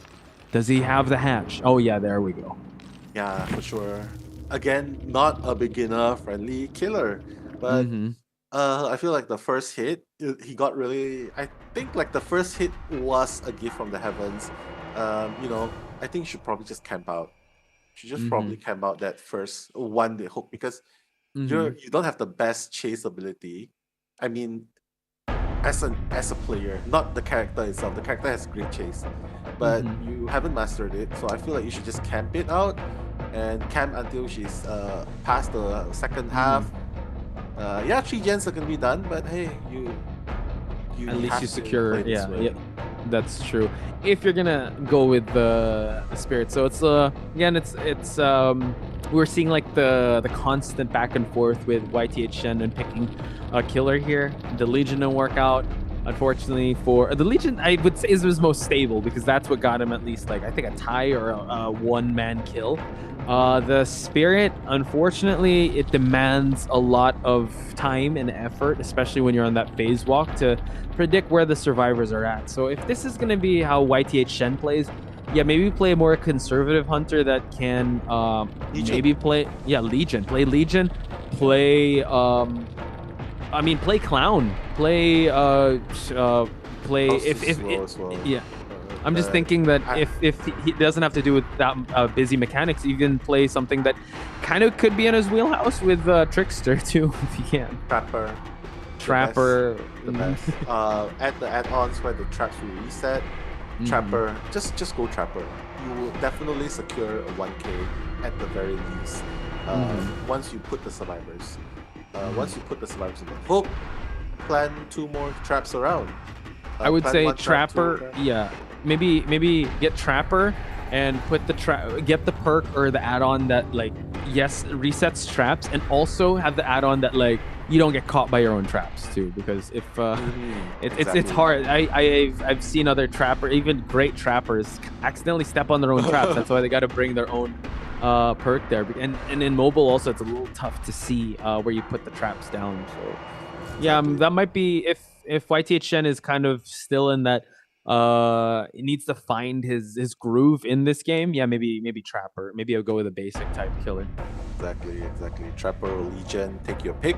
But well, we definitely are gonna see more of that action in game number 2, because game number 1, yeah, the conclusion, we've seen it, score 72, but more of NM versus TDD right after this break. So don't go anywhere, guys.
planned out for New Year's Eve. And we're back, ladies and gentlemen, with more Top Clans 2022 Winter Invitational. We saw a heated match between NM and TDD, and it is TDD to take the lead.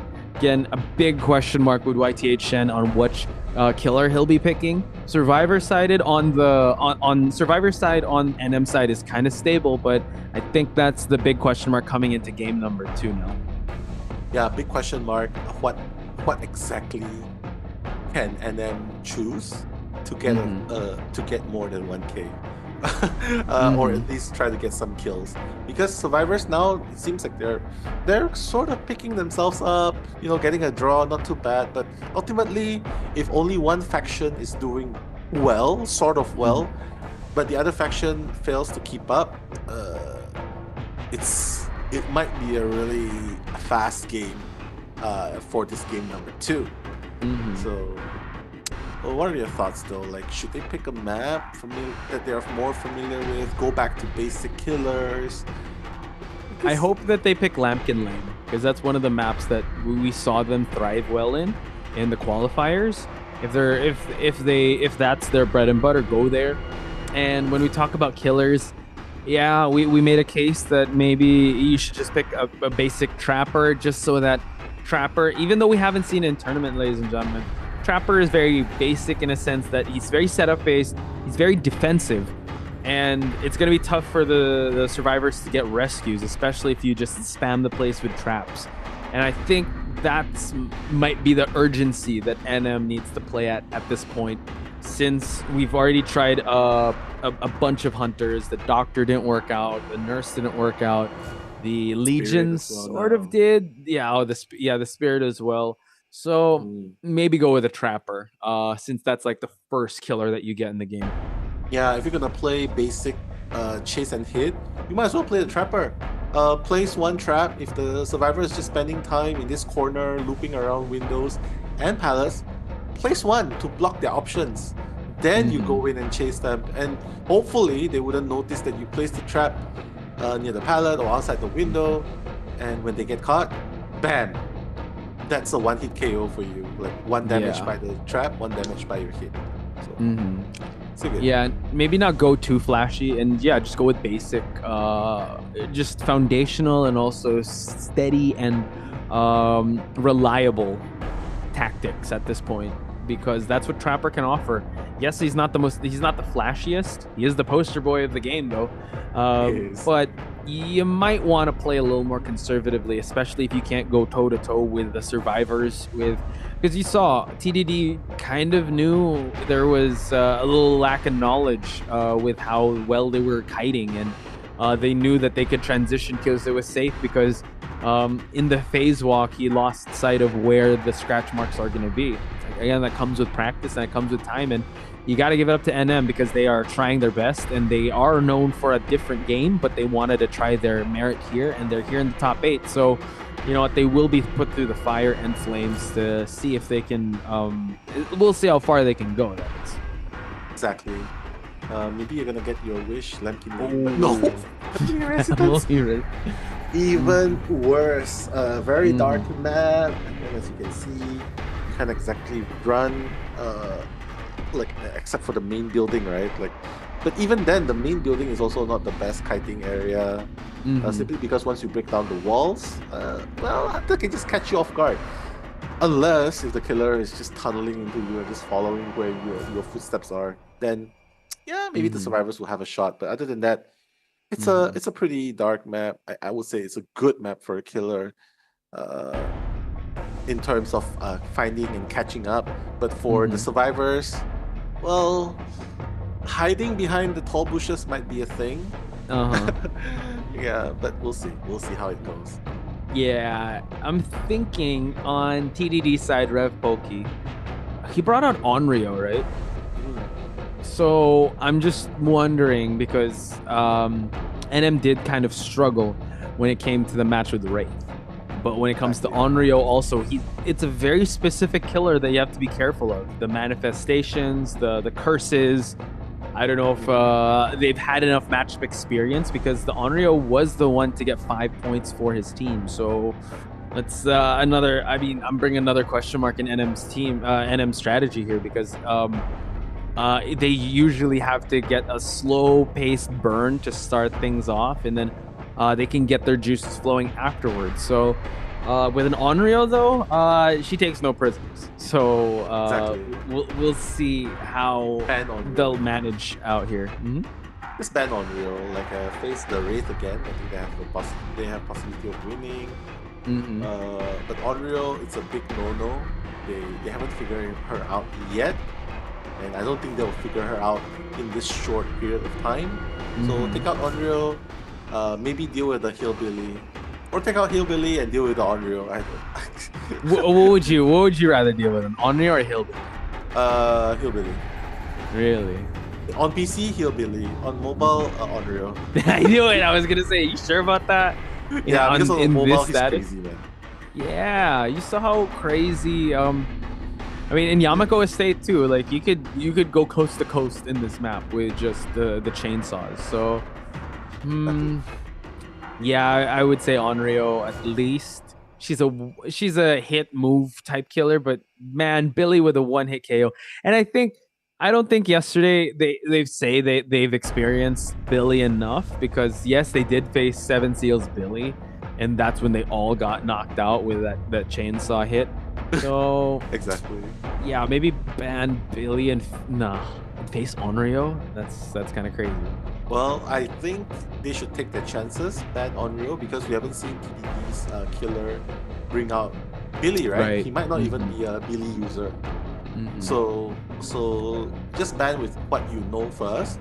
And as for Billy, I guess you have no choice but to do the more advanced crouch 180-degree turn. Do you think, if I may ask, YTHN, do you think he'd try to bring out Billy? No. No. No. Yeah, it's too hard. If you use the chainsaw, you waste so much time. It's a killer that you can easily get frustrated on. And based on his situation, when he was playing the Spirit, he was frustrated enough to start swinging wildly. And yeah. It missed. So with Billy, it's even worse. You can't catch up. If he wants. Oh, now we see TDD on the Onryo, so they decided to ban someone else. And this is the killer by Rev Poke that actually got him a 5k, and now DDD eats the first hit. It's okay. As long as this Onryo doesn't play around, mind game with the manifestation, he has a pretty good chance of kiting. Oh, okay. Wow. He has a pretty good chance. That's hiding the red light, but it's okay because he's just gonna keep looping around this area. You can see TTT.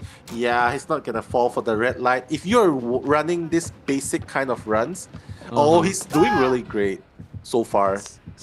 But it hits him through the window again. The hitbox on that just goes through the window, and DDD was doing an amazing job so far. But this is the first down onto DDD. And now I think, did Panda pick up the tape? I'm not sure, but one thing's for sure, Onryo probably has, what is that? Hex rune. Is that hex? Oh, that's the one. Yeah, that's one. If you clean a totem, then you get exposed. Hex ground? Yeah, like yes. something ground. Yeah. So now we're gonna see the teleports happen while it manifests. Gonna try to catch a survivor off guard here, but you gotta love the discipline on the survivors. It is gonna be, I believe this is Panda that is gonna take this next kite. Mini Blue as well, trying to work on gens here. So now it's the hit, but the trade-off happens. This is a really weak palette. You shouldn't be playing around this area, simply because the loop is so short. But now, after injuring Panda, he's just gonna go straight away for the killer. Oh my god. Mini Blue, ladies and gentlemen. Yeah, Mini Blue, the obsession, and also that gauge is filling up. So now we see that Panda is gonna get the attention now. I'm not so sure. Oh my god, Panda dead hard through, but no window to work with. He actually dead hearted away from it. Now Panda as Dwight. That's a good costume, Dwight. It is a good costume. Well, so far they're not getting 4K at 0 gens remaining, so I would say that's an upgrade. 1 gen has actually been done. Dragon's gonna ditch his gen, probably gonna go start making his way to rescue. But let's not forget, the Onryo has the ability to teleport into TVs, and that's when TVs catch up really fast. Oh, and he's gonna find Dragon straight away. Yep. And this injured dragon being down will see the hook next, opening up Panda to get rescued. So this is something I think they cleaned out a rune for that. But now Panda is saved, and now will be going back into kicking gens here. Exactly. Hex Ground is doing an sorry, it's really an amazing job what the killers decide to bring. And this perk so far, it's giving the false information to the survivors. Like it can be anything, right? It could probably be another kind of hex. But well, I guess they found out the hard way. It's Hex Ground. It's gonna land that hit onto DDD. DDD's doubling back though. Oh, Dead hard through. Yeah. Ooh, you gotta love the idea there. But DDD dead harding into the open here. We'll see the rocket. See the hook for the second time. And yeah, slow-paced game that this Onryo is playing, but it's still working out in favor of them because everyone has seen their chance on the hook, and now it seems like Mini Blue will probably take this next kite here in the shack area, not the killer shack area. This window is blocked, and there is a pulse that is available, but he's being chased out. Oh, slow vault. Oh, right through it. Yeah, he did. Oh my god, he's just gonna get chased out here. Yeah, if he dies here, the basement might be one thing. Oh my god, he hesitated. DDD actually. Oh my god, DDD about close to expiring here. Had to use that pallet. DDD's already saved, but Nell, the curse is on DDD. Oh yeah, exposed. Oh yeah, he changed. Okay, he was able to remove the tape, so that's good. But yeah, now DDD is actually, he's dead on chair too, so we'll see how. Oh my goodness, trying to dead hard through, but no, Mini Blue eating the same fate as his fellow teammates. We'll see the chair. Oh, we'll see the hook for the first time now. Yeah, the vault animation here is quite different from another game. In DBD, you can't quick vault windows. You need to be running from a distance to do a fast vault. Pallets, no problem. You just click on fast. It will just keep. You can do the fast slide. But for Windows, it's different. You cannot do a fast one at a minimum distance, even if you press down fast. So that's one thing to note if you guys are playing this as a survivor main.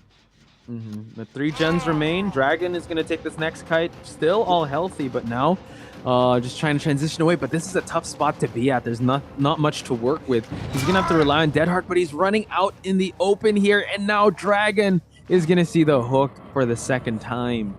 Probably doesn't have Dead Heart. Probably has a similar build like what he brought last game. Adrenaline, Borrow Time. Yeah, that's probably the 2 main builds he brought. So interesting choice. Okay. Yeah, we'll see. Manifesting now, trying to find another survivor, just keep them busy. While we do see that they are all healthy now, and now we see that he's damaging this gen, which can buy enough time, but we see that Panda is actually here also. So no pallet to work with here. So Panda's gonna have to transition away. Only a window. Shouldn't be waiting for the killer like that, bro. Jeez. My God, Spirit Furry doing its work. Oh, grabs the grab. Yeah. Very He knows. He knows. Yeah, but the thing is, when this is a typical yeah, it's good that you're watching out and see what the killer does first.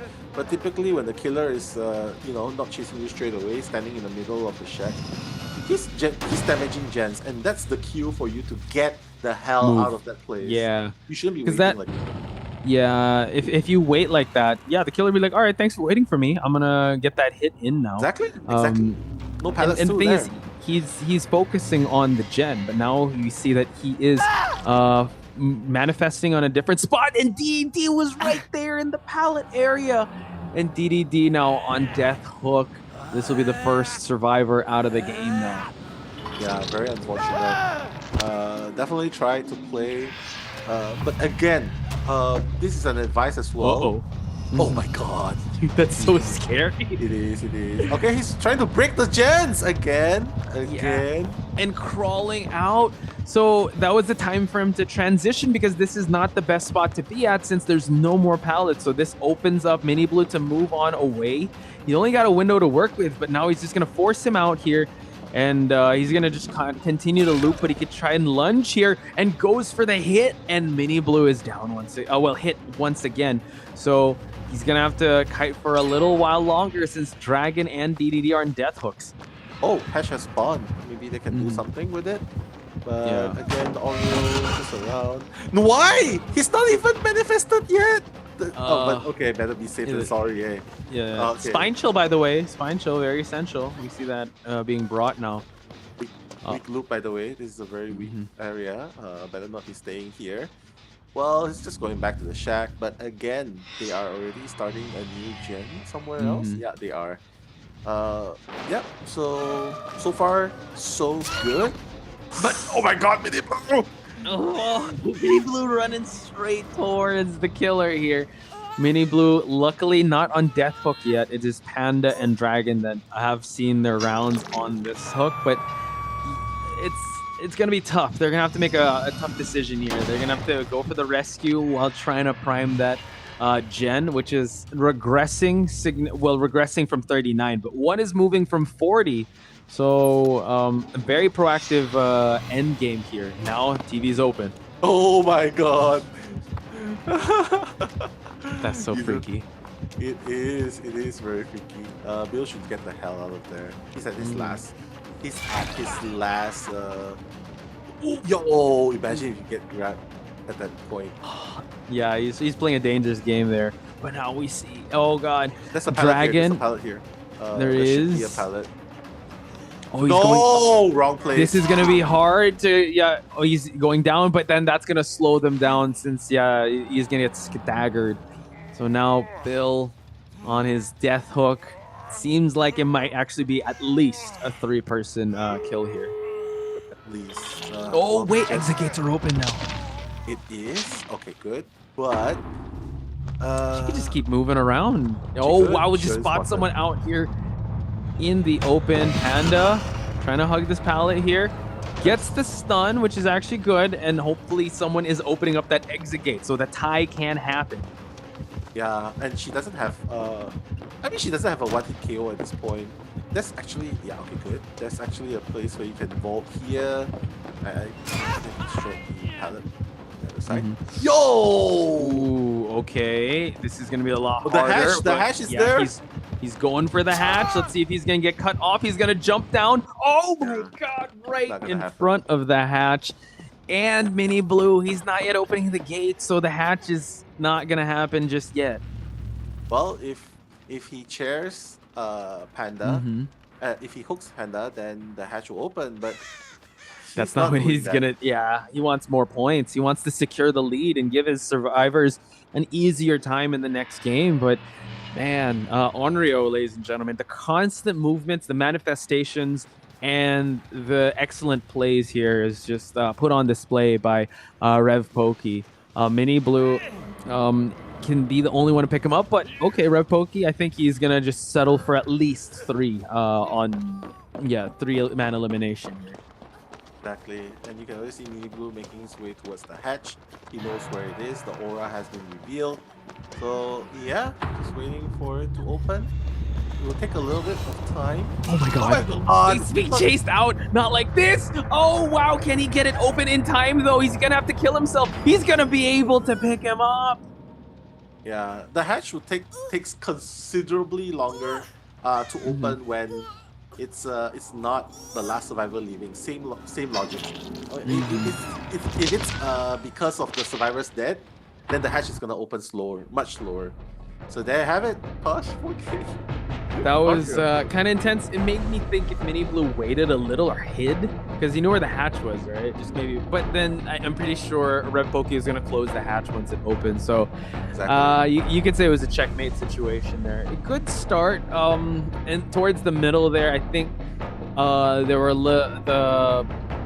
the Onryo was a little more proactive and just constantly changing targets, constant hooking the survivors, and just a better general understanding of how to limit the kiting time of these players. Yeah, you can see 23 hits.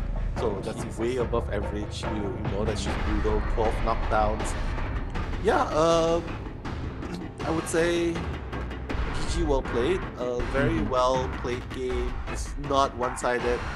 Maybe in a way it is, but ultimately it was still all 5 gens being repaired against a Sadako, not to mention it's an Onryo that we were talking about. So not too bad. Ultimately, I think it's just going to be a learning experience for Team NM, but for TDD, a GG well played. 32,000 max points. I think TDD really understood. I think they understood the matchup really well, because Rev Poke was actually the kryptonite to NM, because we saw them with other killers that they did thrive and survive, but I think one of the weaknesses that they faced are stealth killers. I know Onryo is, she manifests and all that. That's all. And she's more mind games, but clearly saw a little bit of an adjustment period on the Wraith. And here, unfortunately, they weren't able to adjust accordingly. And it served the Onryo really well. A 5-point game for the killer Rev Poke of TDD. Exactly. I mean, considering how they didn't fare well. Their experience against Onryo, it didn't end well the last time. It didn't end well this time. I'm surprised that they didn't, just opt to ban the Onryo, because clearly they managed to fix 5 gens, but against an Onryo who keeps teleporting, they have no idea how to deal with this kind of mobility by the killer. But hey, all's done. It's GG well played for both teams, but guys, there is still the second half, so don't go anywhere, guys. We are going to be right back with the conclusion of the matchup between NM versus TDD, so don't go anywhere, guys.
Welcome back to Top Clan's 2022 Winter Invitational, ladies and gentlemen. Potch Spice and Nello Mello at your service for the potential last game of the night between TDD and NM. And no, it just seems like it might end up as TDD winning because big question mark coming into this second half is YTH Shen's capability to just stick with a hunter that stick with a killer that he wants to use throughout the entire tournament. And now he's put in a do or die situation. He needs to get 5 points for his team to keep this one going.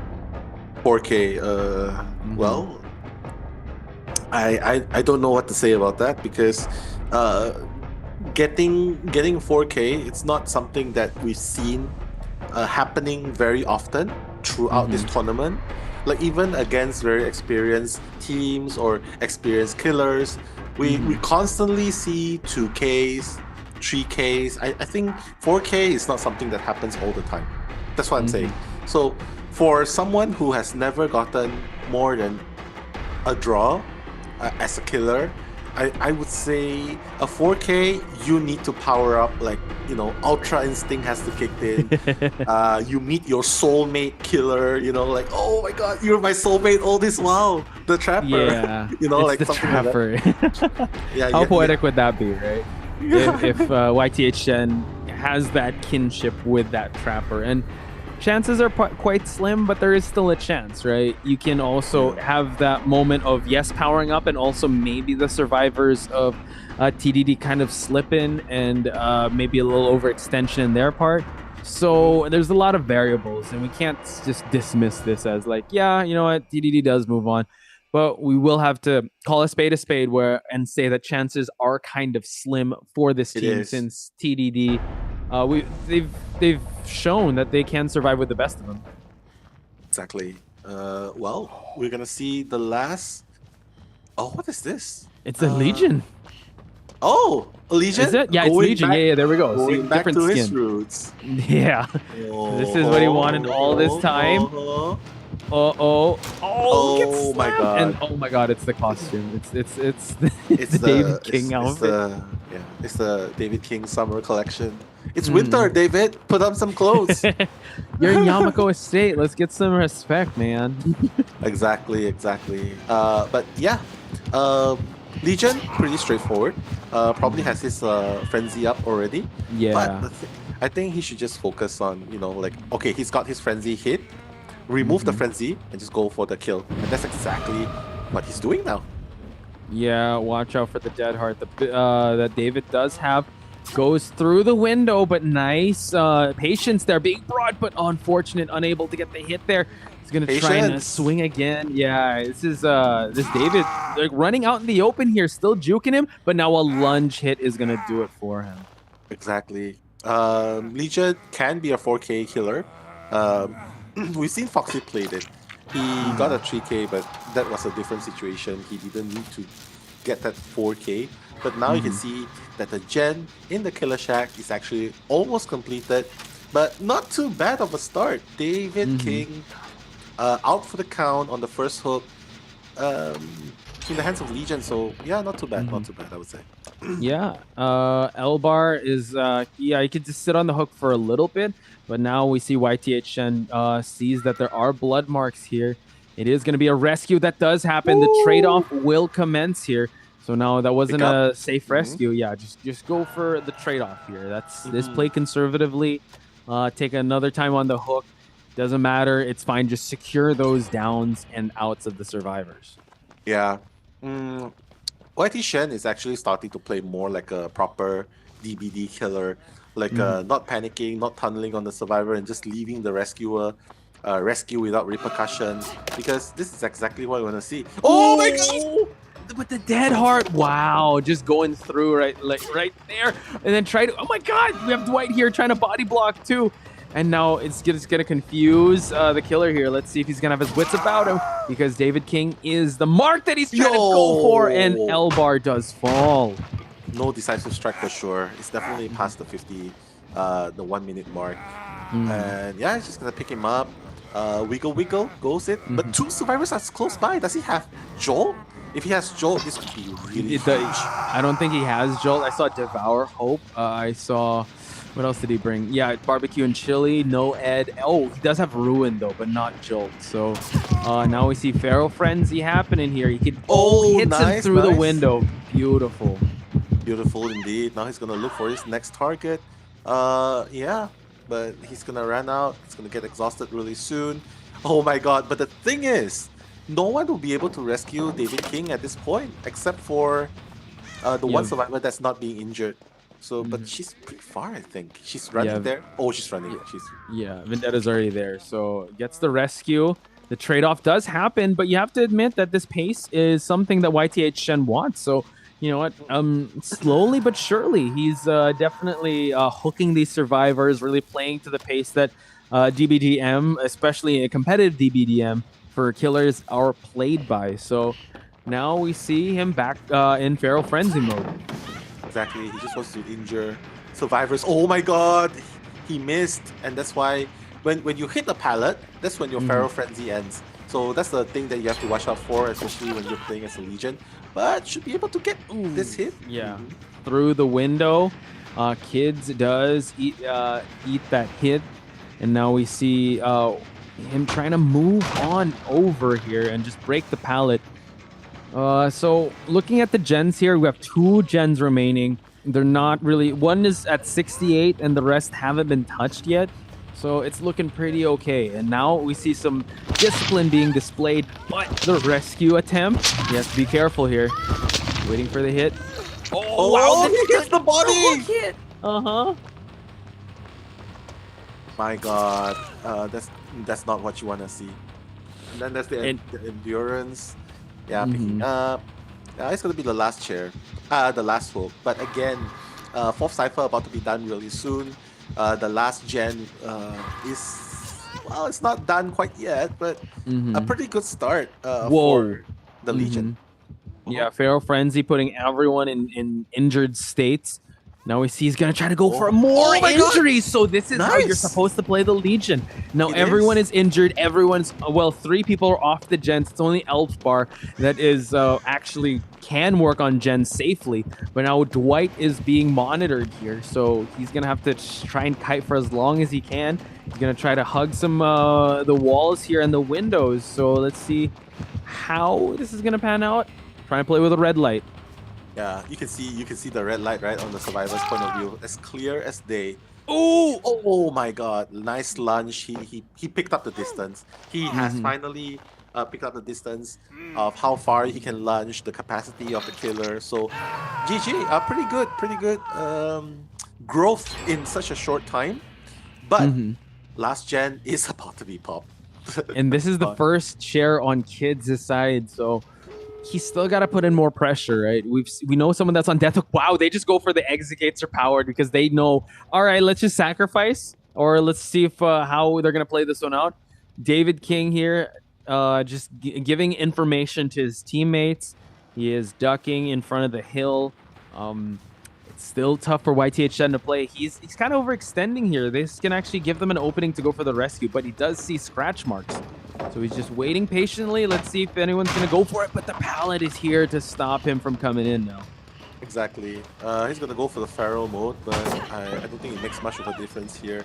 We've seen this happen before. Yep, cancelled out by the pallet drop. And the... Oh my god. The exit gate has been a little bit powered, but this is going to go for a regular hit. Oh, wow. And yeah. Oh, wow. There's no Ed. How could we forget? There's no Ed in the air now. Exactly. But the other gate, I can't really see the progress so far, but I feel like it's open already. Yeah, everyone's on the other side. But I would say this is definitely a step up. Even if he doesn't win, it's definitely a step up. And wow, having the aura being seen. Yeah, David King playing with fire here. Exactly. 2 of them are at the exit gate. Playing the mind games here. David King so close to actually going for the escape. Hiding the red light. He sees it. Going back and forth. He doesn't want to overextend. Dwight is here too, but he's close to the exit gate. But this allows David King to actually go for the exit. Oh, he's got decisive strike. Wow. Shouldn't pick up. Should start slugging them. They're all waiting for that. They were all waiting for that. Mm-hmm. But it's still an upgrade, and that's the beauty of TDD. There's something you learn new that you learn every single time you play the game more and more. I feel like that's a much better Legion play than the first time Yeah. we brought it out. Hey, moral victory in the end there for YTH Shen. I think, like you said, found the soulmate killer here. It turned out to be the one he started out with that Legion. He was able to injure 3 in a row because of that Feral Frenzy. So that's something that Legion players aspire to go for. And it didn't work out in the end, but I think, ending their tournament run here is definitely a good indication of their skill level as of now. So if they decide to come back and try their wits here at the Top Clans, the Invitational tournament, this is the Winter Invitational of 2022. So who knows? There might be another one, and we're going to see levels of growth to this, similar to ICI, but it is going to be TDD to move on. Yeah, 13 hits, not too bad.